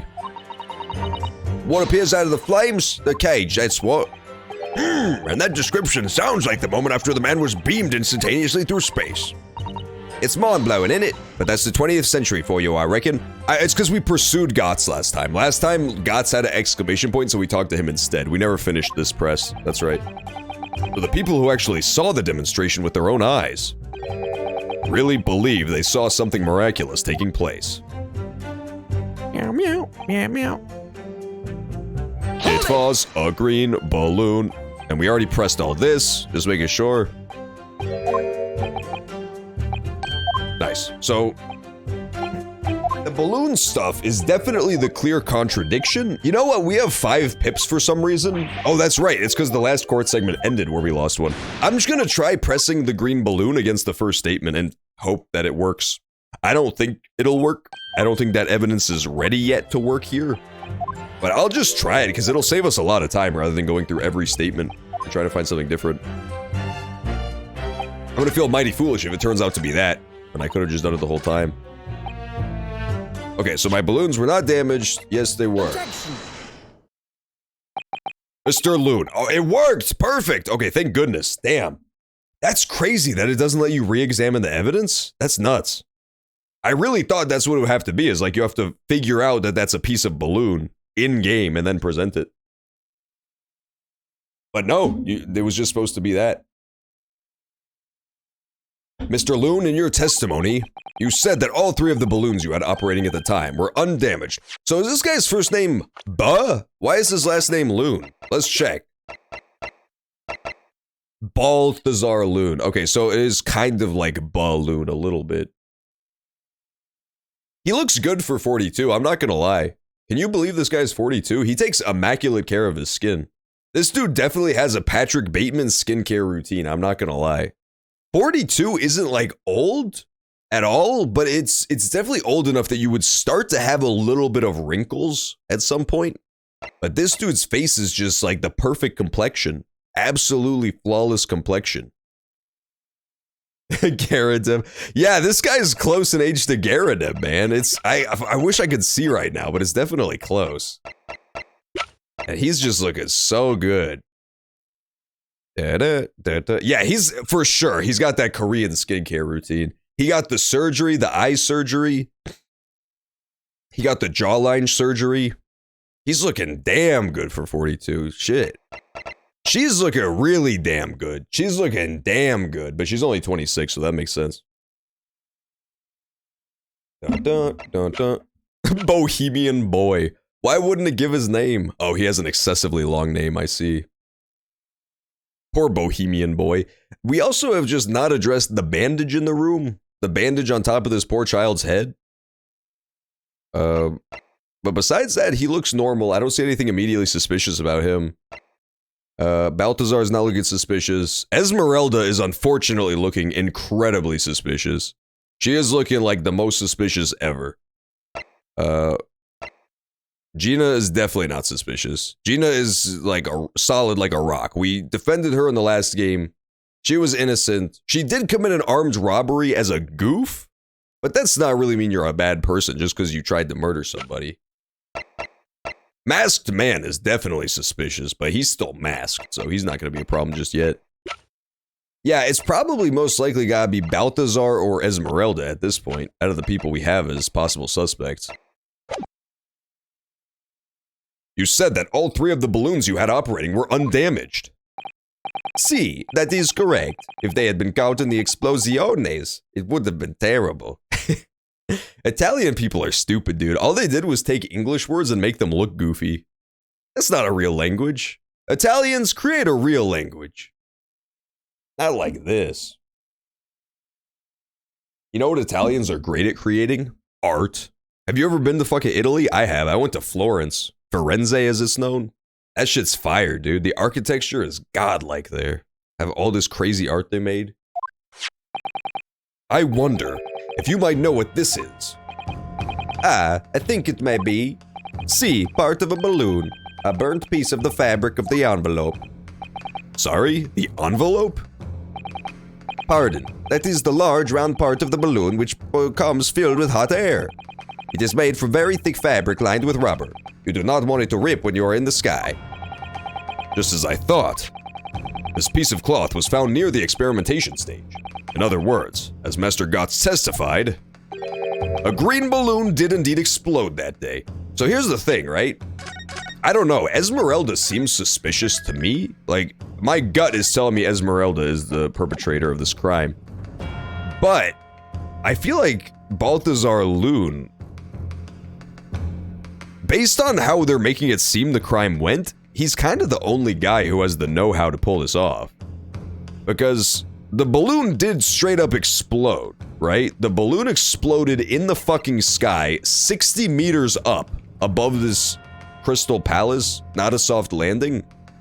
And the perpetrator clearly was not in the balloon, is the point I'm making. Like, the balloon was clearly unoccupied aside from that one dude. It had to be, because otherwise the person in there would have fallen to their fucking death. So, who else would have the know-how of how to time and fly the balloon unmanned exactly where it needs to go? Except for the balloon guy. Except for Balloon Boy. Alternatively, it is suspiciously close to the side of the building. So maybe the person who was in the balloon managed to escape by, like, climbing the scaffolding? Maybe the crossbow! We did find a crossbow, and we don't know what that was used for yet. So possibly maybe the crossbow could have been used to escape. But we didn't find the crossbow on the building. We found the crossbow all the way the fuck over here. So again, we're back to square one.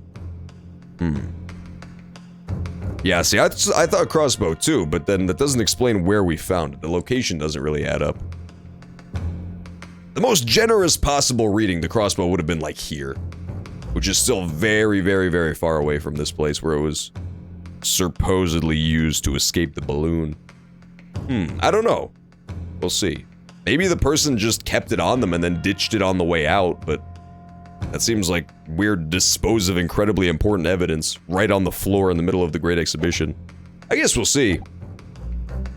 A green balloon did indeed explode that day. Hey! If all the balloon is in the sky above the experimentation stage belong to you, Mr. Loon, that was a reference to all your base are belong to us, then your statement that they were all undamaged clearly contradicts the evidence. No! If a balloon exploded that day, why didn't the man say so? Maybe everyone on board was killed. Oh no, having just spent 10 whole pounds for the experience? How awful. Seems to me like those things crash 50% of the... Oh, leave me alone, Van Zieks. I'm gaming. The instantaneous kinesis did occur, but after the explosion on the stage, the point of materialization shifted to a location occupied by a balloon. Okay, Van Zieks, that's a fucking stretch, dude. I know some of my early theories in the cases are stretches, but that's a fucking Gumby stretch, bro. That's a fucking Mr. Fantastic stretch you just pulled out. What are you talking about? Oh, it was. Interesting. Good call. I didn't remember that from last week. But yeah, apparently it was noted that the crossbow was intentionally hidden. So maybe it was just ditched there in the dumbest place possible.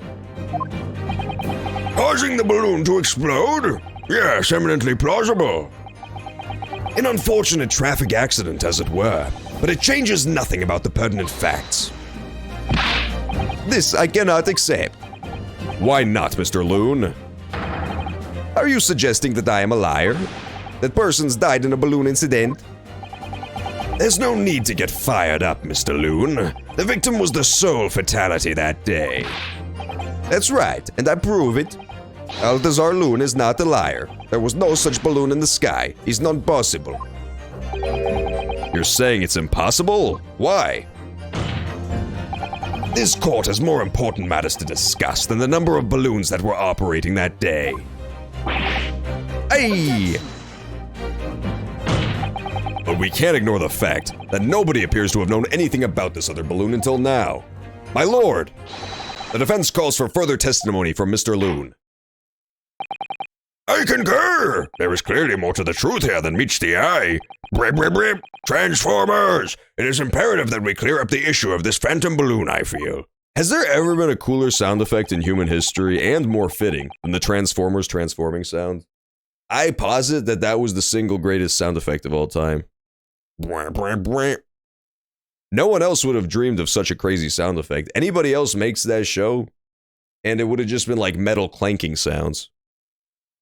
Witness, you will give supplementary testimony about the balloons you were operating at the exhibition.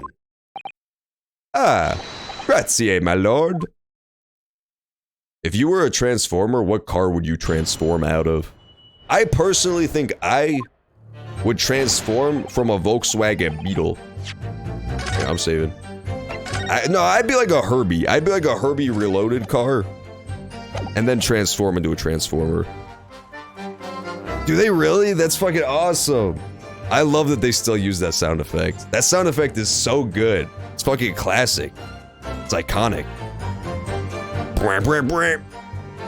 Autobots, roll out. That feel when you turn into a car and roll out. It's like Transformers in general was just genius from start to finish. Like, the voice acting, iconic. The sound effects, iconic. The music, iconic. The idea, a toy that's just two toys so that stupid kids buy it, brilliant. It was a genius marketing tactic. They just made two stupid toys that can morph into each other. As I said, Balthasar Loon is no liar. Every balloon I hit in the sky landed safely. All three of my balloons were carrying passengers. If they fell to the ground in an esplosione, what a catastrophe. Well, you can't get away from the fact that a burnt-up bit of the cloth was found at the scene, can you? The coppers at the yard reckoned it was probably some debris thrown from the explosion on stage. This stupido ragazzo is mistaken. Ragazzo means dumb slut, if you could believe that. That's actually really inappropriate for him to say such a thing about a Scotland Yard inspector. This character's evil for that one. My balloons have the red and blue zigzag stripes anyway. Huh. Red and blue stripes? So your assertion is that the balloon this child saw was not one belonging to you? Si, exactamente. If it saw a balloon in the first place. I do not like the sound of it. It is very bad for business. I have a good mind to sue the land of Bohemia. That's a great lawsuit, suing an entire fucking country. That's next level from suing the state. Ragazzo means boy? Oh, that's slightly less offensive then. That's slightly less offensive.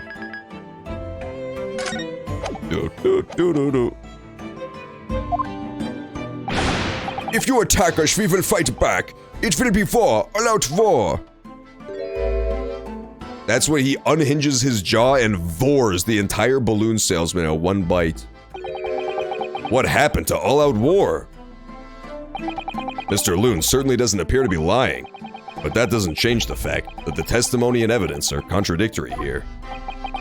If the defense is unable to find fault with the witnesses' statements, the court must consider them the truth. Think long and hard on that, my learned friend. The situation has clearly changed now. I have to get to the bottom of what happened here, no matter what it takes. Counsel, you may now cross-examine the witnesses. Okay, so this one I don't actually know off the top of my dome. I gotta figure this out. Contradiction in this. Balthazar Loon is not a liar. All my balloons... Well, we can see the fact that not all of his fucking balloons are blue with a red stripe, because he's holding ones that are fucking green and red. You can't get it away from the fact that the burnt a bit of cloth.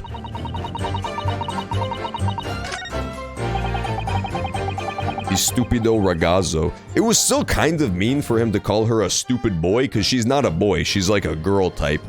As far as I can tell, Lestrade is actually like a woman. So that was still pretty mean. Like, if you're a woman, you probably don't like it when people call you a man. I know that when you're a man, you don't like it when people call you a woman. That's not fun. My balloons have red and blue zigzag stripes. I guess I'll press this stupido ragazzo.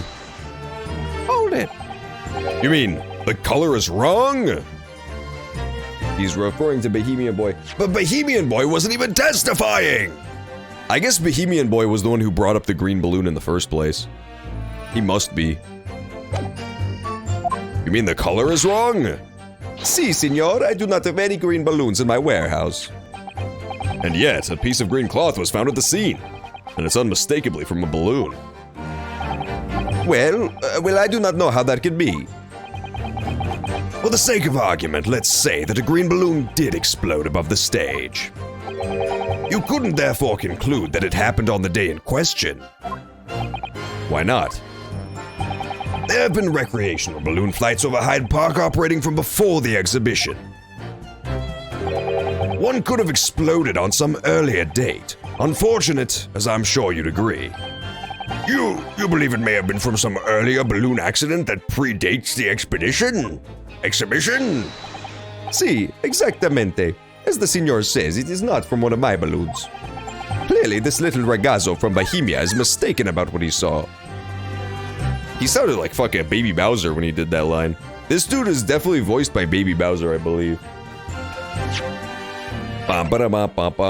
Here's a question. If you're having a giant World's Fair where millions and millions and millions of people are walking around trying to get in and out of the Crystal Tower, do you not think that perhaps somebody would have noticed and picked up a piece of burnt cloth lying on the fucking middle of the path to the giant tower?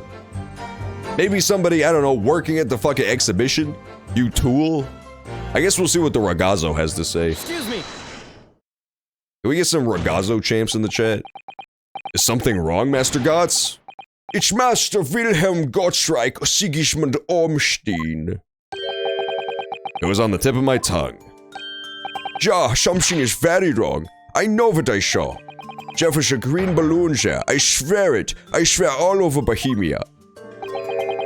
You can speak as much that language as you like, but it changes nothing. If you do not have evidence, ragazzo, then I must tell your parents to punish you, eh? Perhaps we'll let the judge decide when it comes to punishment. Yeah, there's a ragazzo. That emoji is the fucking definition of a ragazzo. Evidence? What is this evidence? To give a simple example, young man. A photograph, for instance. Some tangible proof of what you claim. Well, why didn't you say so sooner? I have the photograph here. Good gracious! What? I had not been up in a balloon for a little while, so I was very excited. Oh my god, he had a photographer the whole time. I took lots and lots of photographs. Of the Crystal Tower, of the Bohemian exhibit, of the streets of London, of the hot eel cellar. The hot eel cellar? Ew! I don't want to buy a hot eel. I already have a fucking hot eel. I already hate that dang thing. The balloon. And the instantaneous kinesis experiment? Did you take a picture of that? Yeah, one picture. Really? You did take one? But all I wanted was a ride in a balloon. I am not interested in boring experiments. Never mind that. Can you show us the photograph? Of course, and then you will see. You will see that I am not lying. I really did see a green balloon. What? Let me see it again, bitch. That was 1 second long. Oh, the eel cellar was hot. I understand now. They were just room temperature eels. They were lukewarm eels at best. I saw a video online of a guy petting an eel like a dog. He was underwater as like a diver, and he was just like petting this horrible, hideous moray eel. It was so adorable. I like animals that look like they should be horrible monsters that are actually sweet-natured. Just like bears. Bears are the same way. Well, I see you are all too shocked to speak. Yes, I think that shocked is indeed the word, young man. Yeah, perhaps you cannot see that it was a green balloon from this photograph, but that was not my fault. That is the fault of the stupid person who made the camera. The accent over the wah. Wah. That's fucking awesome. What a great touch. That is one very bohemian sounding cry. Wah. Very well, the court will accept this photograph as evidence. He claims it was green. It's not my fault. It's the fault of the person who made the camera. Poor Gotts. No, that's the wrong accent. That's the fucking Mexican crying sound effect. I can't help but notice a horrible energy beam being directed towards this empty balloon. Also, I found the contradiction. Did you guys spot the contradiction yet? This is like Dora the Explorer. I can't continue the stream until somebody spots the contradiction. I just sit there for 30 minutes staring at the camera. Did you see the contradiction? It's the zigzag stripes. He claimed that all of his balloons have zigzag stripes on them, and this balloon has nothing, no markings whatsoever. It's just completely blank, devoid of any features. Also, there's a horrible energy beam being launched towards it. I can't help but notice. And not at all from the site of the experiment either. The horrible explosion is seemingly coming from the crowd. And there's also a man running in the background of the crowd too. I don't know what that's about. I don't know what the deal with that is, but there's somebody running around in the back of the crowd. And there's also a horrible woman. Ew, it's a woman. Those things are weird, dude. Women are like weird as hell because they don't even have big old dicks like us. How crazy is that? Unless they invest in one. I've known some women to invest in penis technology to kind of ascend, as it's known. And there's the guy. There's the guy who was being experimented upon. That all looks normal. His outfit looks weird. He just looks like he's wearing fucking jeans and a t-shirt. But that's okay, I guess. Got that fucking Homer Simpson drip. I'm there for that. Listen, it's a tiny part of the photograph. They didn't want to get too detailed with it, I'm sure. This is very Where's Waldo right now. You know there's some important shit in this crowd, but... He is. He's wearing a fucking red beanie. Steal the look, guys. Khaki pants, black shoes, belt, white jersey, and then a red beanie.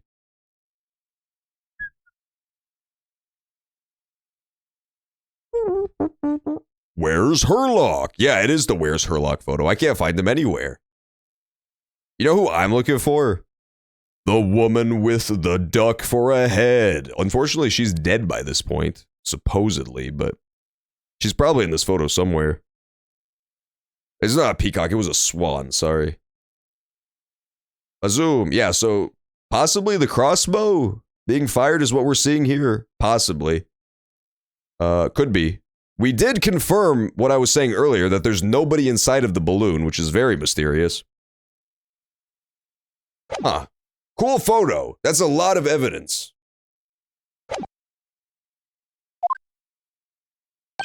Well, never mind. I'm sure you have plenty of wonderful sepia memories to take home with you.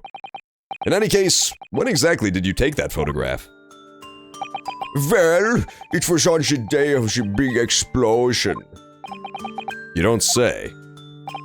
When I pressed the shutter release, there was this very loud bang, and a hot wind rushed over my face. That means this photograph was taken a split second before the explosion occurred.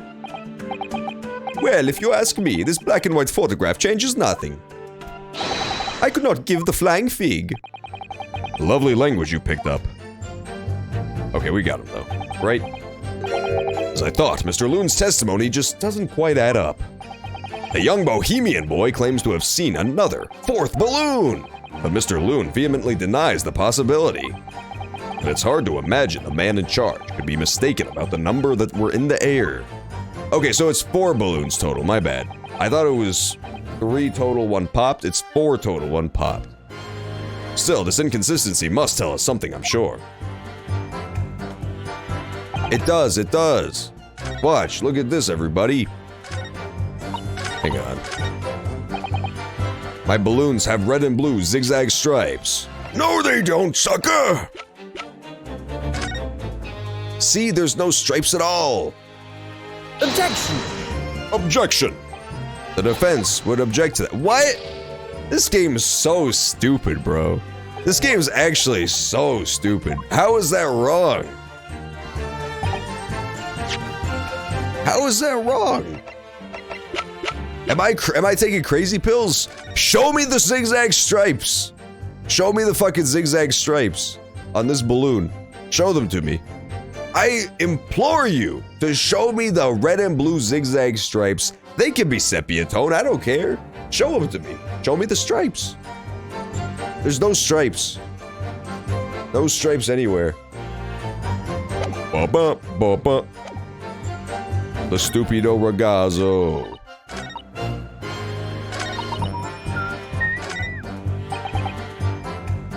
Okay, here's another contradiction, though. All three of my balloons were carrying passengers.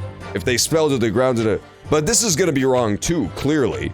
They're gonna be like, no, there was actually a tiny passenger waving on the corner here. Duh. Just like the red and blue stripes. You guys can't see the passenger?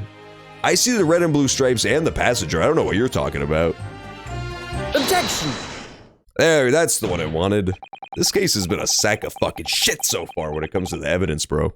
I'm getting salty. I'm getting so salty, because both times I've gotten points deducted, it's been correct evidence that they refuse to accept. Because it's not the one I wanted. Unfortunately, the photograph Mr. Gotts took can't tell us the color of the balloon. But it can tell us something else. Something crucially important. What? It shows us that the pictured balloon wasn't carrying any passengers. Oh my goodness, you're right. But surely all the balloons would have been carrying passengers. There would be no sense in it otherwise. See, they are for pleasure, for seeing the view. My balloons fly only with passengers. Which tells us that the pictured balloon isn't one of them. Dude, I'm actually really mad. Like, I was like, okay, maybe the evidence isn't trying to say what I thought it was trying to say, and that's why it didn't accept the red and blue stripes. But it's literally the exact same conclusion, beat for beat. The red and blue stripes are his balloons. There's no red and blue stripes on the balloon, so it's not his balloon. I'm mad. I'm officially mad. Somebody better come burp me, because I'm a pissed off baby gamer right now. I'm having what's known as baby rage in the industry, I believe. I'm pretty sure I'm experiencing gamer rage, and I may or may not be forced to smash my keyboard and monitor as a response. When the incident occurred that day, there was a fourth balloon in the skies above the experimentation stage. The mysterious green balloon. I know nothing. Niente. I can only tell you one thing. If this balloon was not carrying passengers, then it was not one of mine. Yeah, that's it. Van Zeeks would have just told me it's a skill issue. He would have said I could have seen the stripes if I simply tried harder. If I simply looked harder. I get that it's in black and white, right? Like, you can't see colors in black and white, that is true. But or sepia tone rather, what you can see is distinctions between colors. Like, for example, the fact that not everything in this photograph is the same color means that different colors will appear differently. That's the whole point. Otherwise, the photograph would just be a blob. The red and blue stripes should show up. And they should be zigzag. And they should be zigzag, too. If this balloon was not carrying passengers, then it was not one of mine. Objection! Objection! There are illegal tradesmen everywhere you can't look. Clearly, one such entrepreneur decided to capitalize on the opportunity presented by the Great Expedition. I keep calling it the Great Expedition, I can't stop. That time I tried to say Great Exhibition and my brain auto-corrected it to Expedition mid-sentence. That was not fair. The Great Expedition just sounds like so much more fun. I would never go to a Great Exhibition, but I would love to go on a Great Expedition. I would definitely charter a Great Expedition and bring along the stream chat in order to, like, activate traps for me in the ancient temples and, like, offer to the natives in exchange for safe passage as human sacrifice. It seems like a good time. A Great Expedition sounds fun as hell. And managed to operate balloon flights on Mr. Loon's patch without him realizing. See, the competizione, trying to steal my profits. I did not notice because of the experimento that went wrong on the stage. This fourth balloon exploded at the very same moment Mr. Osmond was beamed from the stage below. Right, so them scraps that fell to the ground after and left them scorch marks, it didn't come from the stage at all. It was bits of the balloon raining down. Because no one was in on it, they didn't get no attention. A mysterious fourth balloon carrying no passengers, silently floating over the experimentation stage. Objection! The expedition stage. This photograph shows us nothing more. A stray balloon carrying no one and operated by some rogue trader. Clearly it has nothing to do with the case. Its relevance does elude me, I must say. Yeah, to the Mole Men City. I would love to go on an expedition and meet the Mole Men. That would be so fucking fun. I'd have them teach me all sorts of secrets. I'd let them teach me how to dig tunnels. I'd let them teach me how to control the US government from the shadows. It'd be a good time. The court has already seen sufficient evidence and heard ample testimony already. The prosecution calls for this trial to be concluded. Nah, they're not gonna fall for this. We just heard crazy evidence. Really? Have we really got to the truth yet? No, I can't let this opportunity slip away. The jurors' minds are made up, and not in our favor. What else can this photograph tell us? Is there nothing more we can learn from it? There's more. Objection. Objection. Ladies and gentlemen of the jury, wait. Please don't give your decisions yet. The photograph from Master Gotts may well be hiding one more vital clue. What's that? A vital clue? Objection. We're well past the point of mere possibility. It's time for the definitives now, so tell the court. What exactly does this alleged clue in the photograph prove? The cause of the explosion. Yeah, exactly. The death ray. The death ray, I tells ya. The death ray's the cause of the explosion. It's gotta be. You know what else the photograph proves that we're not talking about yet for some reason? The angle of the teleporter is not what they said it was. Look at the photograph of the drawing. It shows it pointed up diagonally towards the place where the balloon is. But in the photograph itself, the death ray, aka teleporter, is clearly pointed straight forwards. And you could say maybe it just wasn't aligned yet. This is literally a split second before the explosion. So unless we're expected to believe that this made like a 30-degree turn in 0.1 seconds, this giant mechanism, then clearly something else is afoot as well. And this was not even angled the way they say it was. What is the relevance of that? I couldn't tell you. I don't know what that actually means for the case, but it does in fact mean that the diagram is very wrong. It's very off. I digress. That'll probably come up later, but it's not important right now, so we'll ignore that. The cause of the explosion. We can reasonably assume that the pictured balloon was destroyed in the searing heat of the explosion. Yes, that's right, yeah. It was not my fault. Evidently, because the birdcage from the kinesis machine materialized in the sky where it had been flying. And the balloon, being filled with flammable hydrogen, instantly and explosively ignited. Objection. Objection. You are back. How close to the end of the trial are we? Honestly, I don't think we're close to the end of the trial at all. We did prove one thing, which is that there was a mysterious extra balloon on the day of the fair, but that's about all we've accomplished so far. It's been one hell of a slobber knocker. There's Italians and Bohemians. All sorts of crazy characters have shown up. No, that's not what happened. What? It would appear that this photograph requires closer examination. Counsel for the defense, you will highlight the location of this alleged clue in the photograph for court. Of course, my lord. If you look closely, it's plain enough to see. And what's shown is linked to another piece of evidence we have, in a way that leads to an unavoidable conclusion. The clue that heavily suggests the real reason the balloon exploded is... It's this thing.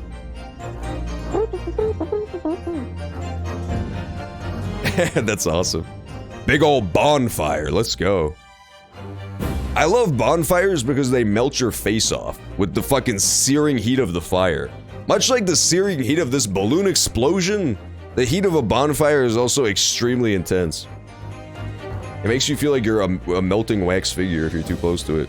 Especially when the smoke starts blowing in your face. Take that!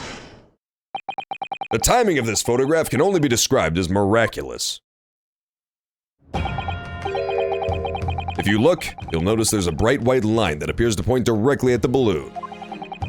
Most likely a ray of light caught incidentally on the film. I'm afraid I can see nothing of the sort. If you look with a magnifying glass, my lord, it becomes clear what the nature of this bright line really is. I hope it zooms in really fucking far and it just shows a tiny man in like a Superman pose with a determined expression flying towards the balloon. That shit would be so cash. It's like the Iron Giant, but like an Iron Midget instead. Yeah, that's always the trick with fires, right? Is there's no comfortable zone. You're always either way too close to the fire or way too far away. There's really no middle ground. Especially if you do it in like the fucking winter. But it's just fucking freezing out. Goodness, what is that? Undeniably some flash of light, yes. Oh, golly. Do you think it might be lightning? But it couldn't have been a finer day. I believe we may be looking at fire. A bolt of fire headed straight for the balloon, like an arrow. Indeed, even to my aging eyes, it would appear to be a flame of some sort. My word. Are you suggesting this flame struck the hydrogen gas that filled the balloon? Objection! That's absurd. The balloon would have been 60 feet above the ground at the time. No flame could possibly have reached such a height. Objection! Actually, it's my opinion that a particular piece of evidence found at the scene reveals how it is that it did happen. What evidence?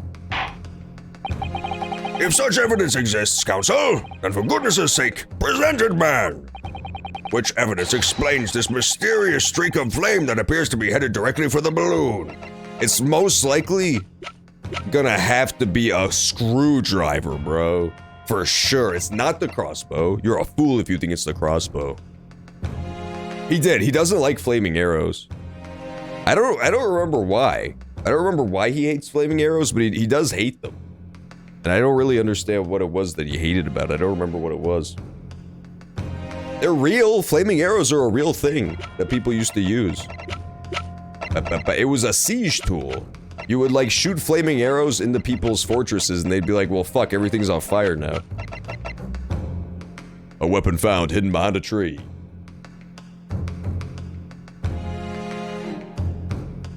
He did. He threw his screwdriver so fucking hard that it broke this fucking sound barrier. It broke the sound barrier and it was like a goddamn asteroid heading straight for it. Yeah, we'll use the crossbow most likely. I'll choose this Pikachu. Take that! This was found hidden at the foot of a small ornamental tree near the scene. Good lord! Is that a crossbow? An arrow dipped in oil and set alight could have been shot from this weapon, sending a flaming arrow straight into the hydrogen-filled balloon. See, this part doesn't make any sense to me. Because I always assumed that the person who shot the arrow or whatever, like, whoever would have caused the balloon to pop, would have been way fucking further away than in the crowd. Because this happened before the explosion, you have to remember. So, like, at the time that the arrow was fired, why would anybody have been distracted? Like, sure, there's a big experiment going on, but would they really not have noticed someone 2 feet away lighting an arrow on fire, aiming it up at a balloon and shooting it from a crossbow? I feel like we're kind of barking up the wrong tree here.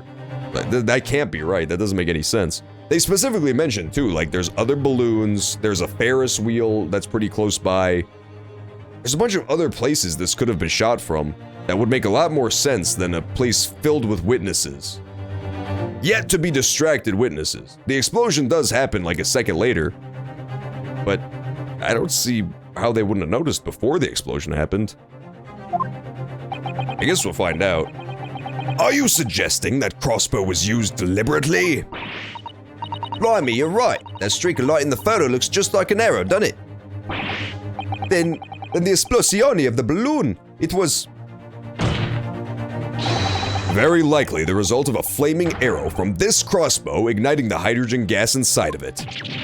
No! I like that the prince is standing on a little box.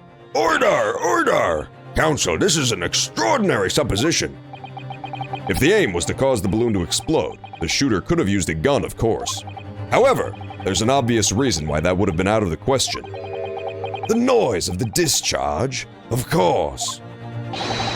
That's right. But nobody saw the crossbow or flaming arrow? I don't think this makes any sense. By using a crossbow, the projectile could be fired at the balloon silently. Well, yeah, if someone had shot a gun off at the exhibition grounds, it would have caused a real panic. But with the big explosione, there was a very big panic anyway, no? I don't like this. I should be pleased to have found a plausible new explanation for all this, but something feels wrong. It does feel really wrong, doesn't it? Yeah, he could have been, I guess. I was under the impression that the reason there was all that smoke and steam was because the thing was about to explode, but maybe not. Maybe there's just always a bunch of smoke surrounding the machine. But no, that actually doesn't make sense. Because the smoke is up here on like the 3rd floor. Remember, it's like 20 feet off the ground. It's the reason for the smoke in the game is to obscure the shooter from us in this picture. Because the people on the ground wouldn't see that. The people on the ground would see the shooter just fine. They're 20 feet below where the smoke is. Unless the shooter is up on the stage with them, and Professor Hairbrain just didn't notice, maybe that's the case. I don't know. It's confusing, it's mysterious. It does seem like there's more mystery, though. I don't know. I should be pleased I found a plausible new explanation, but something feels wrong. Objection! Do you understand the implications of what you're saying, my Nipponese friend? If a flaming arrow did indeed hit the balloon, then obviously it would have exploded. And if the birdcage appeared from the cloud of smoke that ensued... What? Wait a minute. What are you really saying here? I don't get it. Was the birdcage beamed up into the sky after all? Or... My goodness me! Ah, now I understand. That's what this sinking feeling is about. I think there's a good chance that the birdcage was actually concealed inside the balloon all along.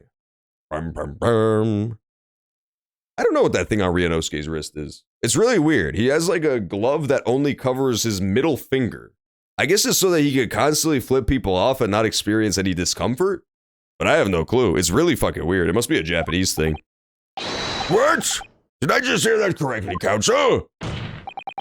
There's no going back now. The horse is bolted.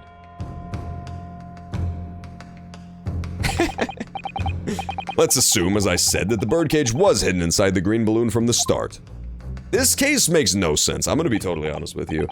I think they're going for, like, we're gonna find out more later that makes it make sense, but, like, none of this makes any goddamn sense. I feel like they jumped the carp with this fucking case. Usually the Ace Attorney games are pretty good about, like, having sensible cases with reasonable conclusions, but I don't know how the fuck they're gonna get from this to anything remotely reasonable. Like, what? On stage, when the experiment was started, the birdcage and the instantaneous kinesis machine disappeared in a cloud of smoke. At that moment, the flaming arrow was fired from the ground. Yeah, see, look, you can see it a lot better there. The smoke comes out from the sides of this tower, like near where the base of the machine is, and the shooter was all the way on the ground floor, so they wouldn't have been obscured by smoke at all, causing the green balloon to explode and drawing the attention of spectators to the sky above their heads. Oh no. From amid the smoke, the hidden birdcage then appeared, to fall down and crash into the crystal tower, even though it broke a horizontal pane and not a vertical one. Yeah, this is beginning to feel a bit like a seesaw effect moment. Honestly, the seesaw effect I never thought was that bad. But, like, this is just nonsense. This is just complete fucking nonsense so far. None of it makes any sense. I'm thinking it's not supposed to, honestly. I feel like there's more to this. But this is, like, making no fucking sense. I think you'll all agree. It's entirely plausible. I disagree. I definitely disagree. I don't think this is plausible at all. Isn't the entire point of a hot air balloon that the balloon has to be filled with hot air for it to fly? How can you fly a hot air balloon if the balloon is filled with a giant contraption that weighs 100 pounds?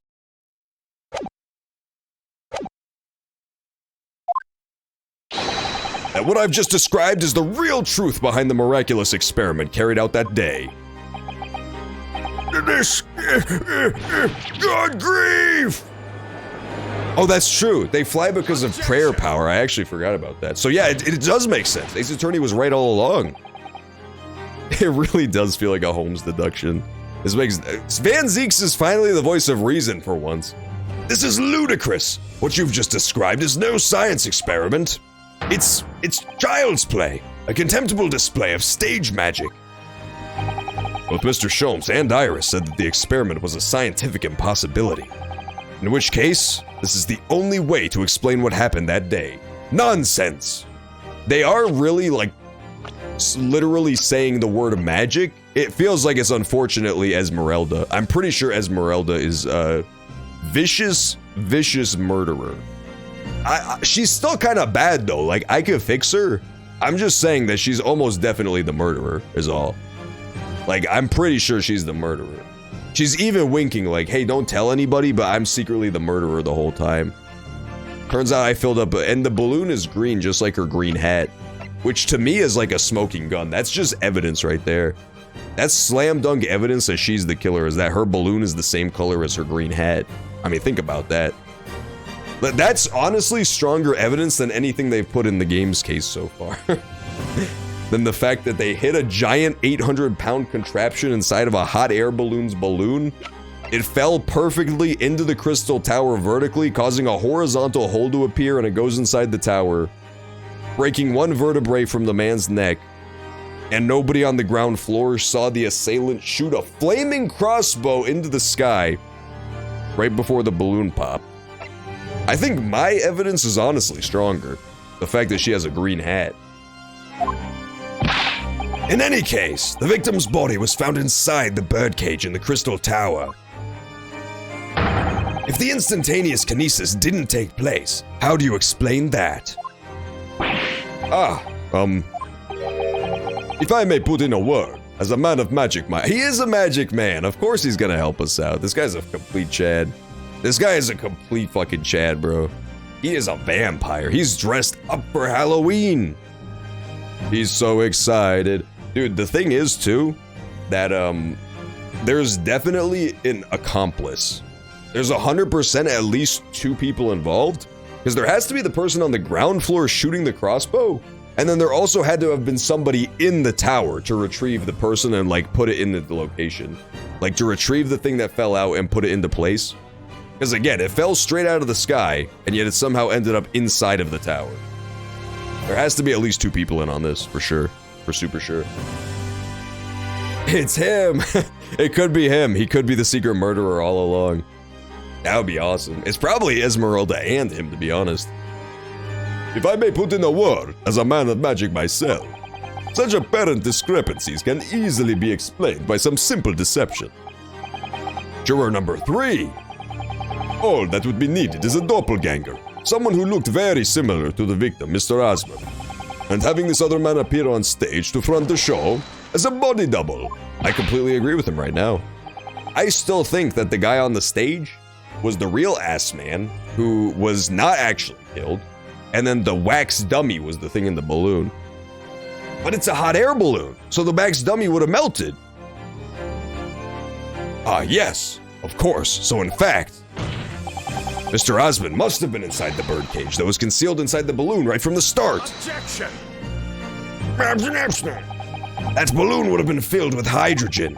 Anything hidden inside of it would have been scattered to the 4 winds when it exploded. No one would ever have embarked on such a risky venture. Not necessarily. The explosive force of the balloon gas would very much depend on the mixture ratio. Plus L plus U fell off. Yeah, I am definitely framing her like a little McGill did. My boy McGill did innocent, man. Free him. Free McGill did. Oh, that's right. He burned to death inside of a carriage. I forgot about that part. Well, free him anyway. Free his charred-ass Uncle Ben skeleton. Uncle Owen, not Uncle Ben. Uncle Ben is the guy on the rice pouches. That's a different person. Juror number 4. Flying balloons are rarely filled with pure hydrogen, but a mixture of other gases such as helium as well. Helium on its own doesn't explode, but by controlling the gas mixture ratio, the explosive force can be altered. The mixture ratio? Obviously, the victim's body would have suffered some burns. That would be unavoidable. But not to such an extent as to render this whole obscene charade impossible. Thanks, juror number 3. So everything that happened can be explained, logically and scientifically. The explosion that engulfed the stage at the start of the experiment was no accident. It was all part of an elaborate deception to make it appear as though instantaneous kinesis had occurred. Well, goodness me. And if we accept that this is what happened, it means that the victim, Mr. Osman, was never present on the public experimentation stage to begin with. I guess that's also possible. But I don't know, man. If you were inside of a fucking exploding balloon, at least 20 feet up, would you really trust in the fact that you would be able to land safely 20 feet down while strapped into this wooden contraption? I don't know. I kind of think that's really unlikely. I could do it. I'm built different. Yeah, I don't know. It's like a lot. It's like a big risk. It seems like it would be a lot easier just to be the guy on the stage and then pretend to get exploded.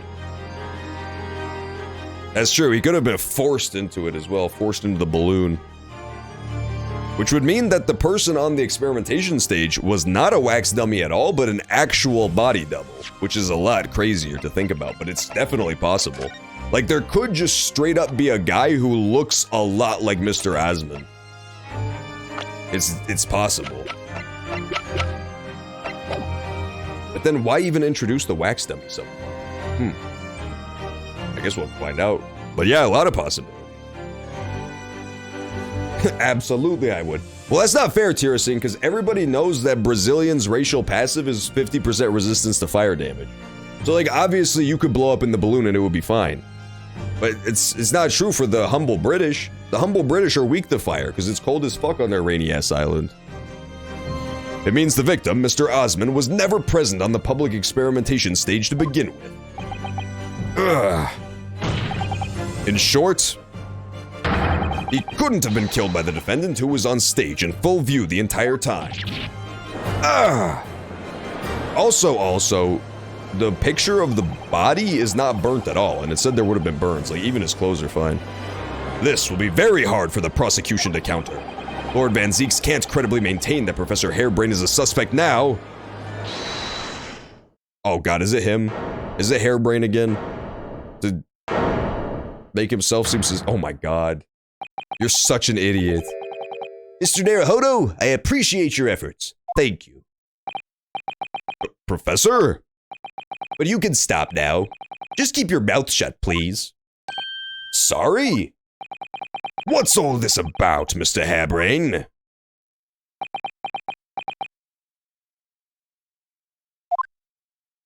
He doesn't want his experiment to fall into the wrong hands, dude.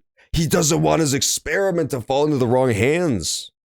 I, Albert Harebrain, hereby confess that it was me who stabbed Mr. Odia's man.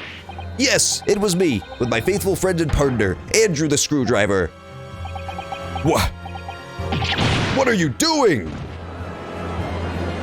He doesn't want everybody to think that his experiment was an epic fail. He wants them to think that it was a gamer win. Also, we only have 5 minutes left in the stream, so next Ace Attorney session will be next Saturday. This coming Saturday, 4 to 9 p.m. Central. We stream Thursdays through Sunday, 4 to 9 p.m. Central Time, and the next Saturday we will pick up from where we left off here, because we're almost all out of time, and this shows no signs of slowing down. But tomorrow we'll do Smash Sunday. Tonight after stream, we are going to do movie night, so feel free to hop into the movie theater voice channel in the Discord if you want to watch some stuff. We'll probably watch an episode or two of Cyberpunk and then some other stuff too. Order! Order! Order! Defendant, explain the sudden confession. Professor Harebrain, what are you talking about? It's what I've said all along. I must protect my hypothesis and my precious machine. You stand there and claim it was all a trick, all an elaborate prank, but where's your proof? No, you'd have to examine the machine if you wanted to prove it, but then it would all be over. My beautiful hypothesis would be laid bare. I mean, the indignity of it. It's clear that you drew the plans for the experiment, but you didn't actually build it. It's quite conceivable that you were duped, Professor. If you'll just let me, I can prove— Barak! Yes? I'll cooperate. I'll do whatever you say, I swear it. So please, Ensure the Special Dispensation for Scientific Equipment Act is adhered to and protects my creation. Yeah, he doesn't want his machine falling into anybody else's hands. Poor Mr. Hairbrain. I'll fill Suzato's role since she's preoccupied. Pray forgive the discourtesy of filling my hallowed chalice at this critical juncture. Here's to my learned Nipponese friend. What? And his upcoming attempt to clarify the defense's position in light of the accused's confession. Do you intend to formally assert that the experiment was nothing more than a conjuring trick? Because the moment you do, the Special Dispensation for Scientific Equipment Act that protects the professor's invention will cease to apply. The prosecution will then demand a rigorous examination of the machinery involved in order to establish the truth. Oh, he's so evil. However, if you acknowledge that the machine is genuine and instrumental in the victim's murder, any chance of investigating will be crushed, and the confidentiality of the professor's hypothesis preserved. Well, counsel, what is the defense's official position on the matter? What Professor Hairbrain, my client, actually asked of me was to prove that the explosion on stage was an accident and protect the secrecy of his hypothesis. There's no way to do that without implying the professor's guilt. Do I protect my client's life by asserting his innocence? Or do I uphold my client's request and see him condemned? I'm saving. This is such a quick catch-22, dude. I want to murder Professor Hairbrain, but it won't even let me. Either way, I can't avoid betraying his trust. You've been silent long enough. Isn't talking your trade, my learned friend? Or has all knowledge of English escaped your confused Nipponese mind?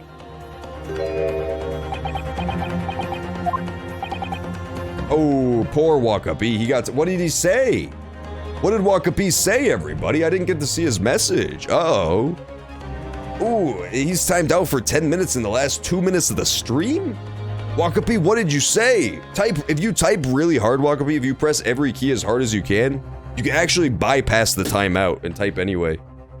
I need to know what you said. Mr. Naruhodo! There's no escape here. I have to make a choice. But it's an impossible one. I have to give up on something. But what? Okay, since we have 2 minutes left, if it actually lets me choose, I'm gonna say to kill Hairbrain and we'll just see what happens. We'll just roll it out. The defense asserts that the defendant's instantaneous kinesis machine was in fact a proper scientific invention. Suzato voice. Yeah, she would feel so bad for Wakapi right now. That was so evil. Let's see how this goes. This will be the last thing we do for tonight. Because we are all out of time just about. But we will see you for movie night after the stream, and then tomorrow will be Smash Sunday as usual. 4 to 9 p.m. Central, Thursdays through Sundays. Next Saturday will be the continuation of Ace Attorney. We'll pick up right from here in the trial. Well, we'll pick up from that save I made before this choice. Ag! No, I can't say it. Oh, boo! Boo! My client placed his faith in me. I can't just let him down. Wasn't there an Ace Attorney game from the trilogy where you actually had to make a big decision and it impacted the story hugely?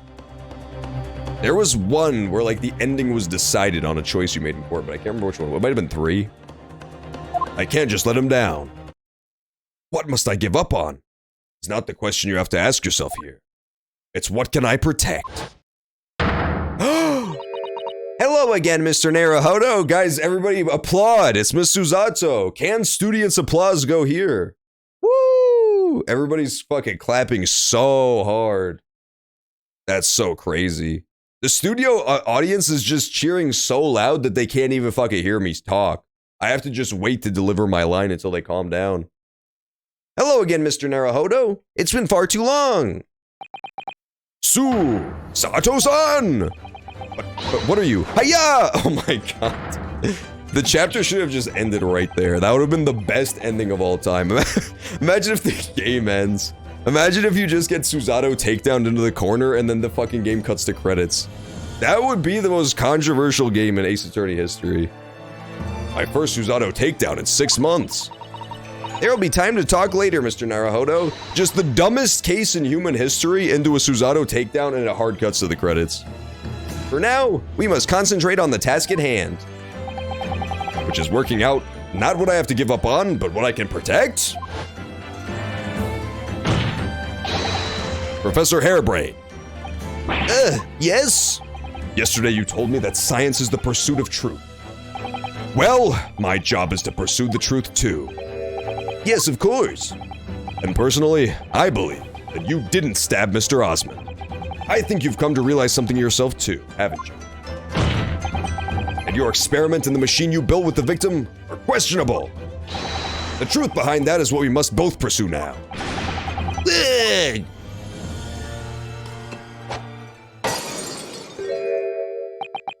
So, you finally opened your eyes. That's racist. We're ending the stream on that. That was just actually way too racist. I have to delete the VOD before I get banned. You can't say that to an Asian person. That's fucked up. All right, next week we're coming back from where we picked off. Big cliffhanger. Susato fucking returned out of absolutely nowhere. Yeah, that must be the great departed soul. Just as John had hypothesized, she is the great departed soul. She's probably not actually the masked man, but I still think she's probably the masked man. But yeah, I hope y'all enjoyed the Ace Attorney action. We will return next Saturday for more, like I said, and until then, I will be peacing out for till tomorrow. We will do movie night in the Discord, so feel free to jump into the movie theater channel if you want to watch that. In about 10 minutes, I'll climb into the voice channel, and we'll watch some fun stuff. Probably Cyberpunk show, and then something else after that. Walker B is insistent on the Chris Benoit documentary, but we'll let the court of public opinion decide on that. Yeah, I hope y'all enjoyed. I'll catch you later. Yeah, they let him bring his sword to court just because he's Japanese. It's not fair. It's Japanese privilege. Which is a little messed up, but I guess fine. I'm gonna go feed my dog, though. I will feed my dog real fast. I will then jump in for movie night, and we'll watch some stuff. Hope you all enjoyed the stream, and I'll catch you later for more. Oh, hang on. Shit, I forgot to check something. If Sir Toastman's online, we're hosting him. If Sir Toastman's online, we raid him for sure. He's not. Sir Toastman's not online.